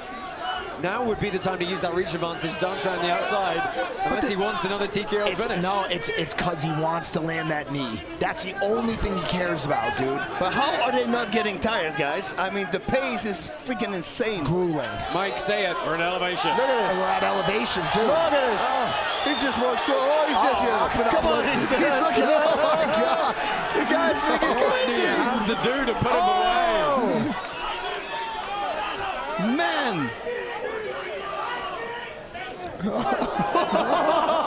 Everything he throws out.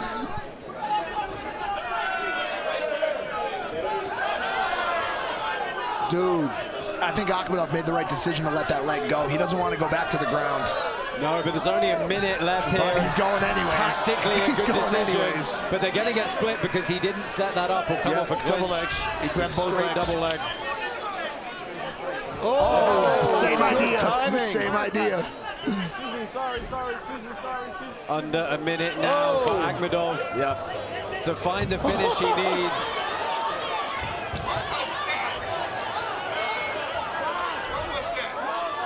Yeah, you did. Let's go. Let's go. Come on. Could this finally be Ahkmadov's? Oh, it could Getting be. tired. It could be. Let's go. Man, 30 this is seconds insanity. left. Energizer Bunny. Do. There's a That's what knee. we're going to see. We're just going to see the windmills now. That's all he can do. Lands the right. Lands the left. Great body shots. Good work. Oh, nice. That right. This is so He's hunting with that right. He wants that right. Ahkmadov's got chance for 2 or 3 more shots at most. He is landing. Final 5 seconds. Is it the knee or the right? Last second. No. Oh, we're gonna go to a judge's He decision. pulled that kick at the end. You see on the bell, he pulled the kick. That's how he's in the their game. feet for these 2 warriors. What a bout. Oh, man. Wow. Holy moly, bro. Anguish on the face of Ahkmadov. He knows that he's probably dropping the decision here. The what an animal. The ref is looking around like, what the fuck just happened? Jeez. What the heck was that? That was insane, right? Man, he's Insane.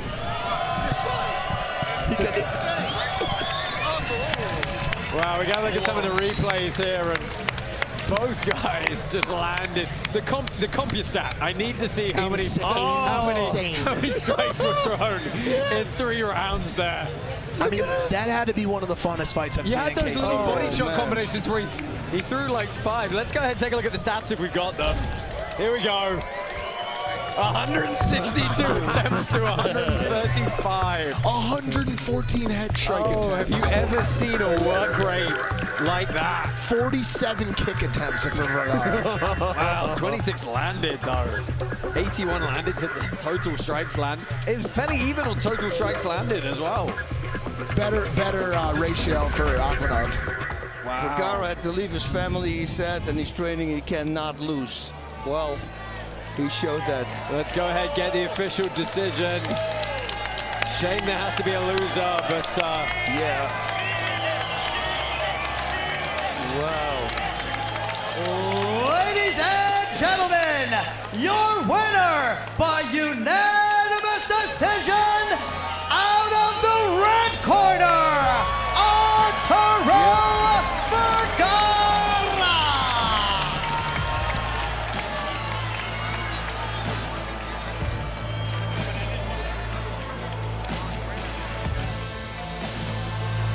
Wow, man, one of the best fights we ever had, right? Unbelievable. That was cannot match that for incredible. entertainment value. That was incredible. Yeah, he deserves these. Accordingly, what's us and Yo, I mean, look, we've said it a few times tonight. It's bantamweights, man. It's the bantamweight division. It's almost stacked division. Man. Unbelievable. Unreal. Unbelievable. So, Arturo's saying as he said, how tough is that dude?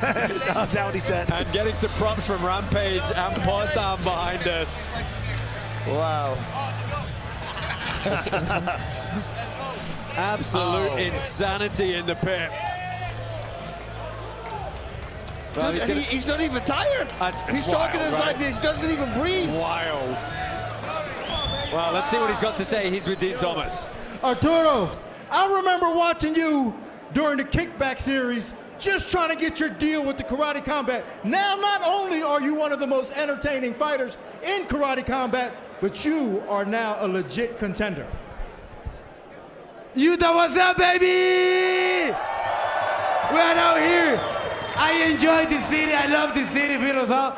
And thank you for everybody. Thank you, thank you, thank you. I love the fight. I thought I was gonna knock this motherfucker out, but he's tough as shit. What the fuck? He had a head like a can of yams. How did you not knock him out? Damn, did you see the flying knee in the beginning? What the fuck? How he survived, bro? Damn. Well, yo, thank you, everybody. Thank you, the president of Karate Combat. Thank you for the opportunity. Thank you to my mental performance coach. And of course, thank you to all my family. I couldn't see my family in 3 years, and all this is for all of them. I'm from Chile, I'm an immigrant, and I'm just chasing my dream. It looks as though we have the president here to say something. This fight was unbelievable, and it takes two to tango. Just hats off to the opponent and Arturo himself. You know, one thing I want to say, you know, the opponent got a little emotional afterwards. He really put his heart and soul in there. For the way he fought, he's going to get his win bonus still. It doesn't matter, you know, he's a winner the way he fought. Arturo, I understand you're blowing up, you're doing great. We're very close to that title shot. I'll talk to the champion and we're going to see what the next move is for you. Okay? Performance of the night. Performance of the night. Thank you all the crypto guys. And let me tell you something in Spanish. Esto en español para toda la gente que está persiguiendo un sueño, para todos los que han salido de su país buscando una oportunidad. Denle color, sigan luchando porque siempre se puede. Word. Put your hands together for Arturo Vergara. Thank you, Dave. My friends, in many different philosophies around the world and religions even, we've heard the idea, do not pray for an easy life. Pray for the strength to endure a difficult one. And that was the story for Vergara tonight. Ahkmadov refused to give him an easy fight. So he had to have the strength and the courage to endure a difficult one. Part of the story of that fight is when you're getting hit and you're hitting your man, you're smashing him with everything you have, and he doesn't go away. How do you process that? Well, we see that in everyday life, in your job, in your art, in your passions, in your dreams. It doesn't come easy sometimes. You gotta just dig with it and stay with it and persevere through to the very end. That's what Vergara did. But like President Awesome said, it took two to tango, and we need to thank both of those two wonderful martial artists for giving us such a profoundly inspiring fight. Man, this is way up there with me with best fights we ever had. I mean, but you remember round one that I said, can they keep this pace? And they just kept it till the very freaking end. What a fun watch. Wow. And look, I mean, President Awesome said it, right? It takes two to tango. I'm so happy that Ahkmadov is going to get his win bonus as well. I think, you know, performance of the night bonus for Vergara should kind of be a foregone conclusion, but we'll see as we take a look back at some replays here. Oh, insane. Look at this. Bonk, bonk. Uppercut landed. He doesn't even flinch. Look at me in the face again. A cross landed, whatever. Both neck kick in the head. And he just starts firing. He just starts firing immediately. I want to know. I want to know if he even feels sore the next day. Oh, wow. It's just mind blowing, dude. Insane. And where, I guess the question is, like, for both of them, what's next, right? High altitude, by the way. At elevation.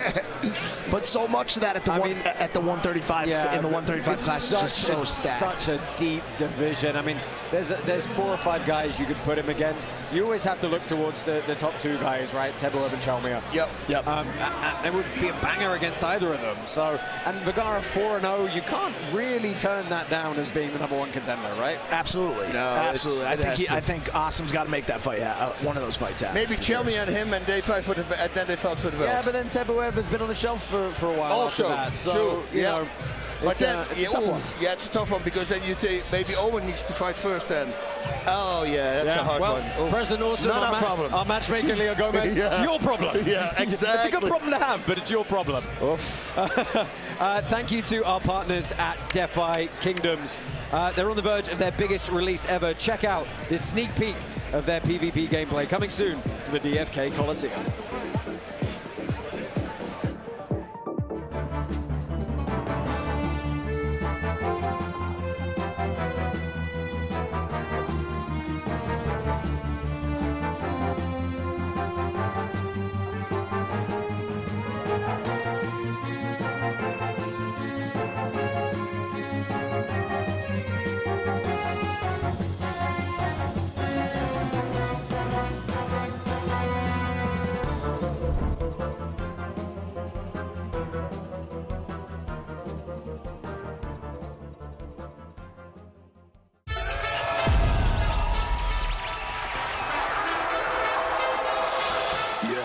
We've been working for years to build a platform that gives our fans control of karate combat. In the new app, you'll be able to collect free karate combat tokens and then vote on your favorite fighters with those tokens. If they place their tokens on the fighter they think is going to win, and they win, they get more tokens. If not, not a problem at all. You lose no tokens, then just try again.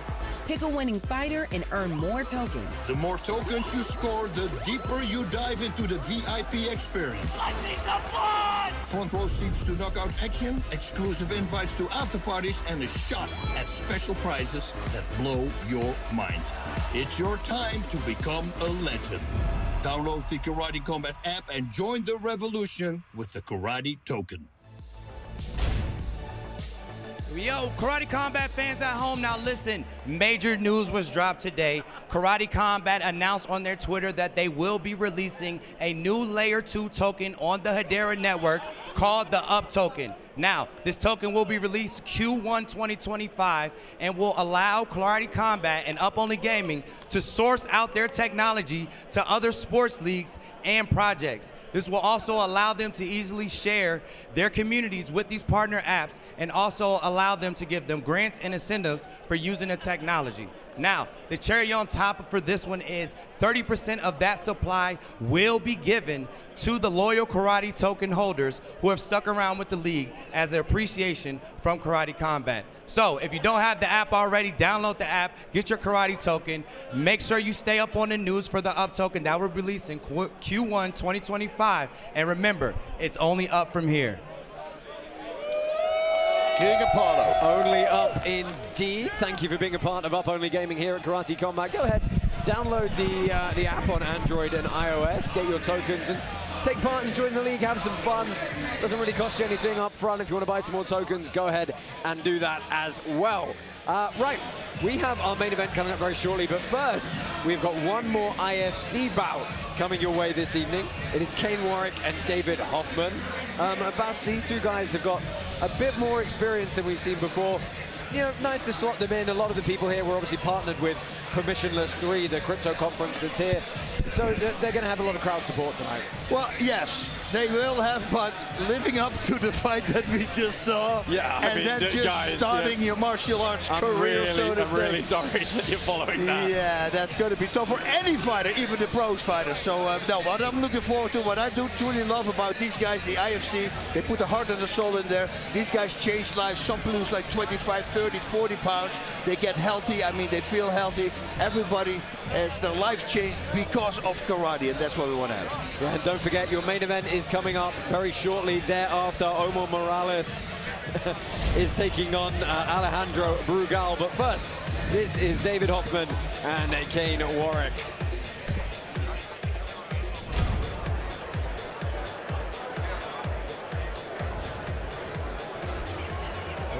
Ladies and gentlemen, this is our IFC Main Event of the evening. Introducing first, out of the blue corner, representing Australia, this is Kane! And of course, we've got back in the booth with us George from Crypto's Us.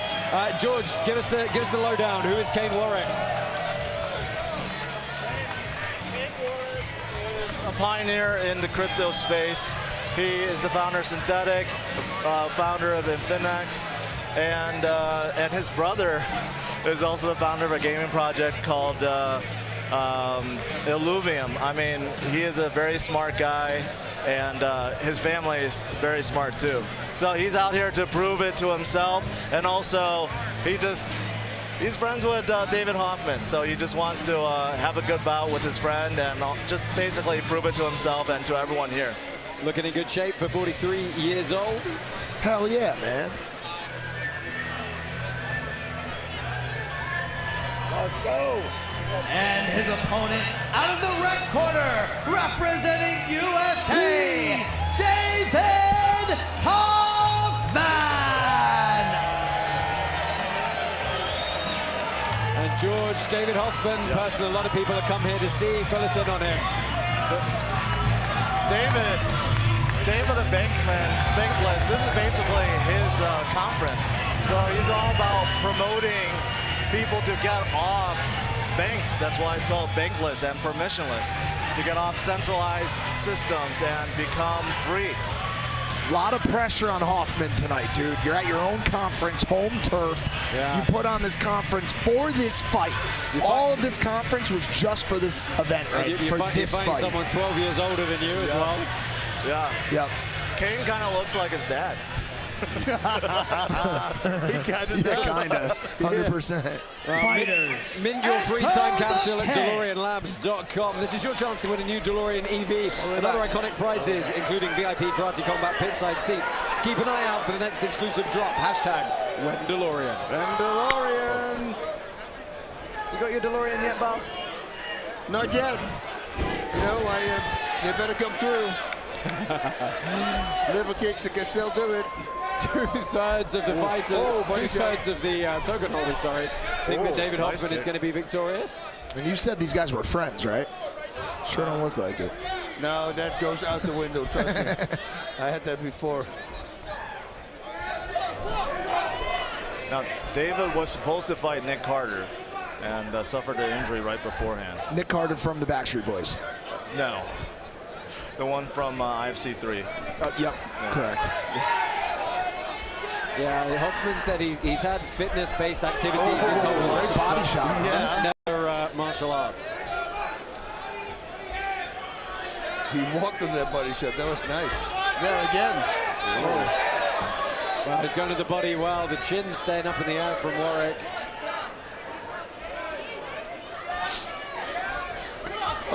He likes that body shot. Yeah, it's I smart. think it is because it's a friend. You don't want to knock him out to the head, maybe, right? Well, so what he needs is one shot from the Aussie, and then that'll, you know what I'm saying? That's it. And then the friendship goes down the window. Because the Aussie's going to go for the head. Yeah. You see, the Aussie's swinging for the head, dude. Yeah, now he's going to do it back.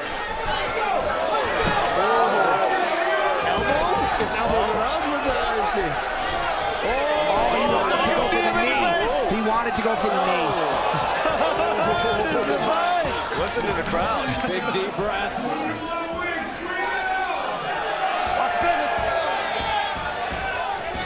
See a lot of how much experience did you say Kane has? He looks kind of chill in the pit, in the fire right now, dude. Yeah, only about picking his shots. Only about a month. A month? Yes. He's doing a great job. Yeah, no. Look at this. It's nothing. Stop. Wow, that is anxious moments for Hoffman at the end of that. 2 minutes goes very quick indeed. We've got one more 2-minute round unless it's tied. Breathe. His hand is open. Breathe. Take a deep breath. Again. Don't react to anything he does. Luis Melendez in the corner of David Breathe. Those body punches. Working. Look at it. My family. We're going right to the body. Keep your hands up. All right. Guess we know we got the blood from. And you see the blood all this time. Good replays there. Well, it's a little bit sloppy, a little bit wild, but they got some good licks in, that's for sure. Dude, this is, I'm impressed with this. Yeah, for the I mean, as a follow-up of that crazy fight that we had, this is not bad. For guys who've been training, what, you said a month, George? The judges score the contest very hard one. 10, 10, and 9. An advantage for the red corner. Wait a second. That was weird. Well, hold on a second. This is his conference. Maybe these are his judges. Of course. Potentially. Because that looked like a blue corner call to me. I don't know about you guys. At the end, at least. When he really started to let it go, but now he's angry. He's pissed. Walk him, suck him. Oh, yeah, now he's landing. Oh, with the back. With the back. Let's go. Turn around. Ready? Fight. David Hoffman will not go down easy, dude. He's breathing heavy. He's breathing a little heavy.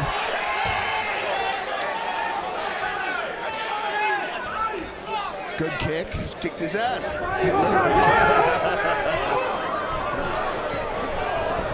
See, Kane's got these knee opportunities, but I don't think he wants to do that.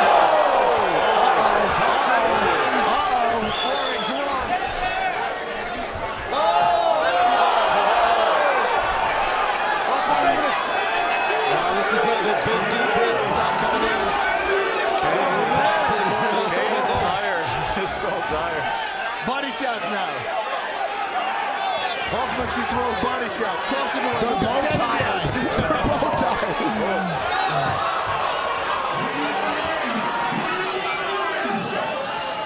Look him dead in the eye and go for a body shot. Make him think it's a headshot. Cripple him.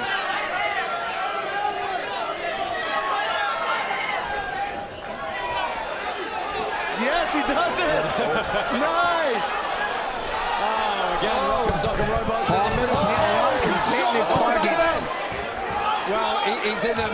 He's got to stand up from here. Two knees down. Let's go.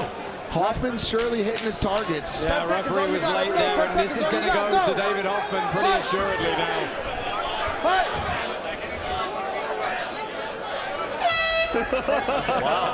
Good fight. That was a good fight. Yeah, good fight, for sure. Some good fun had by all.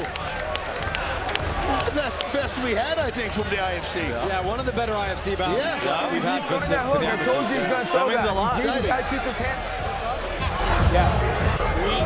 That was fucking solid, man. Breathe. You got to block that overhand. Oh, here's some replays. His chin's in the air, arms swinging wildly. You got to love it. Bonk, walking on the punch, that's what they call. Oh, that was the one. That's a body shot. So nice. It's almost like he's listening. I mean, to do that after a month of training, to go actually for the body, that's an impressive thing, I gotta tell you. He potentially could have our setup bugged. So when you started talking about the body shots, he might have heard it in his ear. Is he? Because it's his conference. Okay, yeah, he owns everything. Everything's conspiracy now. Yeah. Oh, this is hard. It's sudden death. Sudden death. I wish. Well, I think pretty clearly this is going to go the way of David Hoffman, but let's get the official decision. Ladies and gentlemen, your winner by majority decision, out of the red corner, David Hoffman. What a way to win at his own conference. Amazing. Most armpit hair in the business.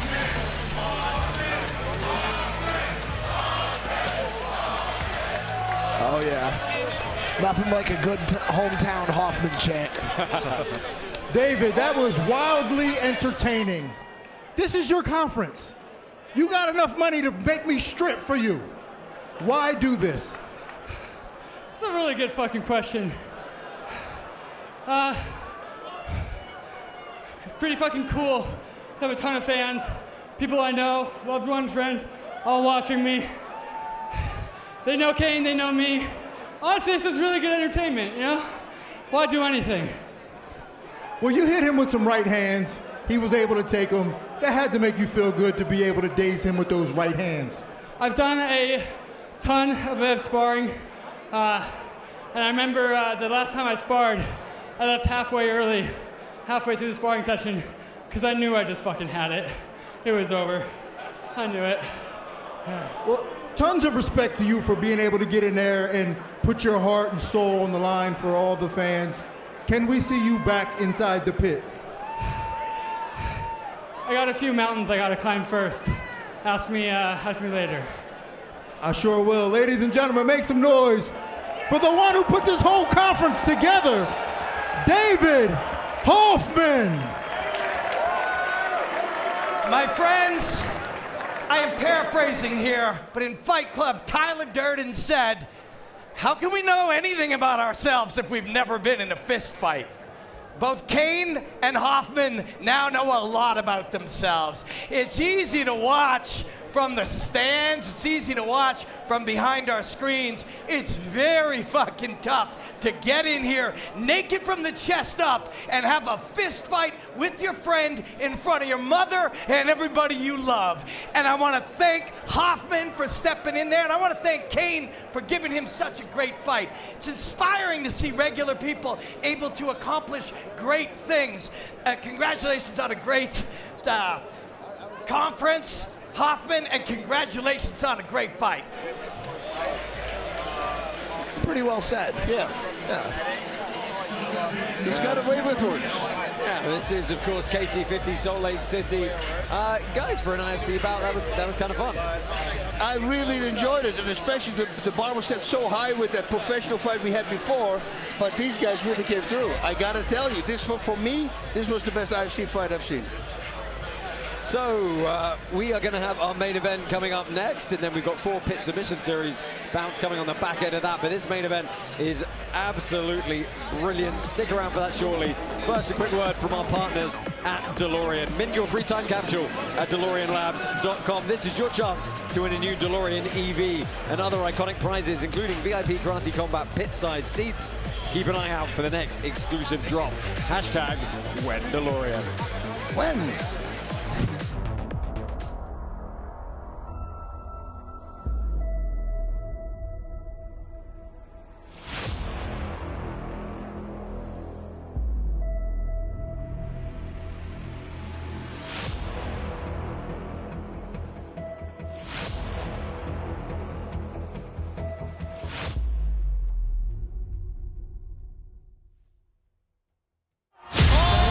Escuché un tal Brugal que le gusta pelear con los venezolanos.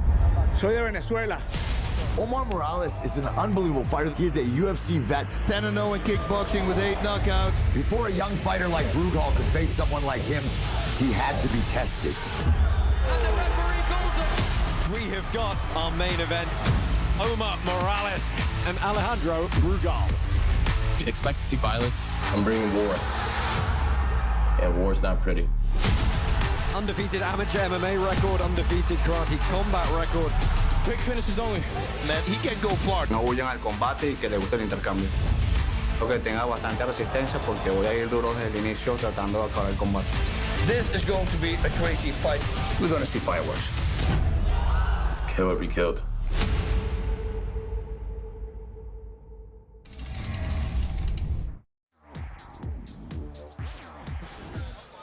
Welcome back to Karate Combat 15. We are live from Salt Lake City, Utah. It is main event time. Omar Morales and Alejandro Brugal, Josh Palmer, Basarut, Mike Malak on the call for you this evening. Don't forget who else is in the booth with us. Chama, Rampage. Like, imagine coming out here and fighting this main event in front of Boss, Rampage, and Alex, like, just wild stuff, man. Yeah. These KC events bring out some heavy hitters. Yeah, packed house here at Salt Palace. Guys, this main event, it's a lot of fun indeed. Omar Morales, seasoned UFC veteran, 2-0 coming into this one, looking to push to 3-0, get a title shot. Yeah, well, Morales says, I have a strong opponent, he's good, but he never fought me. So the game plan is to stay relaxed, focus on striking and especially aiming. And we also use combinations, like his opponent said he was going to do, to set up a kick knockout. Yeah, and of course he's facing Alejandro Brugal, also has a 2-0 record here at Karate Combat, so somebody is about to lose that O today. And of course they have a common opponent in Armus Guyton as well. Morales took a decision, Alejandro Brugal stopped him, and prior to that he had a few words to say about fighting some Venezuelans. And there's a lot of weird beef here. Brugal, so he knocked out Morales' main sparring partner as well. So there's some internal beef there as well. But you know, Brugal is. I lost my train of thought completely. Just leave. No, I'm out of here, dude. Have Rampage come do it. He's going to use. There's a lot of fucking beef, dude. That's what he says. But the thing with Brugal is this: he never went out of the first round. He's got a lot of power. Can he throw out that amount of power for 3 rounds? We know Morales now can, but can he do it? We're going to find out tonight. There you go. Yeah, a lot of compelling storylines, and of course, don't forget, you know, they're both 2-0. Somebody's about to lose that. It wouldn't be a Karate Combat main event without our little Canadian friend having a few things to say about it. Robert Black, how do you feel about the main event? My friends, since before primitive man developed language, tamed fire, or learned to walk upright, our ancestors would fight each other. They would fight for territory, they would fight for resources, they would fight for our very survival. And when they did, many of us would gather to bear witness to the combat of the very best of us. Can you dig it? I said, can you dig it? Well, tonight, we bear witness to Alejandro Brugal and Omar Morales, 2 of the very best of us, 2 courageous, undefeated, ferocious young fighters.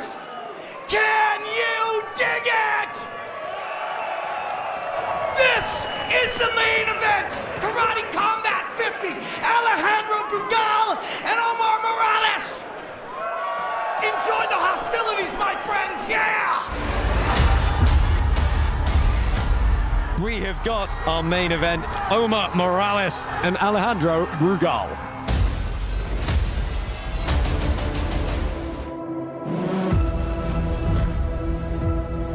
Mi nombre es Omar Morales, fui 3 veces campeón de kickboxing en Venezuela y de allí en adelante comencé con el MMA. He's one of the first UFC fighters ever from Venezuela. 10-0 in kickboxing with 8 knockouts. Siempre quiero terminar todos mis combates, sin embargo voy a salir a hacer mi trabajo.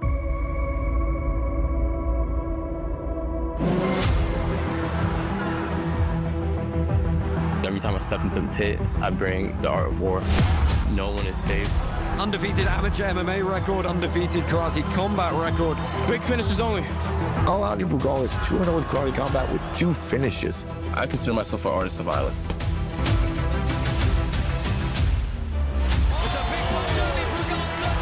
Él noqueó a un compañero de entrenamiento muy cercano. There's a lot of drama behind this. Omar Morales has wanted this fight for a very, very long time. Y escuché un tal Brugal que le gusta pelear con los venezolanos. I don't remember saying that, but we can go with that. Algo un poco personal, tengo que tomar venganza sobre ello. If he thinks this issue is personal, then it can't be. No tengo nada que temer a un chico de 24 años. I knocked his training partner out. I knocked the dude that he wants a decision. Might be time for him to hang it up. Pienso que él ahora siente mucha presión por todo mi recorrido que tengo en las artes marciales y todo. Does not add any pressure that actually excites me. Sus nervios van a empezar cuando pegue el primer golpe. He claims he has power, but we shall see. Te espero este viernes en el tatami, que es donde se arreglan todas las cosas. You called me out, you wanted this, so I'm coming.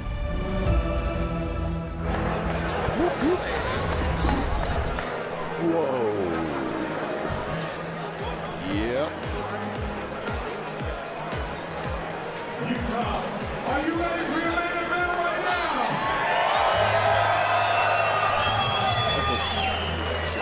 Ladies and gentlemen, this is the Karate Combat 50 main event of the evening. Introducing first in the blue corner, representing Dominican Republic, Alejandro Brugal.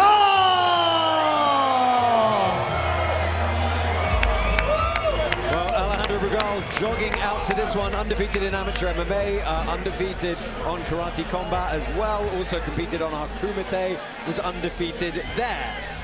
So hoping to not get his first loss. Tough step up though. He is a United States Marine, member of emergency medical services as well.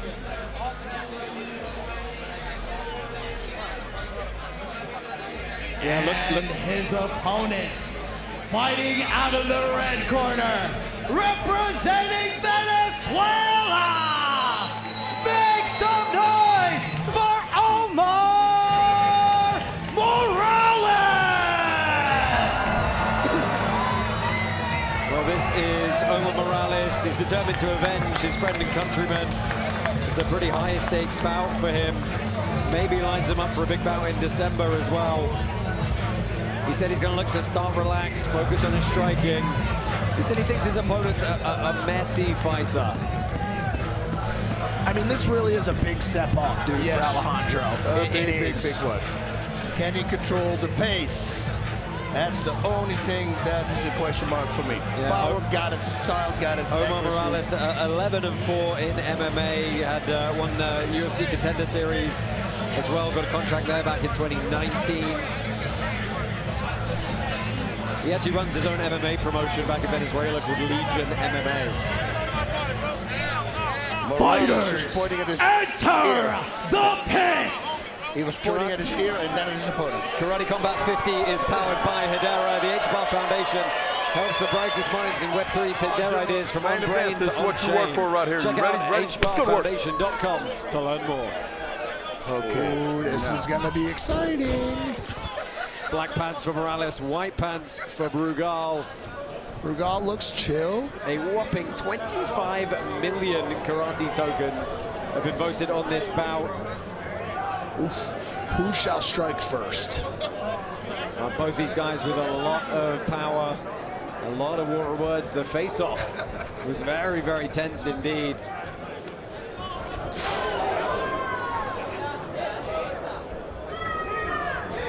Big trade of knees. Brugal possibly looking to turn in on that whizzer, get the Uchimata throw going, but they stall out in their first clinch. And actually, we'll have that, I think.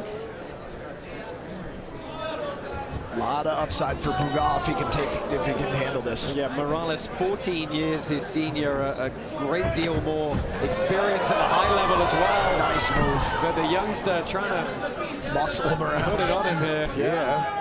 Double overhooks. That's going to be overhooks. It's going to be hard to pull out.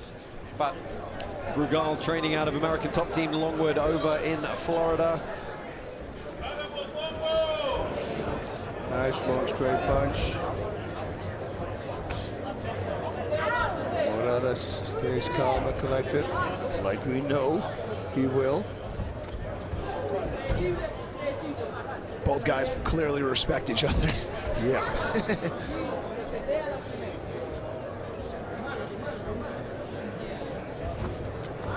Yeah, this is one of those fights that could pay. Gets caught in the scramble. Tough to see what landed, but Morales recovers very quickly to try and wrestle up here. Heavy whizzer from Brugal to keep him down. Was it a slip or did he get caught? I think he got caught, but I didn't see with what.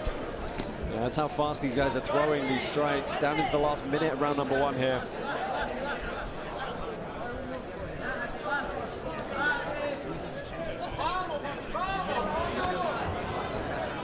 Morales starting to come forward a little bit more now. Yeah, nice knee to the body from Morales. Good shots. Yeah, nice with power. I love it when you do that. Watch back of the head. Brugal's folded up there. Yeah, both these guys with a good deal of MMA experience, so expect the wrestling clinches to have a very technical and aggressive dynamic. Off balanced again though. Break.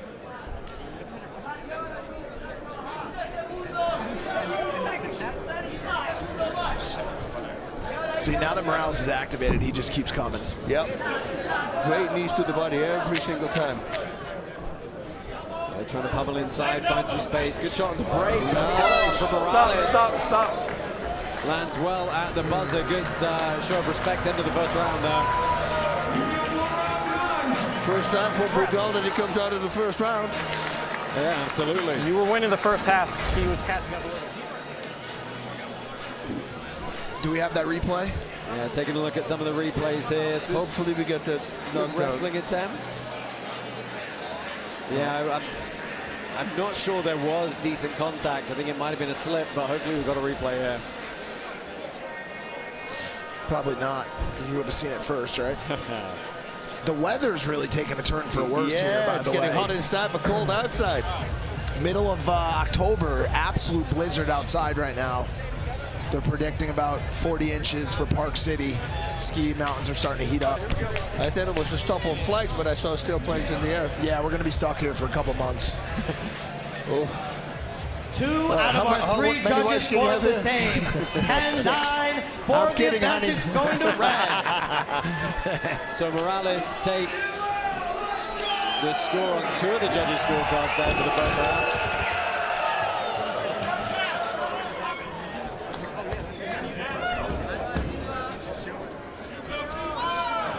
What do you think Morales did well in that He's first round? He's just so aggressive. He's so aggressive. He's reading him. He's reading him. He finds his openings. He's just waiting for the right moment here. He's great when he is in the clinch. His knees to the body are great. This was smart from Brugal to see another great knee. That's a great knee. Right. Brugal, the elbow, because he didn't use it in the wrong And then to back up and plant his foot on the wall is to not go down on it. Yeah, he also had good awareness. Good head position when he was caught in that double unders position.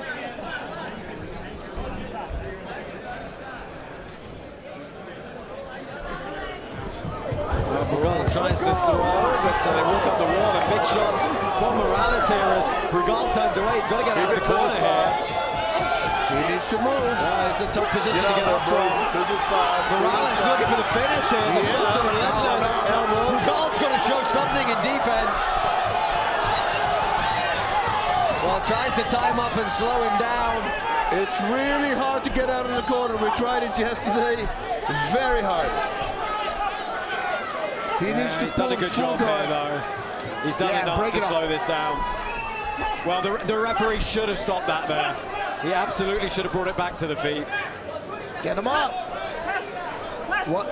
Awesome. Well, yeah, I don't know what the referee's looking at here. This Stop. Here we go. Up. Yeah, you've got to keep the strikes going. As soon as there is the slightest break in the action, the referee is supposed to stand and back up. I think Brugal's just going to be looking for one of those shots to connect. And Morales is going to keep pushing him to the wall. And he knows it now. Yeah. Big overhand to the left hook. Oh, that was an opportunity right there, though. Yeah.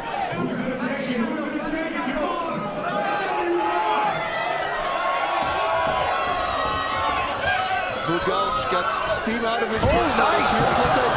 A great transition to the takedown there, but he lands in a closed position. Yeah. You see the overhook tie, the closed guard, the wrist control on the opposite side. He was ready to throw a triangle up. That we're going to see in a bit. Yeah, 4 pit submission series bounce coming your way at the conclusion of this. He went for it, but...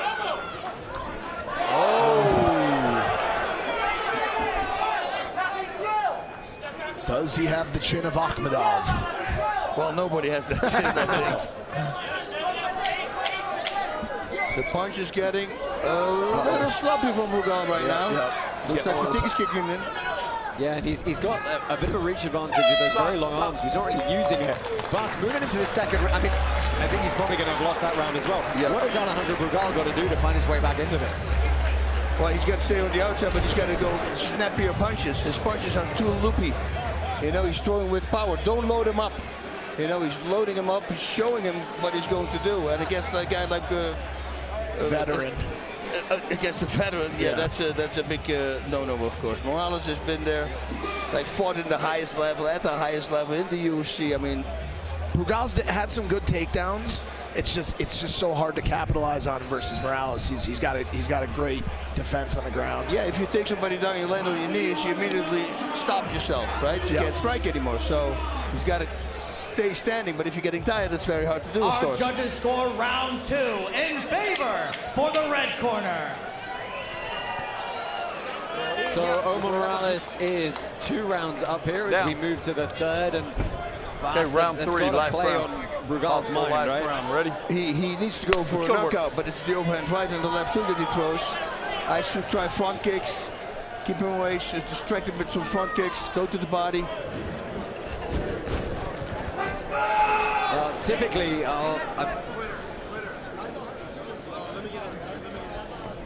Yeah, typically our main events are 5 rounds, but contractually this was agreed at 3 rounds due to the notice period in the weight class.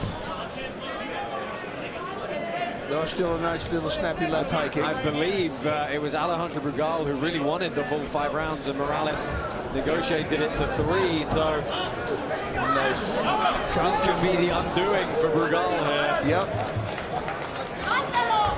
I'm not so sure that extra rounds would have favored Brugal, to be honest. No, not now. No, but he is running out of time right now. He's got 2 minutes left for sure. to try and find a stoppage. Just Morales at his age is in great shape, man. Yeah, it was like that night. Got him out of a piece of stone. Look at him, he's running around the ring.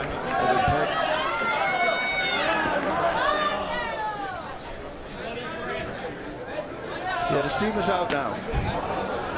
And Morales knows he's already got it. It's really on Brugal. But Morales is still pressing forward here. He's still trying to control the pit space. I just don't know what Brugal can do exactly. I mean, act like you're really, really tired. Start putting your hands down, trick him. You know, you got to do take your one shot. Morales saw him duck in and just let him have the grips, because of course you can't initiate a takedown on both legs from a free movement. Nice. Ooh, right hook, right uppercut. I did the opposite. I knocked the guy out like that. Right uppercut. Right nice. That was beautiful. That was a good left. Yeah, walked straight on it. Come on. You see, he threw that jab and it worked. Yeah. You know, as opposed to that loaded right that he keeps throwing. Yep. To your point earlier, it's like use the jab, right? I go cross body left hook to the head. You know, like stop mixing it up. Yeah, you've got to wonder, Brugal just, there's no real pep in the shots now, right? They're a little Morales slow. Is able to see them coming from so far away. Break. Double.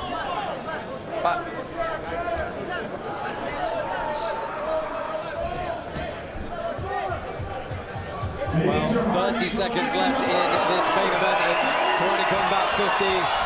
The crowd trying to push these fighters on. Break. Brugal again tries to go to the takedown. It's not going to work for him, and he needs the stoppage. He's got 15 seconds to stay undefeated here at Karate Combat. It doesn't look like he's going to be able to do it.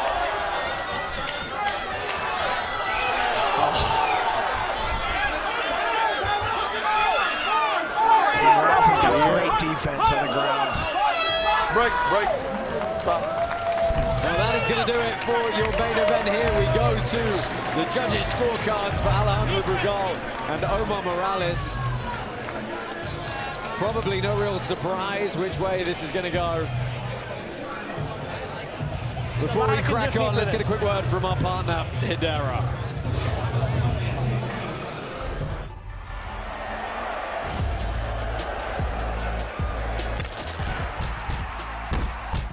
Up-only gaming is different. When a fight comes up, if you have karate tokens, you place them on a fighter. If he wins, you get additional tokens. If he loses, you don't lose anything. Web3 has allowed us to engage the fans and do things that we couldn't do with traditional tools. We're looking for 10, 20 million fans. Traditional blockchains don't support that kind of volume. We're enjoying the journey. We're really excited about the community's response within Web3 and traditional sports.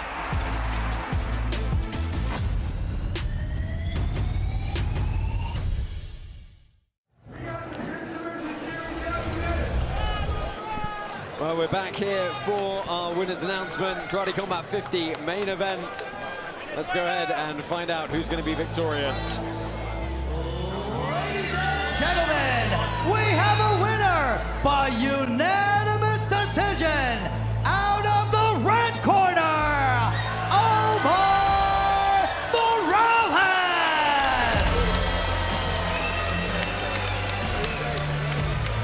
Omar Morales takes the victory here. He stays undefeated on Karate Combat, moves to 3-0, pushing for a title shot in this division.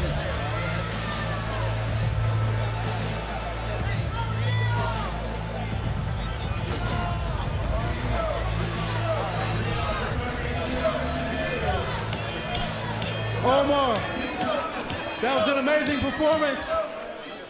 But to me, it was your experience that won it out. You We're going up against a younger, hungry lion, but you had the experience advantage. Creo que la diferencia en esta pelea fue tu experiencia. Te viste bien. Unas palabras para la gente. What's up, Utah? I love this city. This performance is for everybody here. Sí, sin duda es un joven muy fuerte. Tuve que guardar la calma. Me tocó en el primer round, pero supe quedarme tranquilo y hacer mi trabajo. Yeah, he's a young lion. He's tough. He touched me in the first round, but this experience makes a difference. I learned how to calm myself, waited 3 rounds, and I beat him. I got him. President, it's my time. President, it's my time. Well, who is it that you want to fight? Like you say, it's your time. Somebody's got the belt. Who is he, and what are you going to do to him? Alguien tiene el título. ¿Contra quién quieres pelear? El título está vacante, ¿cierto? ¿Quién está A mí no me importa con quién vaya a pelear. Quiero la oportunidad por el título.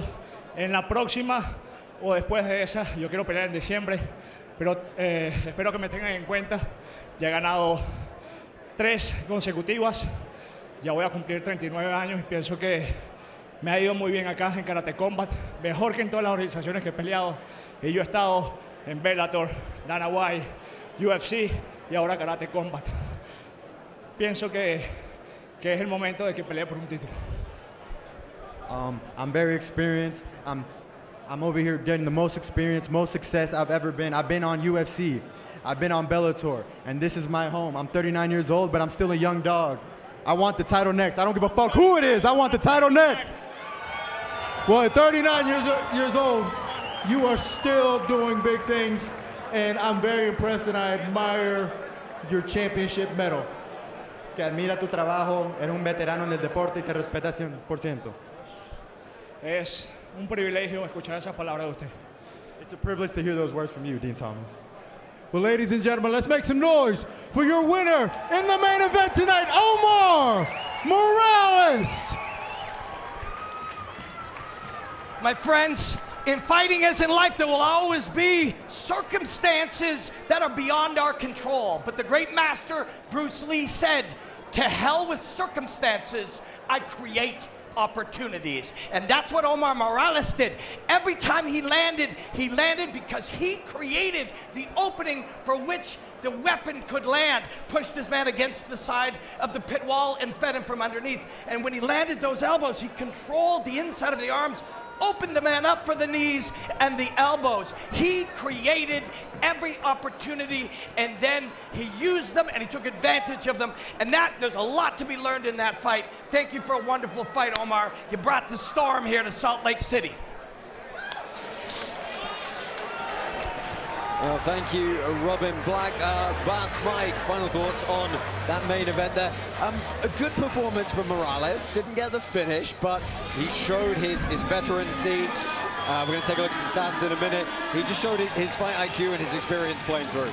That's it. You know, he just trusted his power, trusted on his power, and when the power shots couldn't land, you know, it got him in trouble because Morales, well, he's been there and he figured him out. And once he figured him out, he said, oh, he got him. And we now know also Brugal needs to step it up. And we're fighting at high altitude as well, right? Brugal was also tired. I mean, Morales was also tired. And both were tired. I think Morales was just experienced. Aggressiveness and veteran status, you know, combined, and it was a good fight. Was it the most exciting fight of the evening? Maybe not. No, because it was very hard to live up to the co-main event. Yeah, but you see a huge amount of strikes thrown generally, and oh, there you go, adjusted. I was just, I didn't quite see right. Yeah. But still a decent amount thrown over the 3 rounds. Omar Morales significantly outlanding Alejandro Brugal, getting the victory on all 3 judges' scorecards.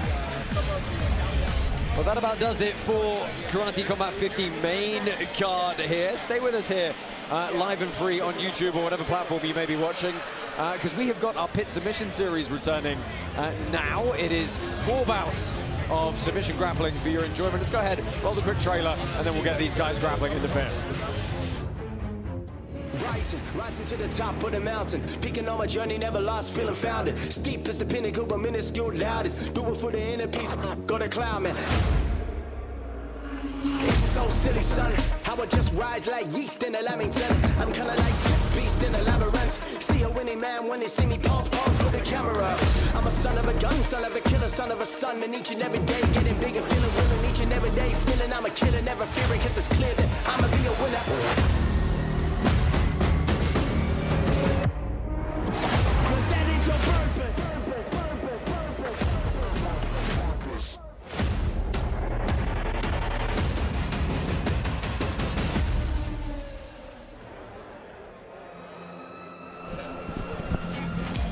Well, it is time for Pit Submission Series. First up, Mateus Costa taking on Daniel Salter. Let's go ahead, walk these two guys. We'll introduce them as we go.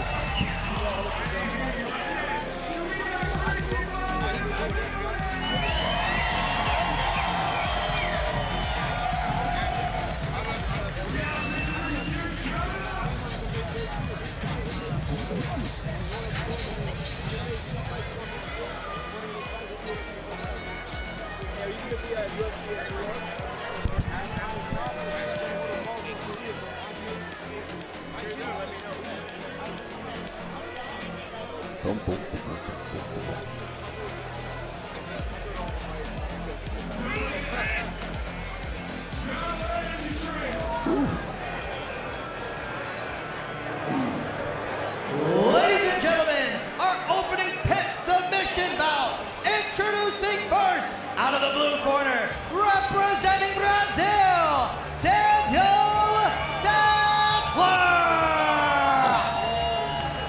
Daniel Salter makes his way out, representing Alliance San Diego. Well-known coach Johnny Faria in his corner, originally from the favelas of Rio de Janeiro, Brazil. Managed to get him out of the dangerous streets. He's only 23 years old, though. Very exciting fighter, a lot of movement, a lot of dynamism, taking on a bit of a veteran in Mateus Costa tonight.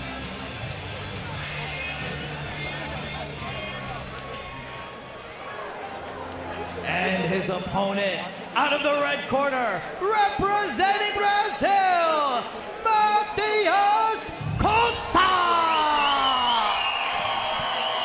Well, Mateus Costa, a lot of people in the house to support him here. We're happy to have such a large Brazilian population in Salt Lake City and a lot of the jiu-jitsu population come out to support this event. Mateus Costa, he really has been around the block. No super high-level success outside of some medals at Brazilian Nationals, some good performances at regional IBJJF events.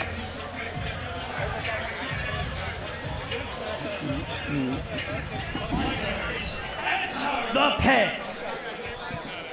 Well, download the Karate Combat app, vote live iOS and Android apps today to collect your 88 free karate tokens so you can help run the league and play up-only gaming at Karate Combat 51.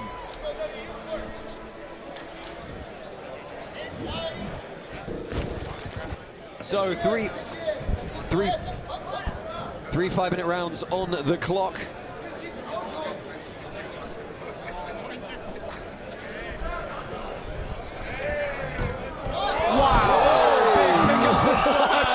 Wait a second. Back to the feet, Mateus Costa getting his mark down early, looking to tie up in the clinch here. Thank God they don't wear the same stuff. Wait, is BJJ fucking awesome? What the hell was I gotta that, say, dude? BJJ in the pit's fucking awesome. That was crazy, dude. Yeah, we have seen that the pit format has really helped push submission grappling to a wider audience over the last year or so. Eliminates a lot of the resets that can happen with the matted surfaces. You can't go out of bounds. You just drive up onto the surface. Presents its own set of challenges in grappling against the pit wall, but it's a lot of fun for these athletes to try and work out. A lot of people, 3/4 of the voters at home with their tokens, believing Daniel Salter is going to be victorious here. Craig Jones said he's going to do one, and instead of paywalls, he's just going to do like on top of a cliff or like a building. So if you go out of bounds, it's dead. It's over. Sudden death take over. Yeah, I don't know if he's going to be able to get it done, but he does have a lot of funding. Well, top position for Costa here. Salter trying to tie him up in close guard. Playing a bit of a stagnant close guard game here, but we'll see if he opens up. Costa staying very tight to the chest with that head pressure. I believe we've got open scoring for this as well, so we're going to know who's getting the win.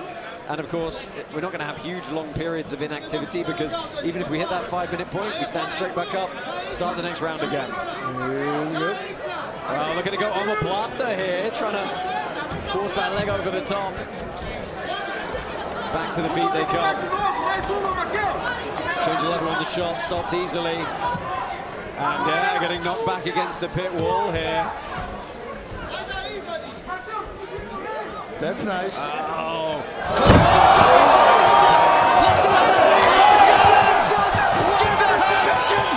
Jumping triangle on bar off the wall. What a submission for Daniel Salter. Unbelievable. Can you believe it? Wow. I'm sorry, what? That What was a insane. submission. That was insanity. That's like Genki Shuru stuff. Wow. Wow, man. Wait, so BJJ's like awesome or something? Wait, what is this, dude? Unreal. Dude, everybody Wow, in their the way audience he has set their that mouths up, open. That's going to be one of the most viral submissions in the history of jiu-jitsu for sure. Let's go ahead. Triangle into an arm. Yeah, let's go ahead and get his arm raised here.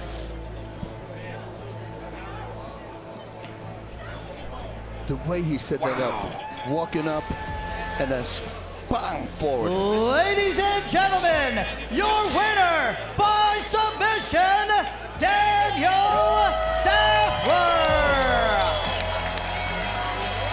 Wow, unbelievable. What a way to kick off Pit Submission Series. Yeah, that's going to be a crazy freaking highlight reel. I want to see it right now. I want to see it again, yeah.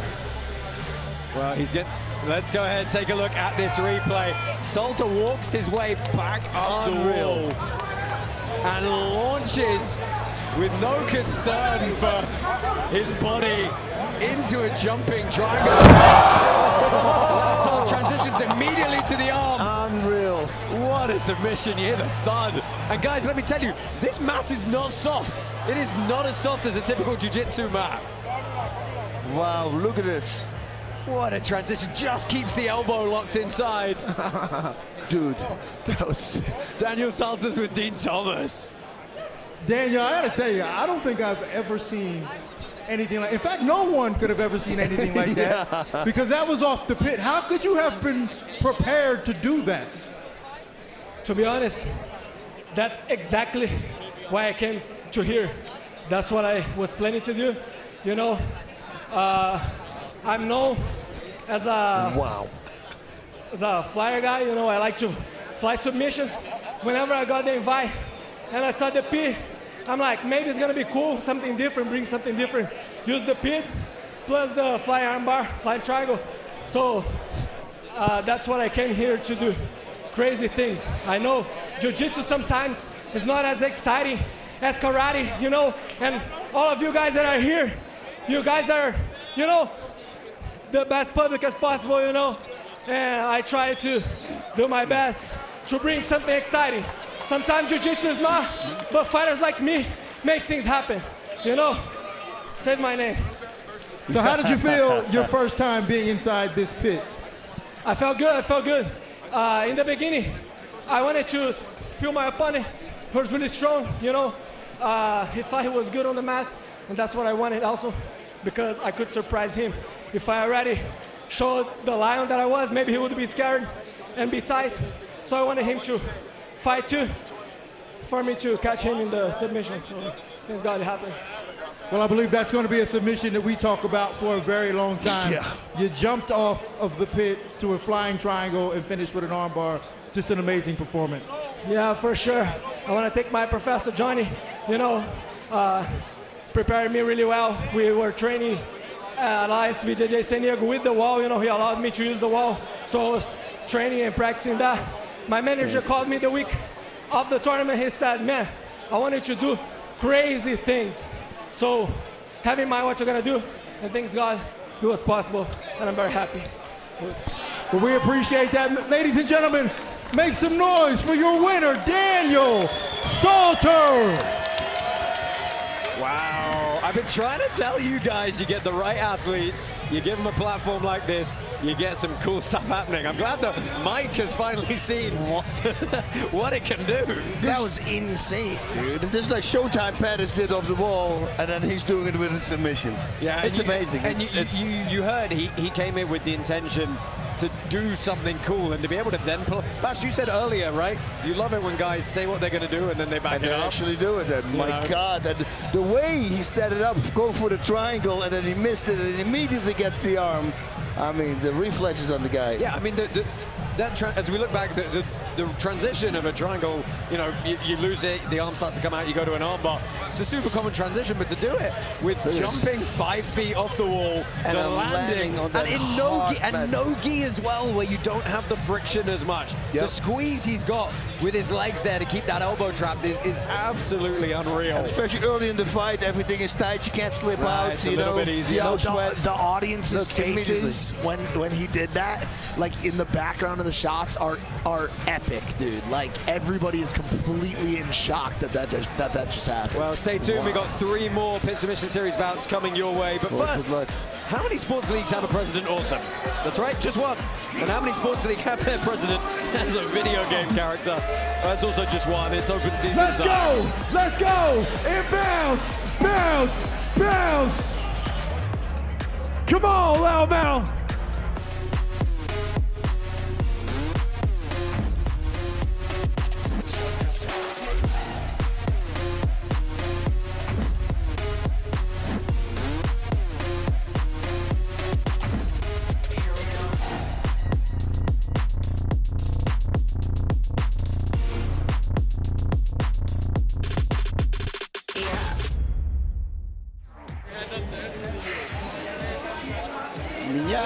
Well, this is your next bout. It's a real cracker in the featherweight division. Pablo Miao taking on Pablo Montalvan. Miao is an animal. Ladies and gentlemen, introducing next, out of the blue corner, representing Brazil, Pablo Montalvan. Pablo Montalvan makes his way out first, 29 years old, representing Atos BJJ. He's a veteran of the ADCC trials as well. He's won no gi worlds as well, I think. Born originally in Porto Alegre in the south of Brazil. He's fought the best of the best. He's actually come up a loss to Tai Ruotolo in the World Championships back in 2019 in terms of, you know, big fights.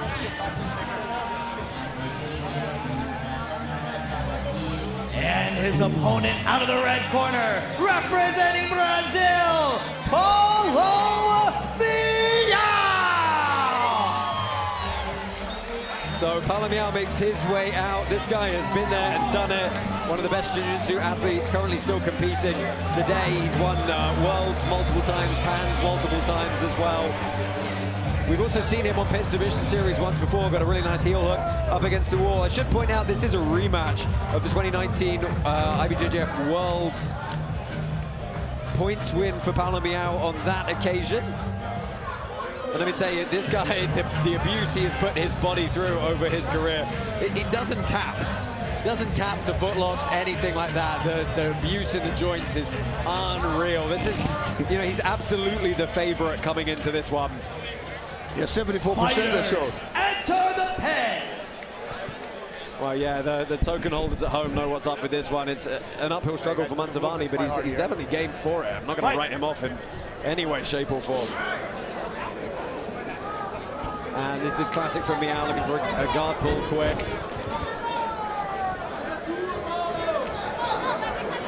His guard is borderline impassable with the flexibility, the way he can play this inverted guard game. As soon as you start making any headway, getting around to the side, or just go up on his shoulders, connect his knees and his elbows. Spins around so effortlessly. You're not getting dominant position easily with any kind of traditional guard pass on this guy. He's like water, just floats around. Be like water. Yeah, for real. Now that step leg guard pass is something we've seen become quite common, trying to get around. But you see, even if he gets low, right, this is a leg entry for Miao as he looks for a scoop grip over the top.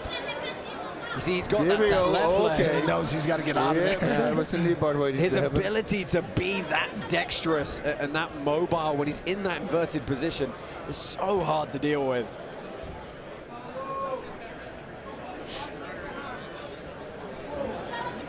But here's the thing, under this rule set, you've got to be attacking off your back. Whoever is initiating the action, moving forward, initiating the guard passes, initiating the sweeps and the submission attempts is the one that's going to get the sway on the judges' scorecards.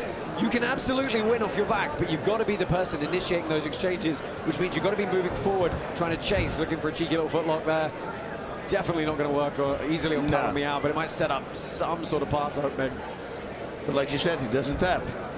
No, it just will work out. Wait, so he's like the BJJ of Akhmadovs. It's just you can't finish him. I mean, we've got AJ Agazarm coming up next as well. That dude's super hard to finish. Has he ever been finished? Yeah. Very rare, very rare. AJ, who is currently the videographer in the corner for Meow. Actually, that's a really good point. Just extremely odd. Classic AJ. Ooh. Wow, he's got it. Oh, I love this spin. This Berimbolo game is what they originally became known for. He's used it to get on the outside. He's going to defend a toe. Here we go. Yeah, he's got a better leg, pull the heel. Well, he's going to crab right up to the back, potentially as well. Something's going on here. Something's happening. Oh, comes up on top. Good sweep. Approaching the halfway point. Meow in top position here. So even if you open up that leg entanglement, right, the defense that Montalvan was forced into exposed his back, which allowed Meow space to wrestle up, come up on top. God, it's annoying to roll with a guy like that. It's so hard to do. But it's something we're seeing pretty commonly in a lot of the lighter weight classes now. Guys, particularly in no-gi, where you can't really pin them down with some of the grips you would see in kimono jiu-jitsu. It's just so hard to isolate their shoulders on the mat or isolate their legs. But you see here, Meow's trying to stay glued to the top. There's a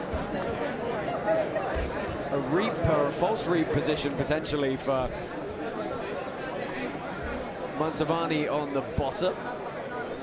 He's got that inside, that reverse De La Riva hook really tight. That right leg on the bottom, folding all the way through. See Meow's trying to push on the leg, end of the lever there, trying to open the legs up. Maybe get a long step pass out of it if he can lock the head down as well.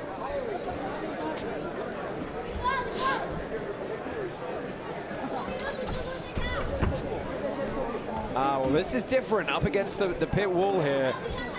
It's hard to pass, but your hip mobility is so isolated by your head being up off the mat as well.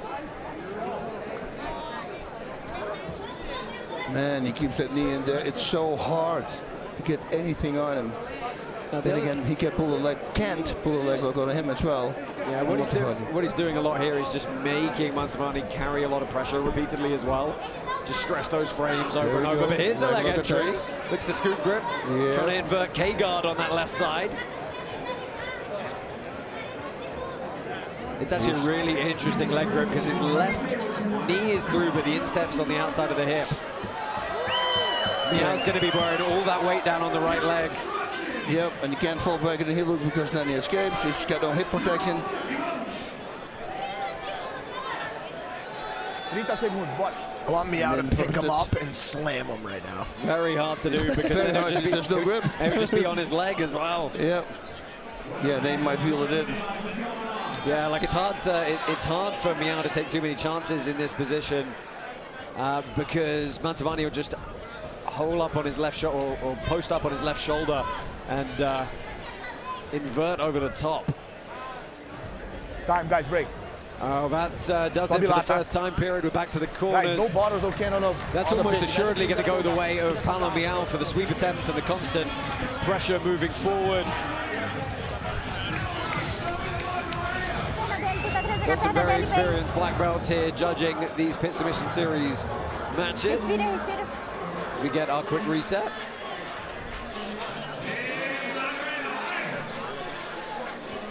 Do they open scoring here too? But they know, right? Yes, we do, yeah.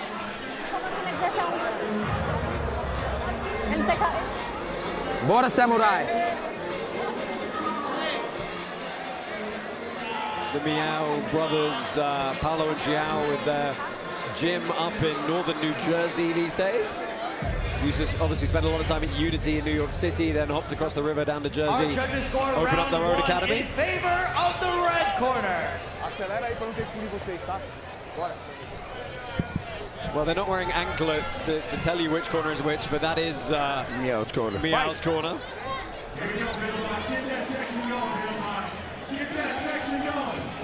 Here we go again. Yeah, probably rinse and repeat for Miao. I'd like to see him get a few more submission attempts off from the bottom here, be a little bit more aggressive.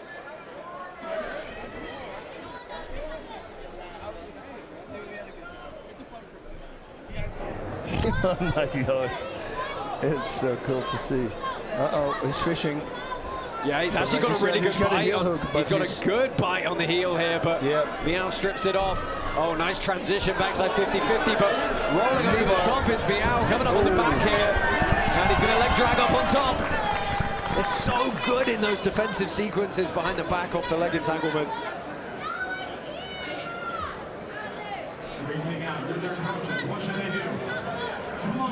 Can you jump over for toe hold? He just got the leg locked up? Oh, not anymore. He could, but it's not really his sort of game. He's going to, again, well, trying to step over the top here, some kind of high passing. He's got that body lock. It's up around the upper back, though.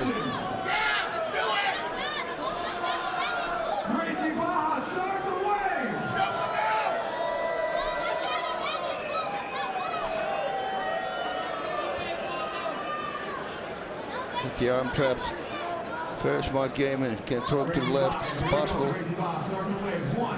Covered on every side. Wow. Yeah, he's just staying very, very heavy here. Yeah. Looking at it, he's trying to get up underneath that arm now. He gets the elbow away from the body. Allows him to exert a huge amount of control. He's got double underhooks here. Whoa, okay. Good guard recovery, though. Yes.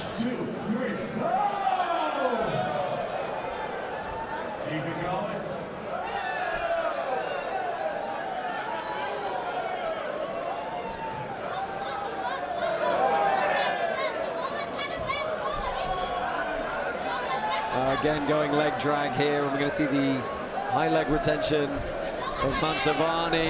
Going to give up his back. No. Again, good recovery. And the smaller guys, they're so mobile, they're so flexible. It's just generally very hard to pass to clean positions. It hurts my knees just thinking about this position. Metade do round, 2,5. Bora. Miao continues to keep the front here. He's the one who's initiating a lot of these contact positions. That's what's going to do the scoring for him as he looks to step around, try and work his way in down between the hips. Uh-oh. No, it's not. He's out. Again, he's just going to roll to the back here. Yep. So he's hunting to come up, try and get that grip up on the shoulder.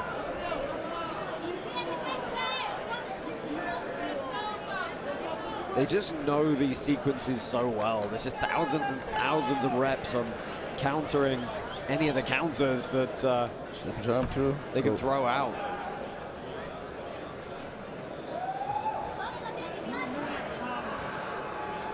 Well, 2 minutes left in the second round. It almost looks like he looks for a side choke seat, but he's blocking his hand already, so he can't push it through. Yeah, doesn't want his upper body locked down against the mat with both shoulders flat. But Miao, I think, is starting to wear on him really significantly now. Keep that hand in there. Very smart defense there by Montalvan.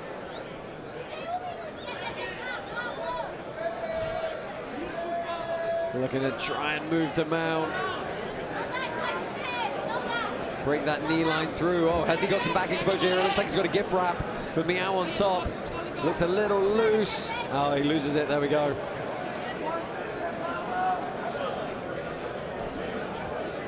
One minute. So again, Miao staying very, very tight on top. He's now looking for it, yes. Oh, he's heading looking up. to the time around, Yeah, trying to vault over the top here, see if he can. He was looking for it on the other side before, but he had his arm in between. It's good defense here. He needs to get out of the half guard. And just look at the shoulder pressure on that right-hand side coming in from Miao, keeping Montalvan's head turned away from him. Of course, where you turn the head, that means the body has to follow. stopping Montalvan from turning to his left here as he looks to weave the legs.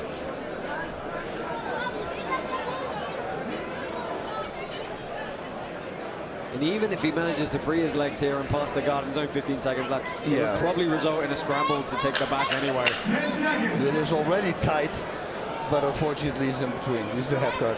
It's not working. We go to a third round here in this bout. Another good round for Paulo Miyao. Again, feel fairly confident saying he's going to take that one on the scorecards.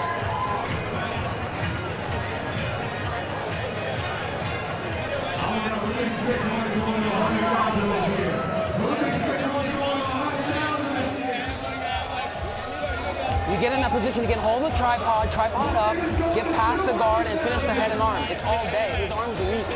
His arm is weak.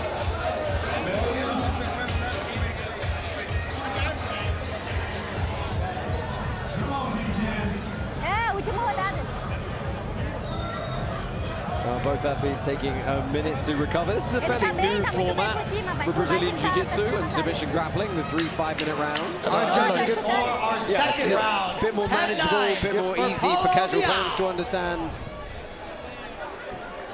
Gives a nice scoring criteria, allows the athletes a moment to rest, so hopefully the output is generally higher. Miyao looking for the contact so he can pull guard. Of course, he's got to make a grip first off. This is trouble for Montalvan. I mean, he's got to do something here. He's got to take some chances.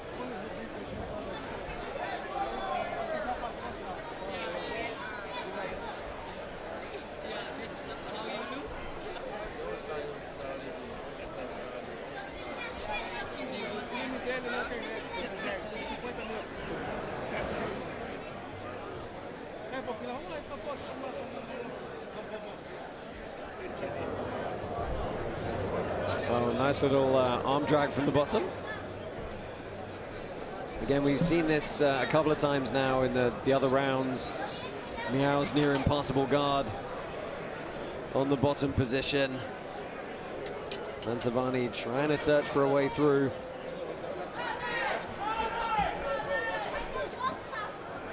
Reeling it in. Bring it to the other side, go for it. Yeah. He's got to pull the knee now. See what he's going to do here. He's got to pull the knee. He's doing it. Just going to come up on top. Whoa, he almost gave himself away. Nice. Well, Miao's going to earn the sweep, come to the top position here. Yeah, he just pulled it. That leg was in a bad position. He puts the opponent under so much threat that they have to react.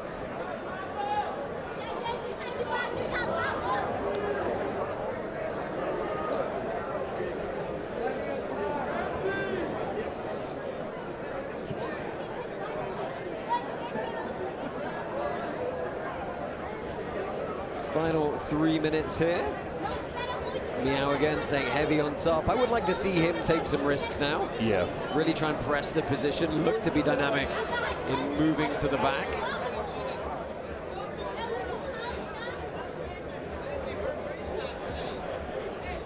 Splits the legs open. Well, again, you see that, that S grip, trying to scoop through.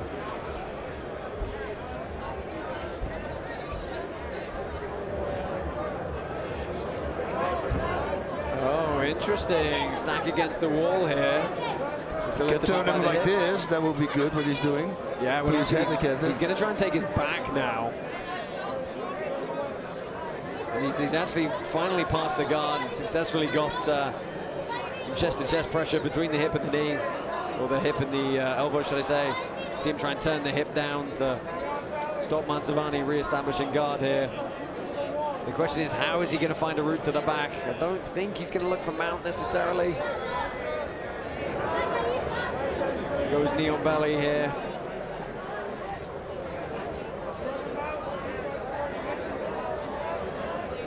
Well, Montalvan wall walks, and he's going to find an opening for the knee. Yeah, good guard retention. Miyao tries to float over the top.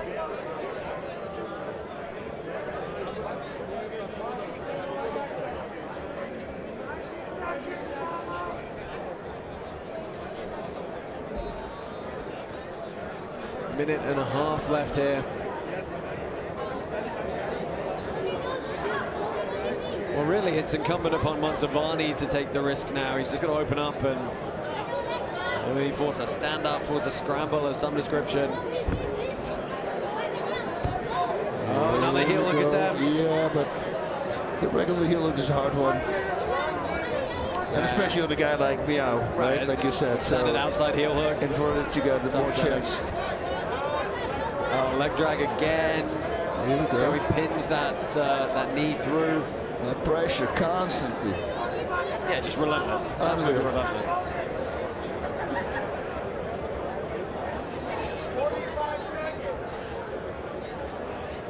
Would have liked to see him push for the sub a little bit more. He's still got 30 seconds to try and do so, but I think we're probably going to see him out with some more continued top pressure here.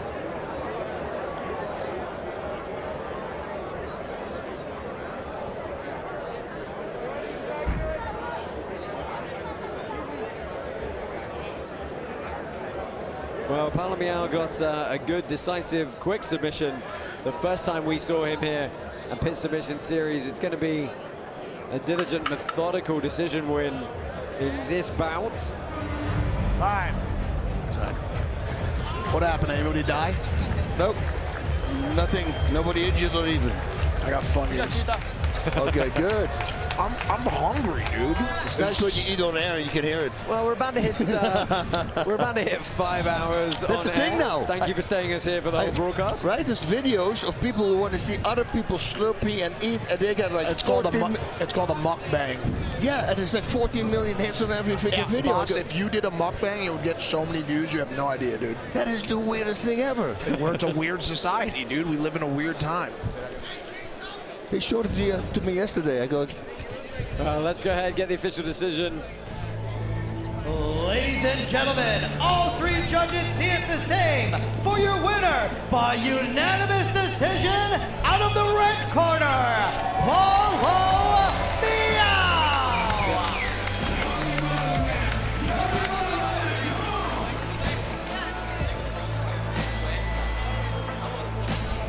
Well, Palomino gets the unanimous decision win. No surprise, really dominant throughout most of those positions and transitions. Not able to find his way to a submission, though. Montalvan, very tough competitor indeed, but let's get a word from Paulo. He's with Dean Thomas. Paulo, dominant performance. But before I even get into the performance, your guard work, do you even have legs, or are they just rubber bands that just dangle that no one can pass? Under control. Yeah, I have flexible guard. I've been know my guard, so I could show up for the guys. So your guard game was on point, but it was really your top pressure that won this match. Was there anything that he did that surprised you? I knew he's a great guard player. I know expecting he letting me pull all the rounds, but I get the job done. How do you rate your performance? 6 out of 10. You're being hard on yourself. It was still a dominant performance. We look forward to seeing you more here inside the pit. Ladies and gentlemen, make some noise for your winner, Paulo Meow. That might be borderline the most I've heard Paulo Meow answer questions in a post-fight match. Bass, very quick word about that. It was just a hard puzzle to solve. He knew everything he wanted to do. It was a dominant win, but a little bit. Yeah, but mundane, we like to have submissions, but both these guys are so unbelievable. And then Meow, I don't even know. If you look at him, I would get so frustrated to just pass the freaking legs. It's impossible to do. So yeah, kudos to Montalvan, because wow, Montalvan.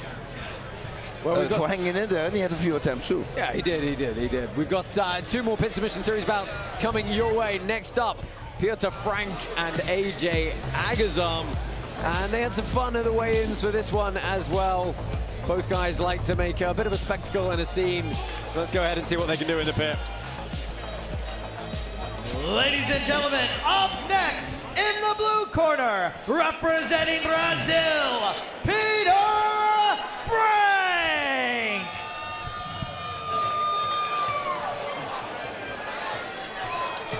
And now he falls. Don't do that, man. Peter Frank, he rode his skateboard at the weigh-ins. Tried to do it here. dancing his way out. Whoop, there it is. That's the number.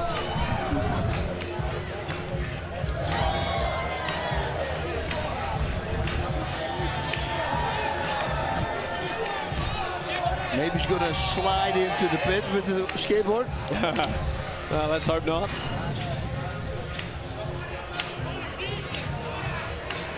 He's got the Alliance team in his corner as well.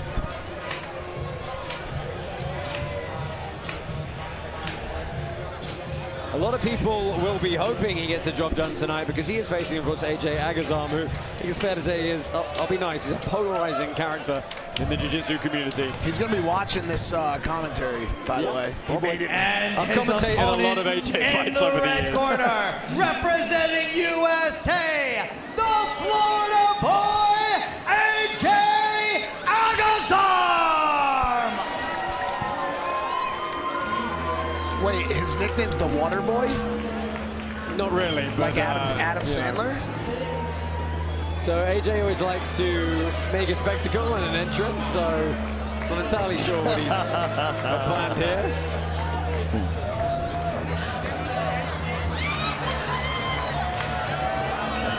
Okay. Nunchucks? Oh, he almost hit the camera guy in the face. I love it.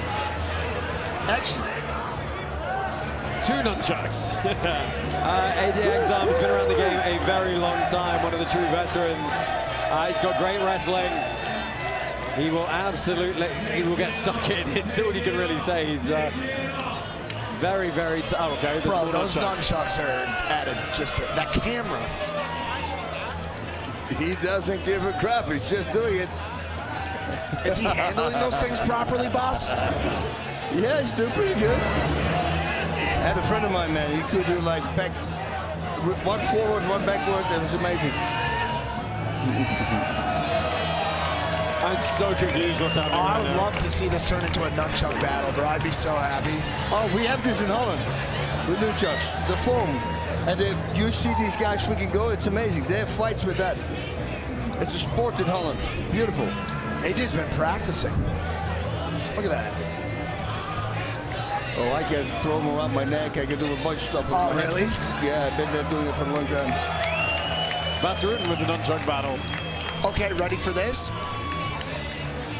Can he do one of those medieval maces? You know, the ball with the spikes on the end of it? Yeah, that's a big one.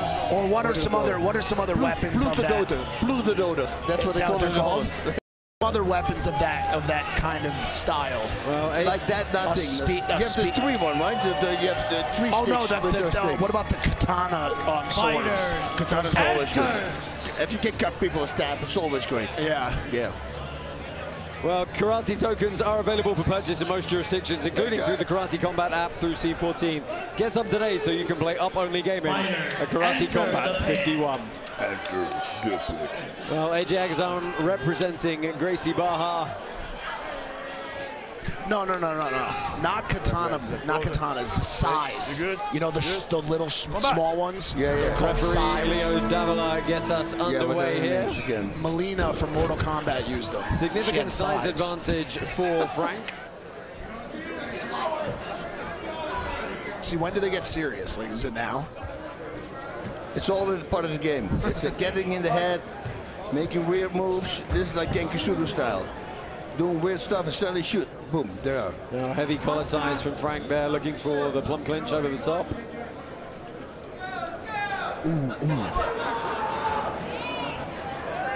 Agazarm we've seen once before. He went to a decision loss against Lucas Barbosa at our card in Austin. Looks like Frank is bigger, right? But oh yeah, it looks significantly bigger. Oh, that was nice. Oh, look at that Matrix situation. Oh, look for a collar tie. Agazarm moved out of the way. That's a Inoki slap. Now, all of this stuff that they're doing, would the traditionalists like or dislike, or would this, you know, like, has this happened since the beginning of time? Yeah, it's kind of 50-50. You get some bouts where, you know, when you're playing this collar tie game, good shot from Agazarm, low single. Post on the head from Frank, goes to go. Tries to go Kanabasami through the legs, but misses. Agazarm goes to the back, he's got a body lock here. Let's see if he launches him, he's got big wrestling pedigree. Big pick up and mat return. Oh, nice reversal attempt from Frank. He's going to try and hunt a leg here, but Agazarm climbing to the back quick here. So smart to grab that leg. That was cool. Man, dude, I would just wouldn't want that to happen. I mean, look, Agazarm is very good at finding the smallest amount of space possible to evade any sort of submission or any sort of lock. You know, it's almost impossible to submit. Oh, man. Boss, what would happen? Would your knee be okay there? My knee, no. That's already over. Already. Well, here's the thing. If Frank lets go of that foot, immediately Agazarm is on his back. Right, so it looks offensive from Frank, but it's kind of very much defensive. It's a very smart, yeah, 100%. That's why I said it's a very smart move. Look at this, look at this. Yeah, he went knee bar though. You see Agazarm immediately turn, change the angle on the knee. Now. That's a very hard one to pull off. Ankle pull down. Achilles. Yeah, he's going to go straight foot lock now. AJ's just laying on his arm, like, can I get a cocktail, please? Well, good work from Agazarm to come back on top again, looking for the mat return, perhaps. Leaning on that American wrestling. And again, so smart to grab that leg. Well, this is a bad knee position for Agazarm, actually. His knee's turning straight in towards the belly button here. And locking that foot all the way up on the shoulder. You get a good heel pull as well. Yeah, he might extend. Yeah, it's a good position for Frank. Good control with his head. But you see how Agazarm is posting the foot away. That's stopping Frank from connecting the feet to the hip and getting real leverage by driving through the feet. But AJ's definitely a little bit more concerned. Both go for a kill stand. No. Again, tries to hold that leg through in defense. A minute and a half left to work here. Oh, standing back take attempt. Oy, there we go again. No. But he's doing a good job of threatening the knee bar. Yeah, to don't force Agazarm to change his direction.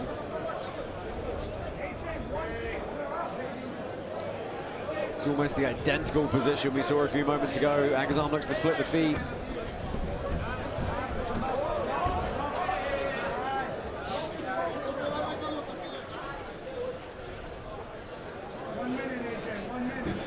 Into the final minute of our first period here. We hear the corner of Agazarm shouting for him to wrestle. He had some good success getting on that low single earlier on, and there he goes again.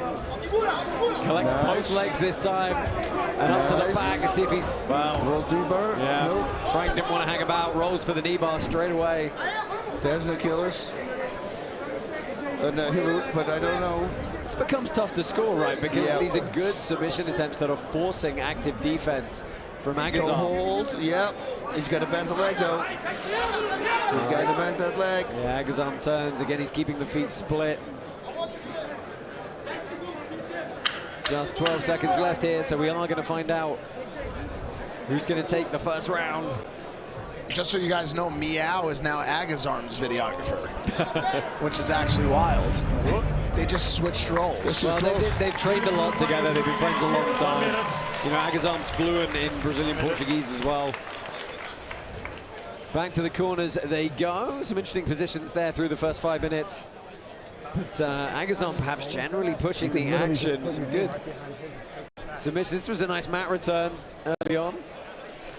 Got to be careful posting that arm sometimes. Yeah, we showed it with Mark Coleman and not Ninja, but his brother Shogun when he broke his arm. Thinking man defense from AJ Agazarm. Again, he had another mat return that was good, and the next time he did find his way to a rear body lock one more time, but Frank immediately rolled through. Here you see it. Ooh, that's a takedown. There's something there. Two of our judges see it the same. 10-9 for AJ Agazarm. So Agazarm slimly takes that first round on the judges' scorecards. It's probably the takedowns, I guess, right? Yeah, mostly the takedowns, and the submission attempts came in defensive positions from Montalvan, I think, as well. From Frank, sorry. Frank, yes. Yep, getting stuck on the last match. Yeah, the last match. So again, we find some head fighting position. And Mike, what I was going to say when they were in this position in the first round was, you know, if you're not familiar with a lot of these tie-ups, what they're looking to do is really pull down on the head, wear the lower back out, constantly try and create a reaction. Again, AJ goes low on the single, collects the other leg. This time it's a much more controlled role in defense from Frank. Looking to get that figure four Kimura grip if he can. Agazarm staying very low. Picks up on the single, guillotine coming in. It's a high elbow guillotine. Agazarm pops his head out though. Oh, and Frank has got a sense of urgency now. I sometimes look to see which KC fighters come to watch the pit submission.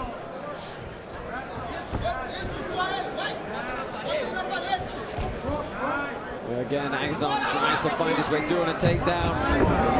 Gonna wrestle up here as well. Front head and arm position. See if he tries to drag him down to the mat or he looks to throw back for a go behind. Well, Alex Pereira still in attendance behind us, watching the pit submission action take place.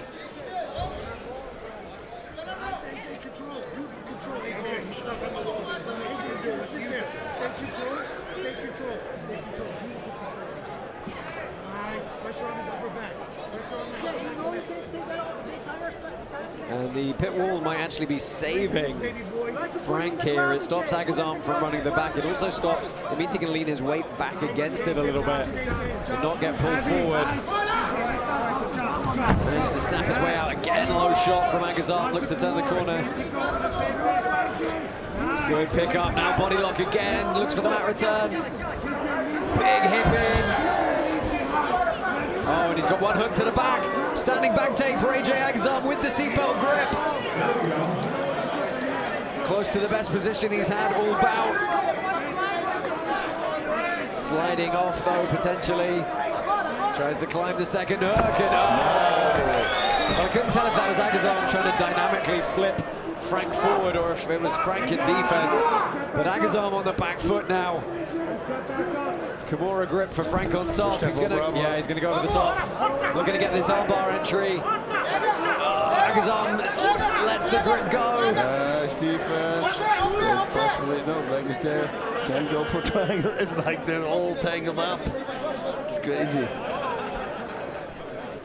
Yeah, Agazarm has got that leg stuck in once more.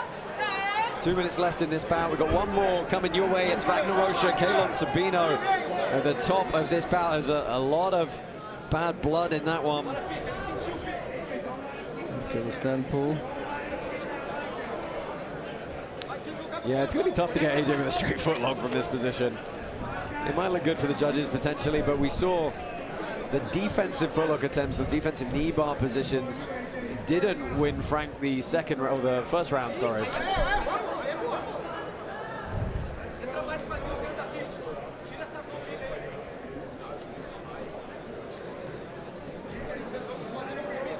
Well, Agazarm tries to build his base, get some weight on that foot.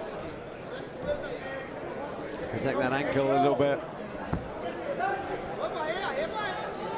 Frank trying to find some heel exposure. He gets underneath a little bit. Yeah.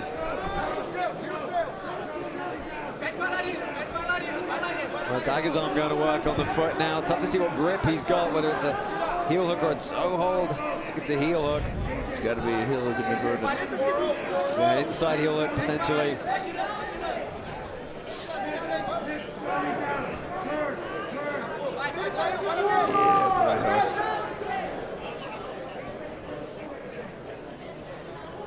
Well, again, Frank is threatening this straight foot lock and shotgun grip as well.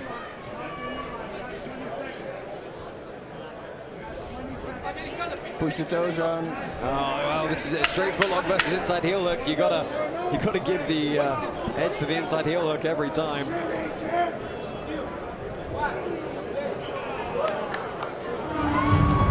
A nice grip to end. You've got to think Agazarm perhaps.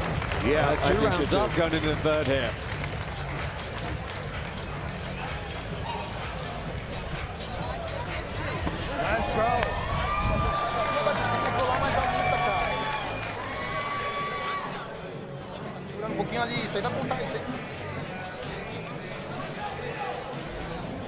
Well, here's the mat return from Agazarm, just the one in that round, but it led to one hook in, wasn't able to get the second and really secure that back position. Now he's got bumped off. Oh, that was now. Now he's going to get bumped off. Yep, that's why I want to put hooks in, ladies and gentlemen. Yeah, a lot of the time, if you only have one hook, you can drive it deep enough, you can hook through onto the opposite leg, stabilize your position a little bit more, but all of our judges never see it really the got same set. for round 2. Going to the red corner, AJ Agazarm. So Agazarm, 2 rounds to nothing up here. Frank is going to have to throw caution to the wind.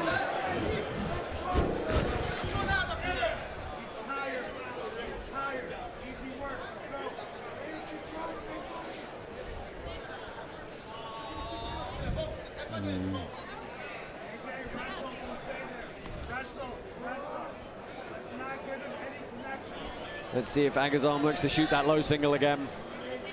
He's been so good with his entry as well. It's a double this time. Tries to get the head up on the outside, turn the corner. He's on a single now. That guillotine threat coming in quick from Frank once more. He's got a little bit of a bite, trying to gable grip or get a 10-finger grip under the chin. See how Agazarm's stripping the grip on the inside.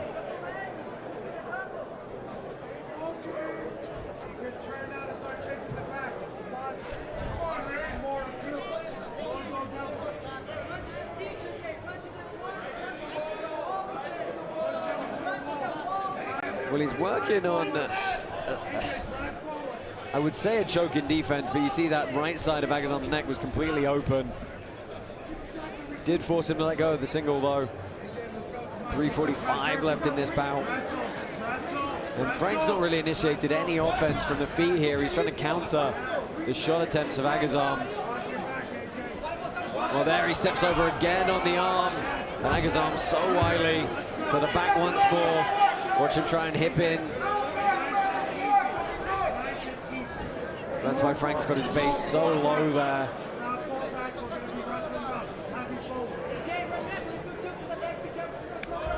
Oh, one hook, and there you go. That's the deep far hook on the other leg. It helps you climb up and stabilize the position, but good defense from Frank once more. Yeah. He's got good defense. What he hasn't had in this bout is offense, and for the first time we see Frank shoot now. That was smart. He moved to the side, and then he shot. Distraction. Well, we're going to see what he can do in top position. Tries to sit through here. No, he doesn't have the body covered. See how Agazarm hasn't immediately tried to rip that arm back to any sort of grip. He's happy to let it get extended because he knows he can just wile his way out of it.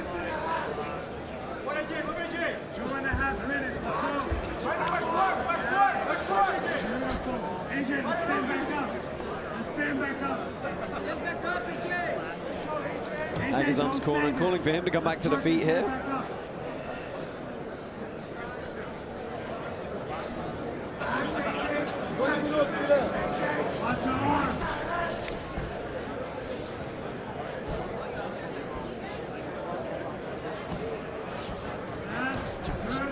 Front head arm now, but escaped easily by Agazarm. Agazarm backing up, perhaps for another level change as Frank marches forward.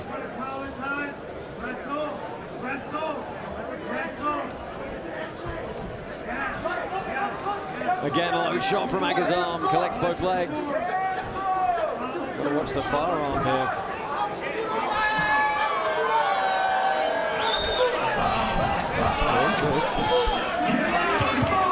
Well, Frank has, I can't tell if he has a head scissor or he has that far arm trap. He's going to look to come over the top again on this armbar entry off this figure 4 grip. Agazarm will allow his arm to straighten and then come out. Again, he shoots on this low single.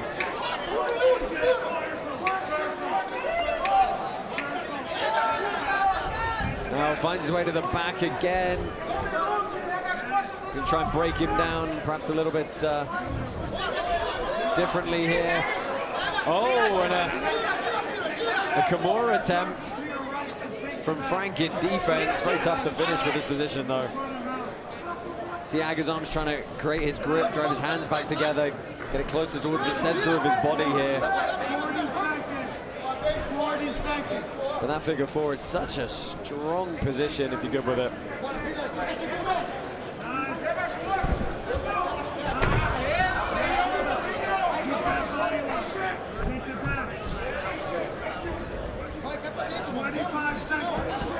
Well, 20 seconds now. It's really on Frank to try and finish this bout. Otherwise, Agazarm is going to take a decision.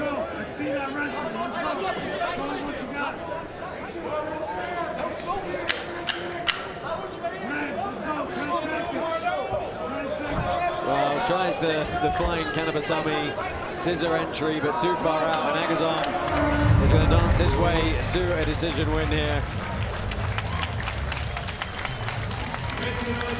We have got one more bout coming your way. It's the one that everyone is here for. Wagner Rocha and Kaylan Sabino.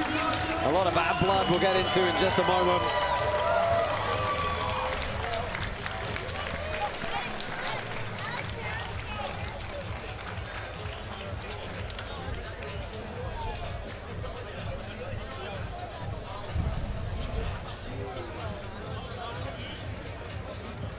It's been a great night here at Karate Combat 50. 18 bouts in total we've got through for you in this broadcast. Insanity. Yeah, we had some real cracking bouts in our main Karate Combat card, though. Some real stars starting to break out, some fantastic debuts as well, some real big upsets. Well, let's go ahead, get the official decision here in our penultimate bout of the evening. Ladies and gentlemen, your winner by unanimous decision out of the red corner, AJ Agazarm.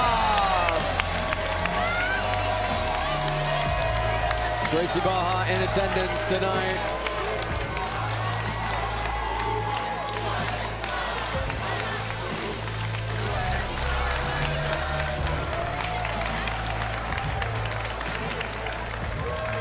Well, the crowd happy with that result. A little bit of friendly rivalry.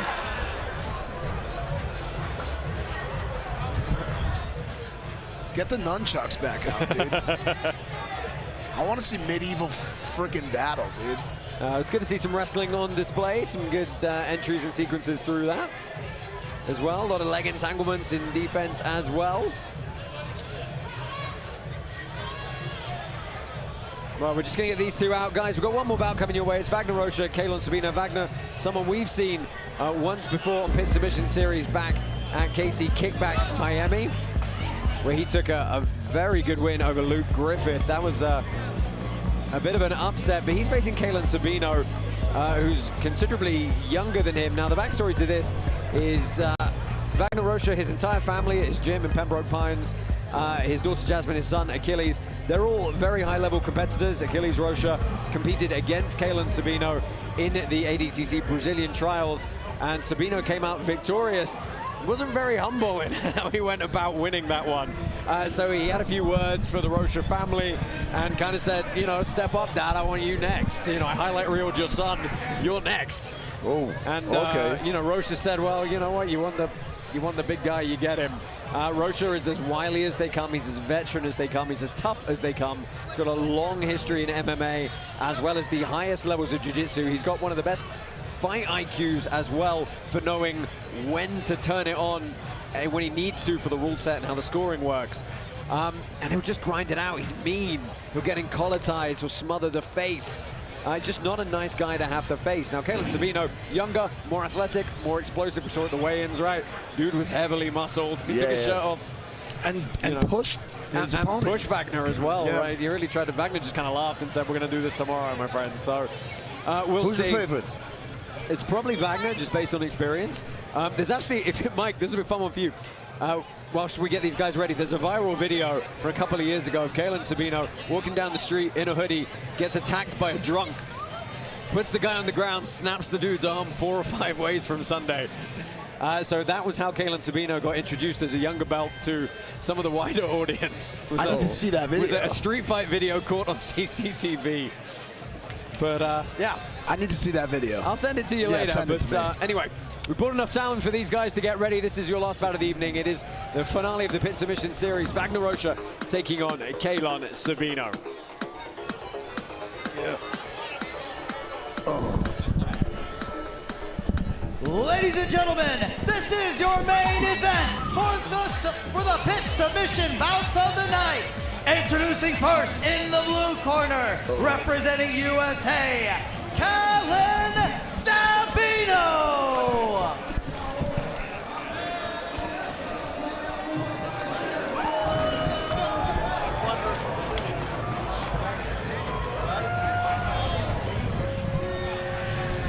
Now, Keylon Sabino makes his way to the pit here. 28 years old. Very aggressive, always looking for the finish.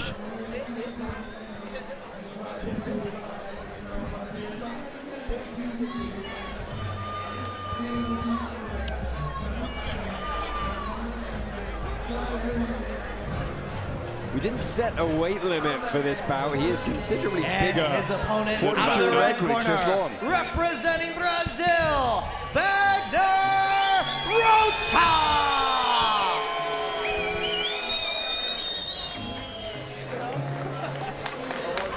So Wagner, believe it or not, 42 years old, still in phenomenal shape.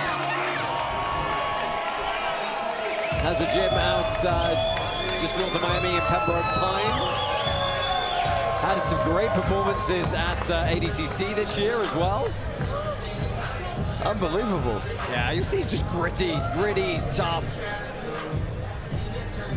Every time you think maybe this is his last kind of competition season, he pops up again. First thing he said, I'm natural at the press conference. Looks great. Well, thank you to those of you joining us on our Karate Combat Fighters, YouTube channel. enter the pen. Subscribe to us on YouTube, watch all the live events, epic knockouts, and exclusive content. Always completely free. Happy to bring you this product. Combat. Underway, Josh Palmer, Mike Malak, Bas Rutten on the call for you here for Pit Submission Series, and Keylon Sabino trying to get off to a quick start here. If you're watching this on YouTube right now, you haven't liked the video or subscribed to the channel, the good question is why not? Why have you not done that Especially yet? just a like. It doesn't take anything. No, to it throw takes us a 2 like. seconds. Subscribe to the channel, show some love, you know. Yeah, you're getting 12 events a year for the moment for free. Free, absolutely free. Not to mention all the other content that we put out, and there you see Wagner with the post on the throat. Not afraid to get the head involved. Do these contests ever turn into like fist fights? Sometimes. Wagner's been in a couple. Because I feel like this one could. Mid-heel exposure. Sabino's got a good grip here. Rocha trying to get that knee line clear. Yeah, you'll be happy to know there was an event where Wagner fought AJ Agazarm and front kicked him off the stage. Oh shoot.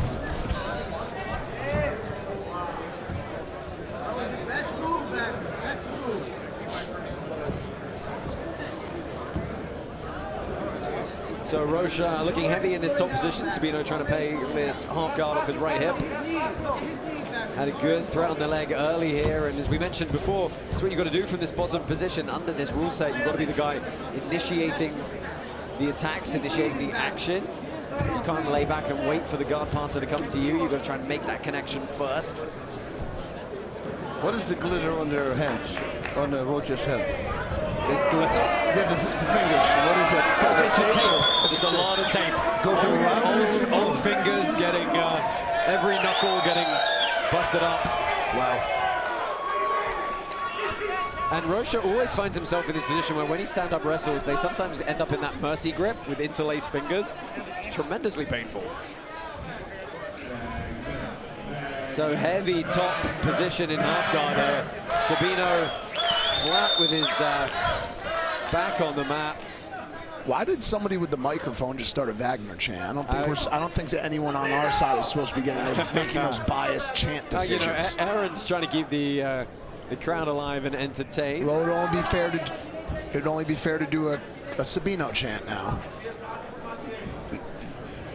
That's Mike. Let's do a Sabino chant now. Sabino. Does it like Wagner? That's. So again, Wagner's got this half-guard position. You see it's that lockdown on the leg for Sabino. He's using it to stretch Wagner's right leg out. Oh, they hate you. They don't a lot of Rocha fans in the house here.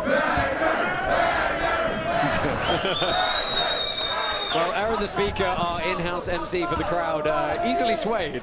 Big Mike, Big Mike, Big Mike. Sabino again trying to get on a leg entanglement here to stop the offense of Rocha. Knee line's almost free again though here.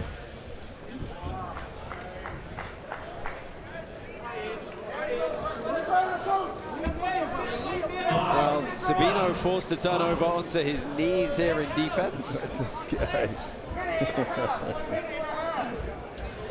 Again, Rocha's just going to be very heavy here as he looks to try and move over to the back, gets stuck in quarter guard again, immediately knee cutting out.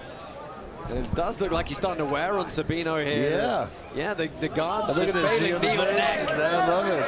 Yeah, force him to turn over. And you said it already, he was a tough guy, you know, like hard. One guy you don't want in a dominant position on you is Rocha because he will make it mean. He's going to go muffler choke here if he gets the chance. That's that full palm grip across the face. Ooh, body lock. Yeah, body triangle here as well. He's going to be squeezing that midsection. Only 44 seconds to work though in this first round as Rocha looks for the choke or the neck crank, quite frankly, but he's got the arm behind the head. Yeah. Yeah, he could get a shoulder lock submission here. Oh, he's going to hip in. Belly down with the body lock.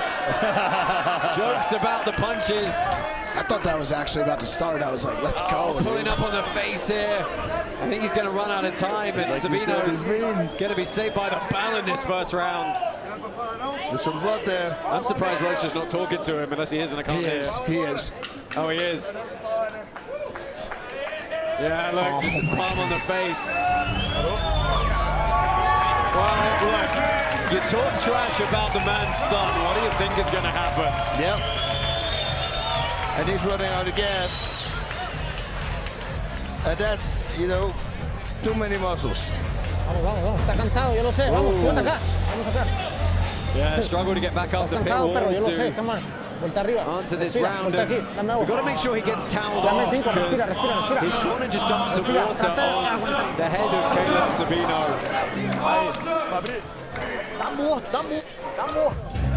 Oh, he's dead. Yeah. Sabino is tired. What if he can't make it back into the pit? Defiende, solo entra y defiende, perro, es tiempo, entra y defiende. En la boca. Let's go. Let's go, perro. Live scores, all three judges going to Wagner Rocha. Let's go, perro. Tienes que salir. Let's go, tienes que salir. Yeah, your muscles blow up, that's what's going to happen. Rocha's talking to him now. And there you see mercy grips from standing, like we mentioned. Big power double from Rocha. Yeah, he's going to put it on him here. Rocha's going to get mean. Immediately wearing on him, and this is just going to be how long can Sabino save face and survive. Oh, full mount, easy face, head to the face. See, I don't know what's allowed and what's. He can just put his hand in his face. Yeah, he can post, as long as it's not striking, he can post on the face. Bro, he's oh, trust me, Wagner will float that line. I mean, those are borderline strikes. Again, head position from Rocha here, getting up under the chin. He's got to push the action cut over the top. Got to be careful not to give up that. Wow, finds the knee through.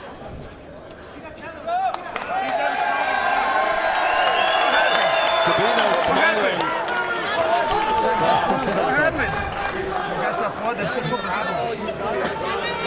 Oh, I wish I spoke Portuguese now.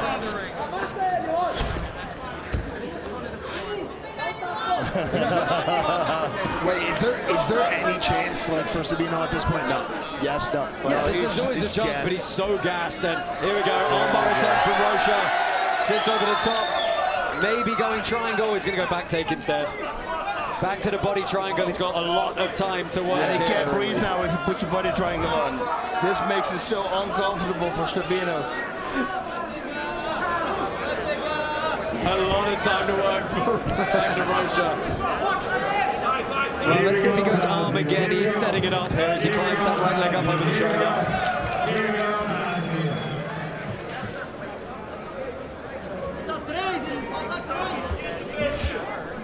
I am surprised we haven't seen him smother the face a little bit more from this position at the moment, something he is known for. But he's going to go belly down. Oh, try and keep belly down, maybe. Let's go, Colin.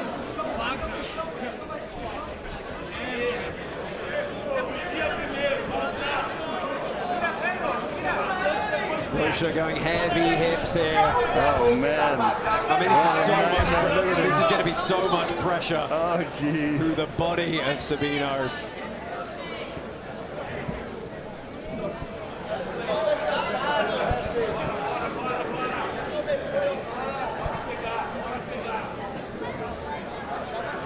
Doing for the side choke, heading on there. Oh, no, manages to keep on the crank on the neck. Gonna come up and mount here.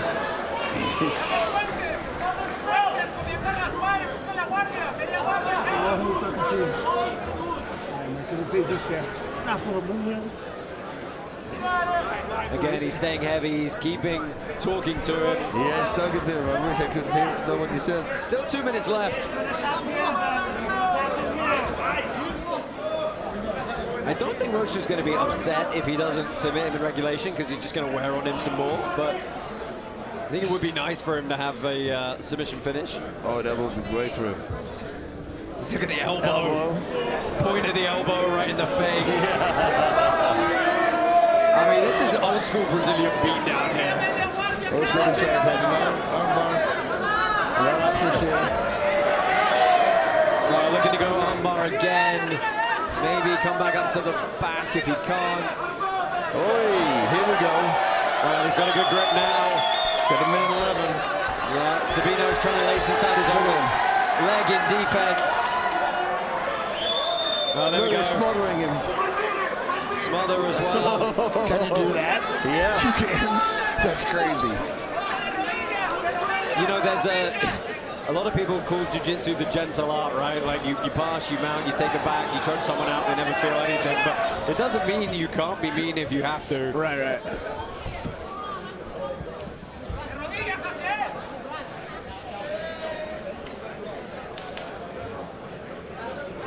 Down to the final 35 seconds. Wagner Rocha just really trying to humiliate Kaylan Sabino as much as he can here. Knuckles. Yeah, knuckles, chin, elbow, knee, any pointy part of your body.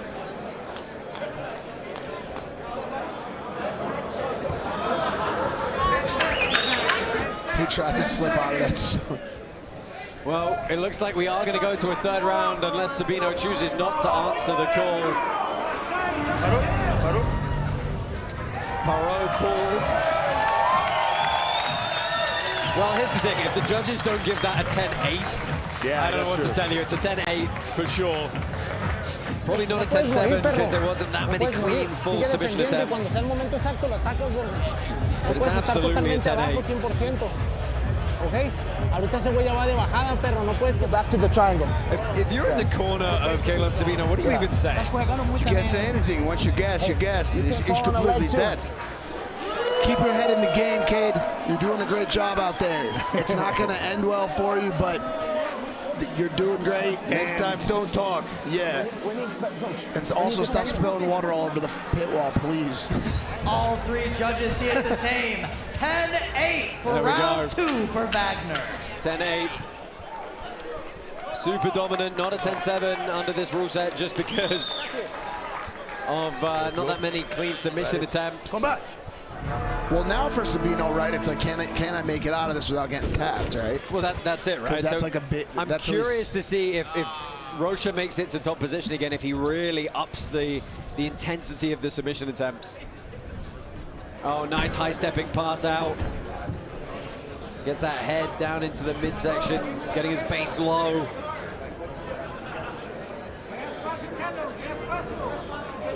He's gonna try and get a back take here.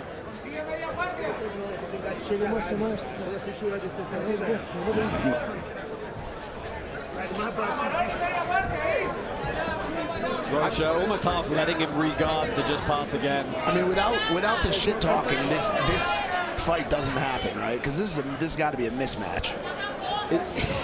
Yeah, I mean, you could argue it is, but hey, he called for it. No, yeah, for sure. No, I get that part.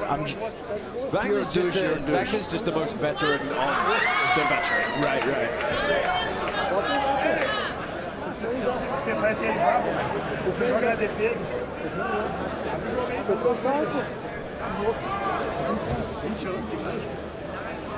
Well, they are continuing to have a conversation amongst themselves. Again, Rocha looking at a high step around. Hasn't got to a dominant position as quickly in this round as he did in the second. Oh, there we go, looking to step again. Big sprawl, collapse the knees together. Trying to secure that upper body, marches over to Mount. Oh, Mount. Well, here we go.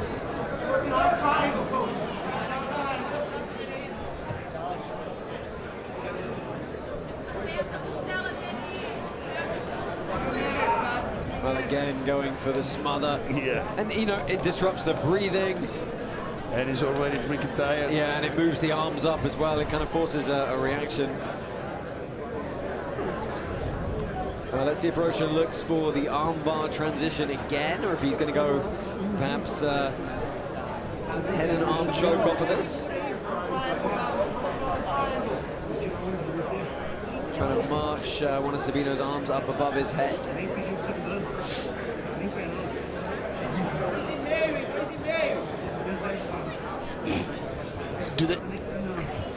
There's no chance this goes to a sudden death. Absolutely no, not. So far ahead.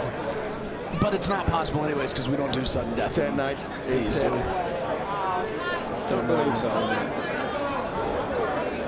Well, Rocha trying to put a lot of pressure up top here. He's got 2 minutes to find the submission. I would really do everything in my power to find a submission. You did it to your son? Yeah. Your own child, your own flesh and blood, your child. Oh, well, got a little bit loose there. Dude, what if in some crazy world Sabino just gets on his back right now, Could happen. slams him down, gets him in the rear naked. Rocha just pulls his legs out. Again, easy knee cut pass for him while he stays heavy with the chest pressure on top. Head and arm back. There's the head and arm coming. 1.5, Wagner, 1.5. Yeah. Pushes the arm to the mat. Tries to find his way through. He's got to mount once more. Again, he's going to just put pressure through on the throat here. Roll the knuckles in. It's just survival 1 minute, for Wagner, Sabino, 1 minute. dude. It's like, you know, like when you get, like when somebody goes. Oh, he's going Nogi Ezekiel. Or Nogi punch choke. Tough to tell from there. When somebody gets trapped in like a cave or something like that, you know, and they have to just hang on for, you know, and you just have to hang on for dear life. Yeah. Yeah, I mean, you know, like if you're locked in a room with someone, you know, you hope it's not bus room. Right. If only one of you's walking out. Right. For most people, you hope it's not Wagner Rocha as well. Yeah. Yeah. Freaking strangles you. Dude, he just sat him up. What's that called? What was that move called? I have no words, but he's finding him out here. Hip drive in. He's got 30 seconds. Looks once more for the arm. He wants to make trying to get the foot in to tap. break the grip. 17 seconds for Rocha. He's got, he gets the tap. He gets the triangle. 60 extra seconds. Wagner Rocha gets the submission.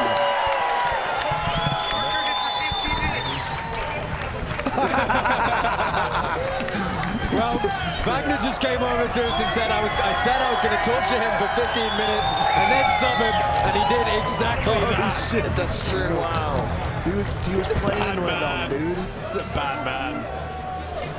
Oh, this is, you see, this is a good feeling, right? Wow, that was crazy. Ladies and gentlemen, we have your winner by submission, Wagner Rocha!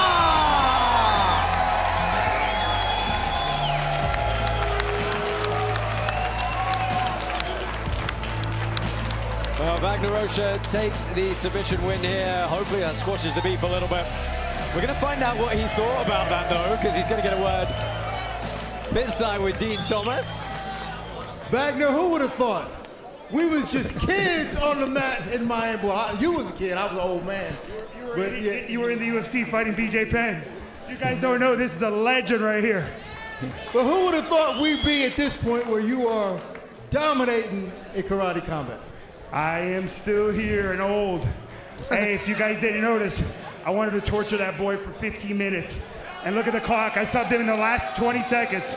That's what I wanted, and that's what I came here and did today. It looked very personal. Can you give me some history on why you wanted to torture him? He beat my son. Like, my son was 15 years old, he beat him, and my son's blowing up now and doing big things. And he's been on the internet talking about how he beat him and subbed him, and how he would do the same to me in less time than he did to my 15-year-old son 3 years ago. So I'm like, man, if you get somebody to pay me to beat you up because you're a scrub, I'll go out there and beat you up.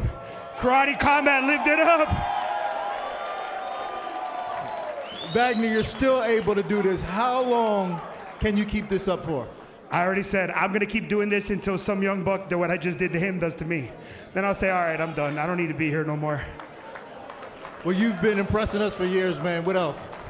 I love it, Karate Combat.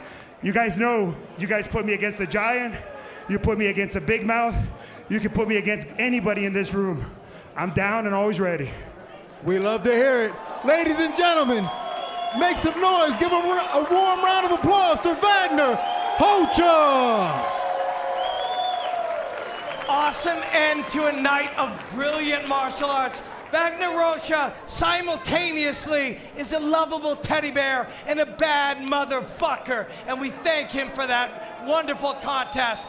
A fantastic night of fights, inspiring performances, incredible submissions, wonderful knockouts, 50 fucking nights of combat. Karate Combat 50, you wait till we see and what we can do at Karate Combat number 100. Thank you all for watching. We love you all.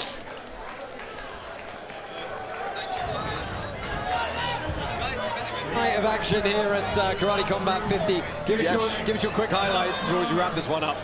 Oh my Where do you Lord. start? Okay, where do you Pereira start? has, sister who Jorand. now has a name, which is Aline. Remember her name? Giannetti knocking out Brandon Jenkins. Jenkins knocked out. Ahkmadov's head. Morales, the aggressor. His new start. I mean, it was to say Ahkmadov. Come on, that was the fight of the evening. The guy God. that cannot be knocked out. He's incredible. He got his fight bonus, which is great. I want to see him fight again. The women of the evening, incredible. It was just an overall really good event. It was amazing. I mean, even the main event, which was hard to top after the co-main event, because that was the best fight I think we ever had. The stamina, the endurance that these guys had, and the pace was the most insane thing ever. So, and Brugal now needs to know, he's got to pull back a little bit, go back to the drawing board, and come back stronger. Yeah, well, we've had a great night here in Salt Lake City. Thank you to them for hosting us. We will be back in 2024, but TBD on that date. From myself, Josh Palmer, Basroon, Mike Malak, Robin Black, Dean Thomas, King Apollo, Aaron the Speaker, rest of the crew. Thank you for joining us here in Utah, and we'll see you again soon. Oh, shit. Woo!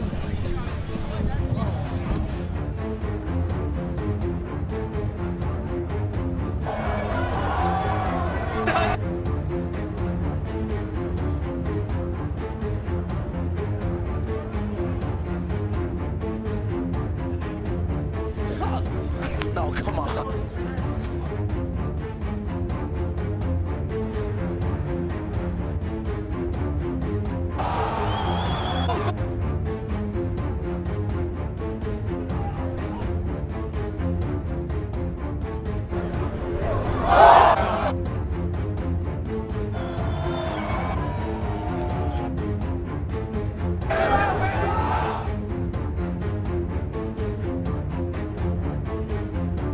high-stakes bout for